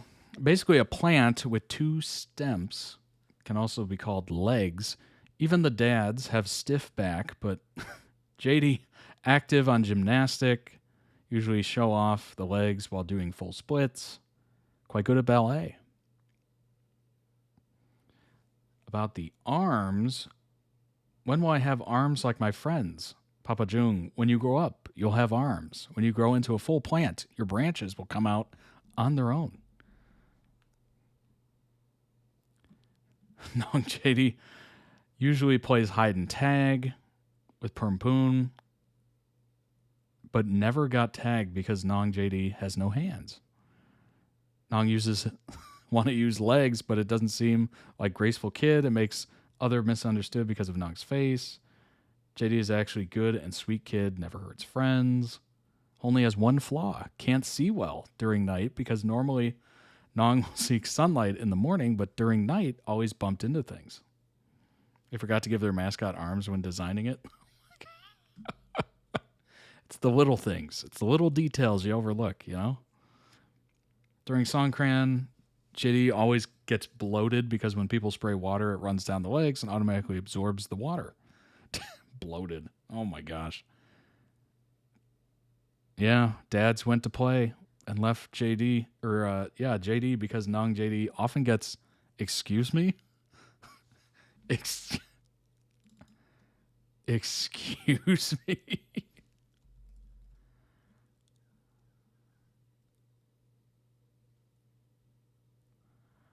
That's a bit of TMI. That's too much. That's too much. Oh my gosh. He sure has an imagination and is a good storyteller.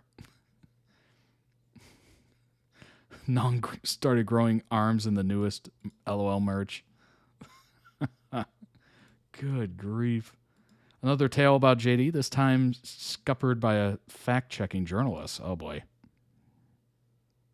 Parents หรือว่าเราเป็นหัวหน้าครอบครัวอะไรอย่างเงี้ยครับผมเราได้วางแผนชีวิตลูกไว้หมดแล้วว่าลูกจะเรียนที่ไหนกินยัง I've already planned my kids' life, where they will study, what they will eat, which skill development courses to take. At 6 years old, the kid will start learning piano, increase the ability of the brain on the left, right, back, and front. But your kid has no hands. Jung speechless. As for physical development, Dunk will teach them how to do push-ups. Dunk, I think our kid is cute. It's perfect in its own way.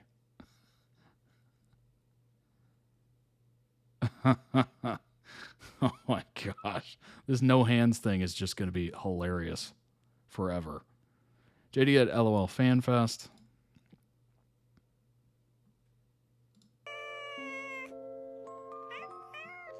Yep, definitely no arms to be seen. Definitely no arms to be seen.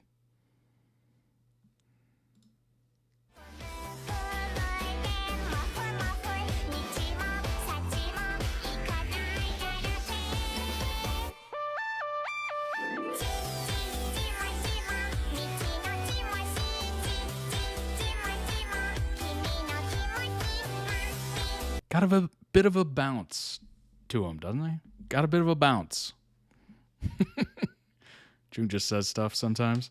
His mouth runs, and then he even seems surprised by results. JD is possibly the only mascot that doesn't really choose violence. Honestly, it'd be difficult. Without arms, it'd be really difficult. With the others, but she is hindered by the lack of arms, indeed. In return, even Pody, Bound Prem's mascot, who they encourage to fight, tends to be gentle with her. Well, that's nice. That's sweet. Mostly. Joong helping JD in the chaos of 22 actors, 11 mascots, and one overwhelmed host.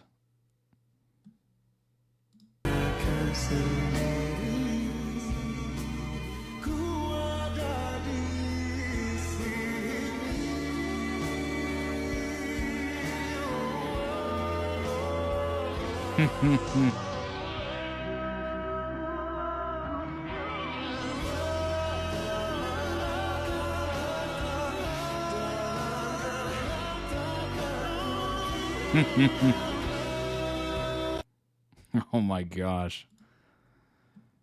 The family on stage together. Oh, the family. What? How dare you? JD has TikTok now. Oh gosh.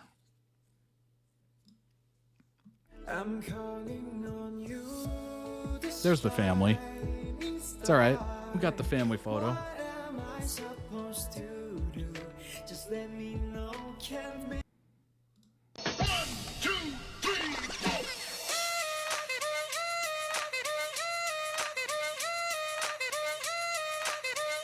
Faster. Faster.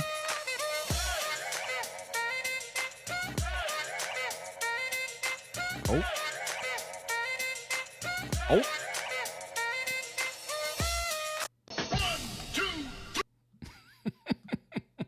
And Instagram. Oh boy. 132,000 followers. Oh my gosh.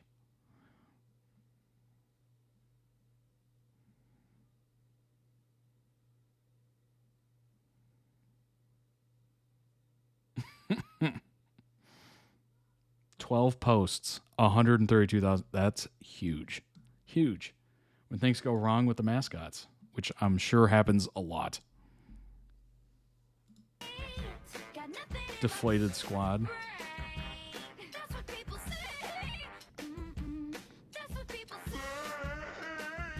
Oh, God.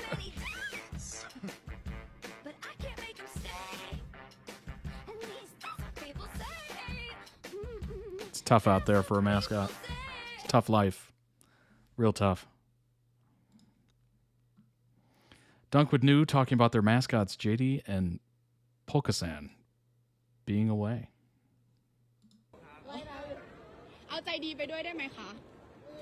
Where did San go? Went to swim. Can JD go swimming together? How does JD swim? By photosynthesis? Mermaid style.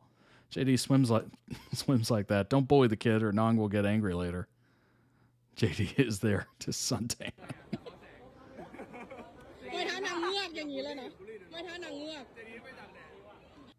That's funny. The boys discussing their relationship. It's footage from LOL FanFest. Up to you if you chance it. I don't think it's fan cam. Oh boy. I'm not going to chance it. I'm not going to do it. After LOL FanFest, Joong took some time off with his family and traveled. I've been bit too many times with LOL FanFest. Move on to the next. Feel so sorry for my future husband because I've seen Joong shirtless more times than I'll see you. That is brutal. Brutal.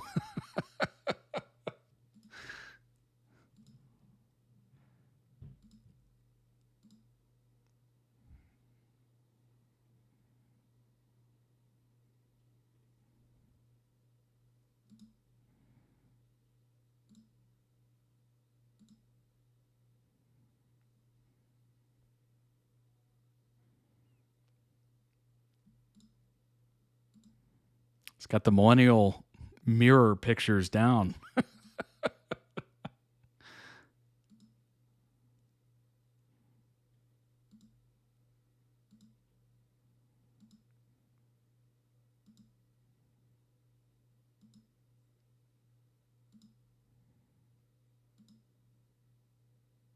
These pictures are so clear. So clear. Also, part Jung still edited himself into pictures with Dunk. Very normal behavior, including one in this photo dump. Oh my gosh. No. I didn't know Von Dutch was back until this post. Yeah, right? Next up, Affliction t-shirts. Coming back.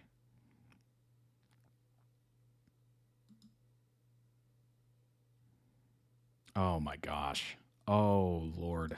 I should not look at that.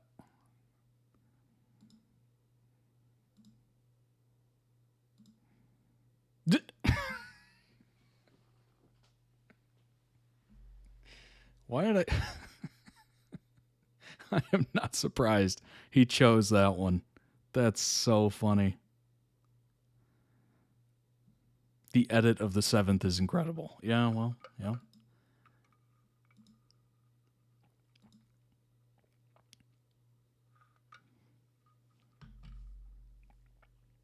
Octopi.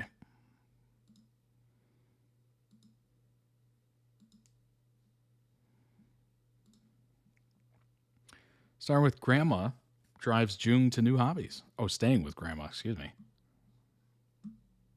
What, crochet? O kadar sıkıldım ki yani dışarı çıkıp böyle yollarda yürüyorum, tamam mı, şeyin içinde, bizim mahallede işte salyangoz vardı yerlerde. Aklıma bir şey geldi, dedim ki şu salyangozlar ne yiyor lan? Her gördüğüm zaman böyle yürüyorlar gidiyorlar, şey yaptığı yok, değil mi? İşte ben araştırdım, dedim ki bunlar ne yiyor acaba falan filan dedim. Salyangozlar şey yiyor. İşte salatalık yiyor. Gittim anneannemlerden salatalık aldım, böyle dilimledim. Tüm mahallede böyle salyangoz bekledim. Sonra hepsini topladım, böyle evin önüne koydum. İşte böyle. Oh my gosh. That's a whole other level of bored right there. Feeding snails cucumbers. Whilst in Korea, Jung had surgery done. When he returned to Thailand for work, the light bandaging on his nose and changes caused a storm of posting from fans and haters alike. Haters? Oh, they're saying he got a nose job. Oh. Isn't the bandaging a heck of a lot more for a nose job? It's like crazy amount of bandaging.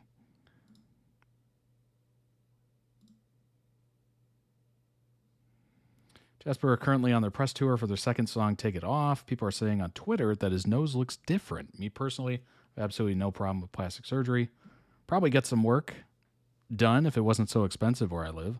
That being said, I hate when people get nose jobs when they have a more, quote, ethnic nose. To change it to something more, quote, Eurocentric truly breaks my heart. What do you guys think?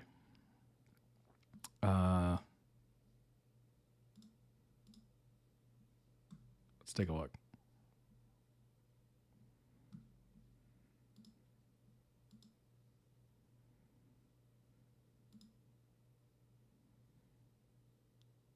I mean, it could be the lighting, but the tip looks like it's pointed a little more up. Could be the lighting, though, honestly.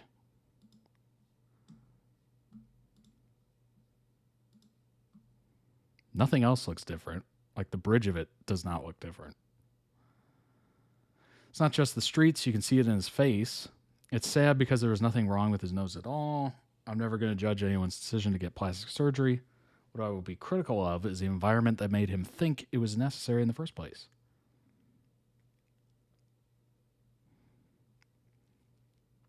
It's his body, his choice.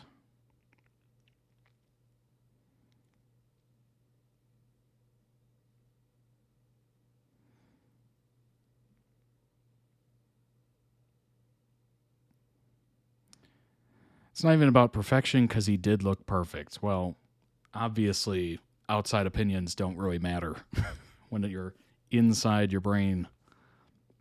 Might be perfect to you, could be horrendous for him. You never know. People's self-image. Is he doing this for the Jasper idol image? Because his looks have never once been an issue while acting. I know I'm not everywhere on the internet, but I've never seen any negative comment about components of Jung's face or anybody even hinting he should tweak something Whoever is whispering in their ears about this and veneers are wrong and not fans could be a company, potentially. Sad to think that Joong felt that he needed to have work done. He was more than handsome before. No need to change anything. I've actually been worried about the whole idol thing GMMTV is pushing lately, and the importance of brand deals might lead to more plastic surgery. That's a good point. That's a good point, especially with the very luxury item sponsors that they've been getting, or brand deals.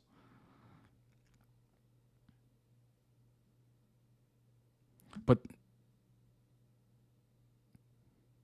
this is not a typical bandage for a nose job. Nose jobs are down here towards the base of the nose. So it might just be lighting.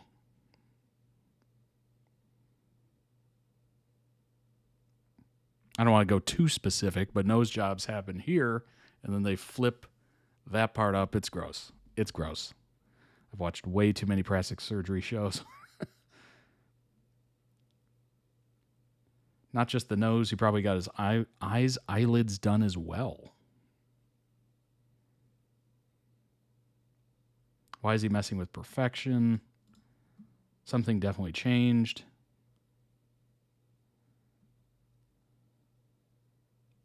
It is what it is, frankly.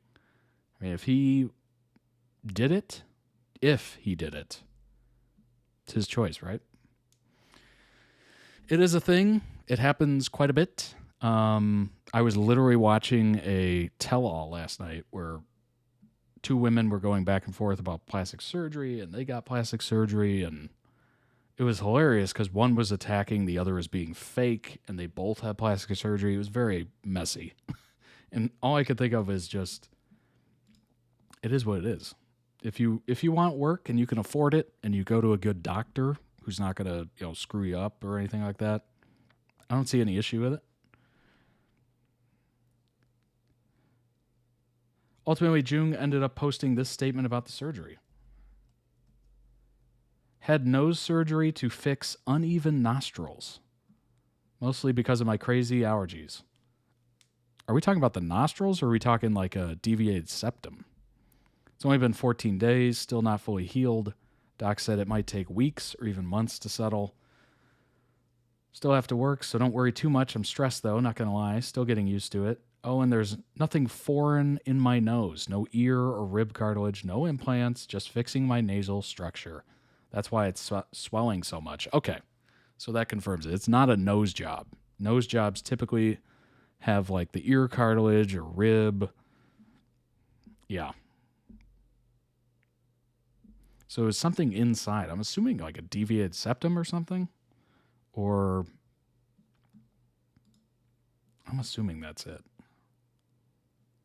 Although this nostril looks a little smaller than this one, I guess. Maybe that was it. I don't know. I'm not a doctor. When they had their first joint event post-surgery, Dunk showed his support for Joong by wearing a matching Band-Aid. Zoom in. I didn't spot it at first. Oh, wow. Yeah, it's hard to see. They probably matched it with makeup. That is smart. That is so smart.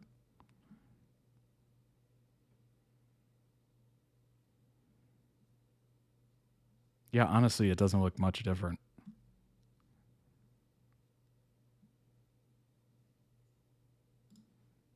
At the event, they showed that time apart only increased their antics. Oh, boy. His eyes only looked different because he cried. They were swollen. Yeah. I didn't even notice the eye difference, so I think people are kind of reading into that, probably. Plus, it's difficult with lighting and different angles and stuff like that. It's hard to see that.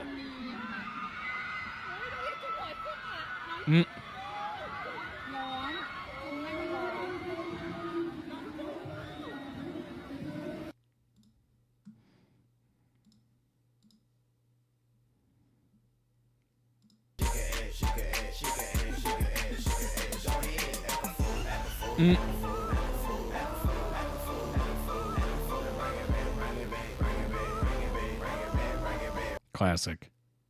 Checking on Dunk's kitchen injury. Oh boy. Oh.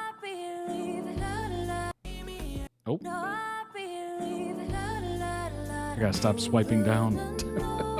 When his allergies were bad, he couldn't breathe, and he's had a few hospital stays, similar to Fourth. Okay. Good to know. Hopefully the surgery helped.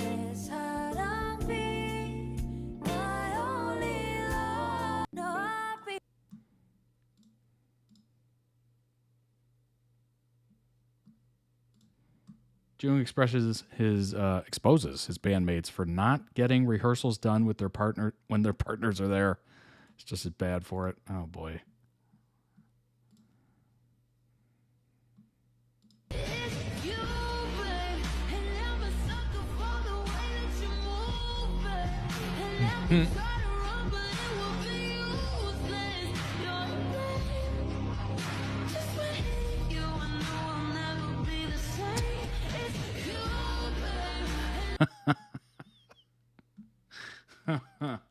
Jasper had an event with Jung and Dunk doing a lot of solo events.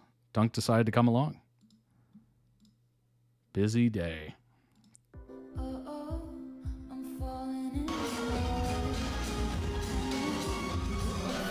Not the Taylor Swift.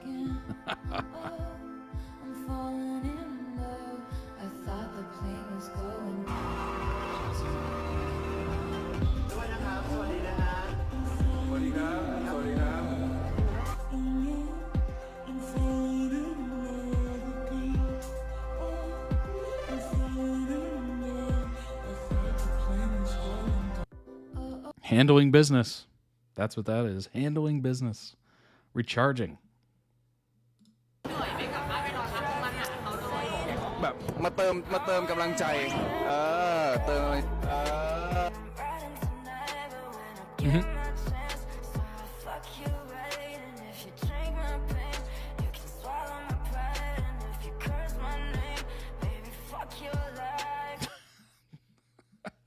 The wallpaper.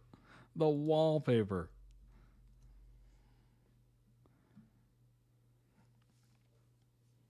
All right. I think that'll do it, folks. We'll do the rest for a next JoongDunk video, of course. We're closing in on 5 hours. 5. It's been a long one. Some of the videos were quite long. Quite long. But I appreciate you being here, of course, as always. If you gave 1 minute of your time or literally almost 5 hours, I appreciate you tremendously. Thanks for being here. Wow, 2:30. Good job, Jace, on staying up. Appreciate it. I appreciate it a lot. If you'd like to request your own videos, certainly do so. ToddReacts.com. Season and series tiers. Check out the merch. Ships worldwide. 15% off for members. Subscribe to the YouTube channel. Follow the Twitch channel if you want to join live and join the chat like these fine folks. And join the Discord. 239 members have already joined. When will you join? That's the question I leave you with. Thanks for being here, everybody. Hospital tomorrow, today. Well, good luck with that. Hope everything goes well, of course. I will be back on Friday, and you will be as well, hopefully. I don't want to presume, but we're hoping. All right, everybody. Take care of yourselves. Have a great rest of your week. I will see you here Friday for the kickoff to the weekend, of course. But take care, everybody. Bye-bye. Stay safe out there. The world's crazy. Bye, everyone.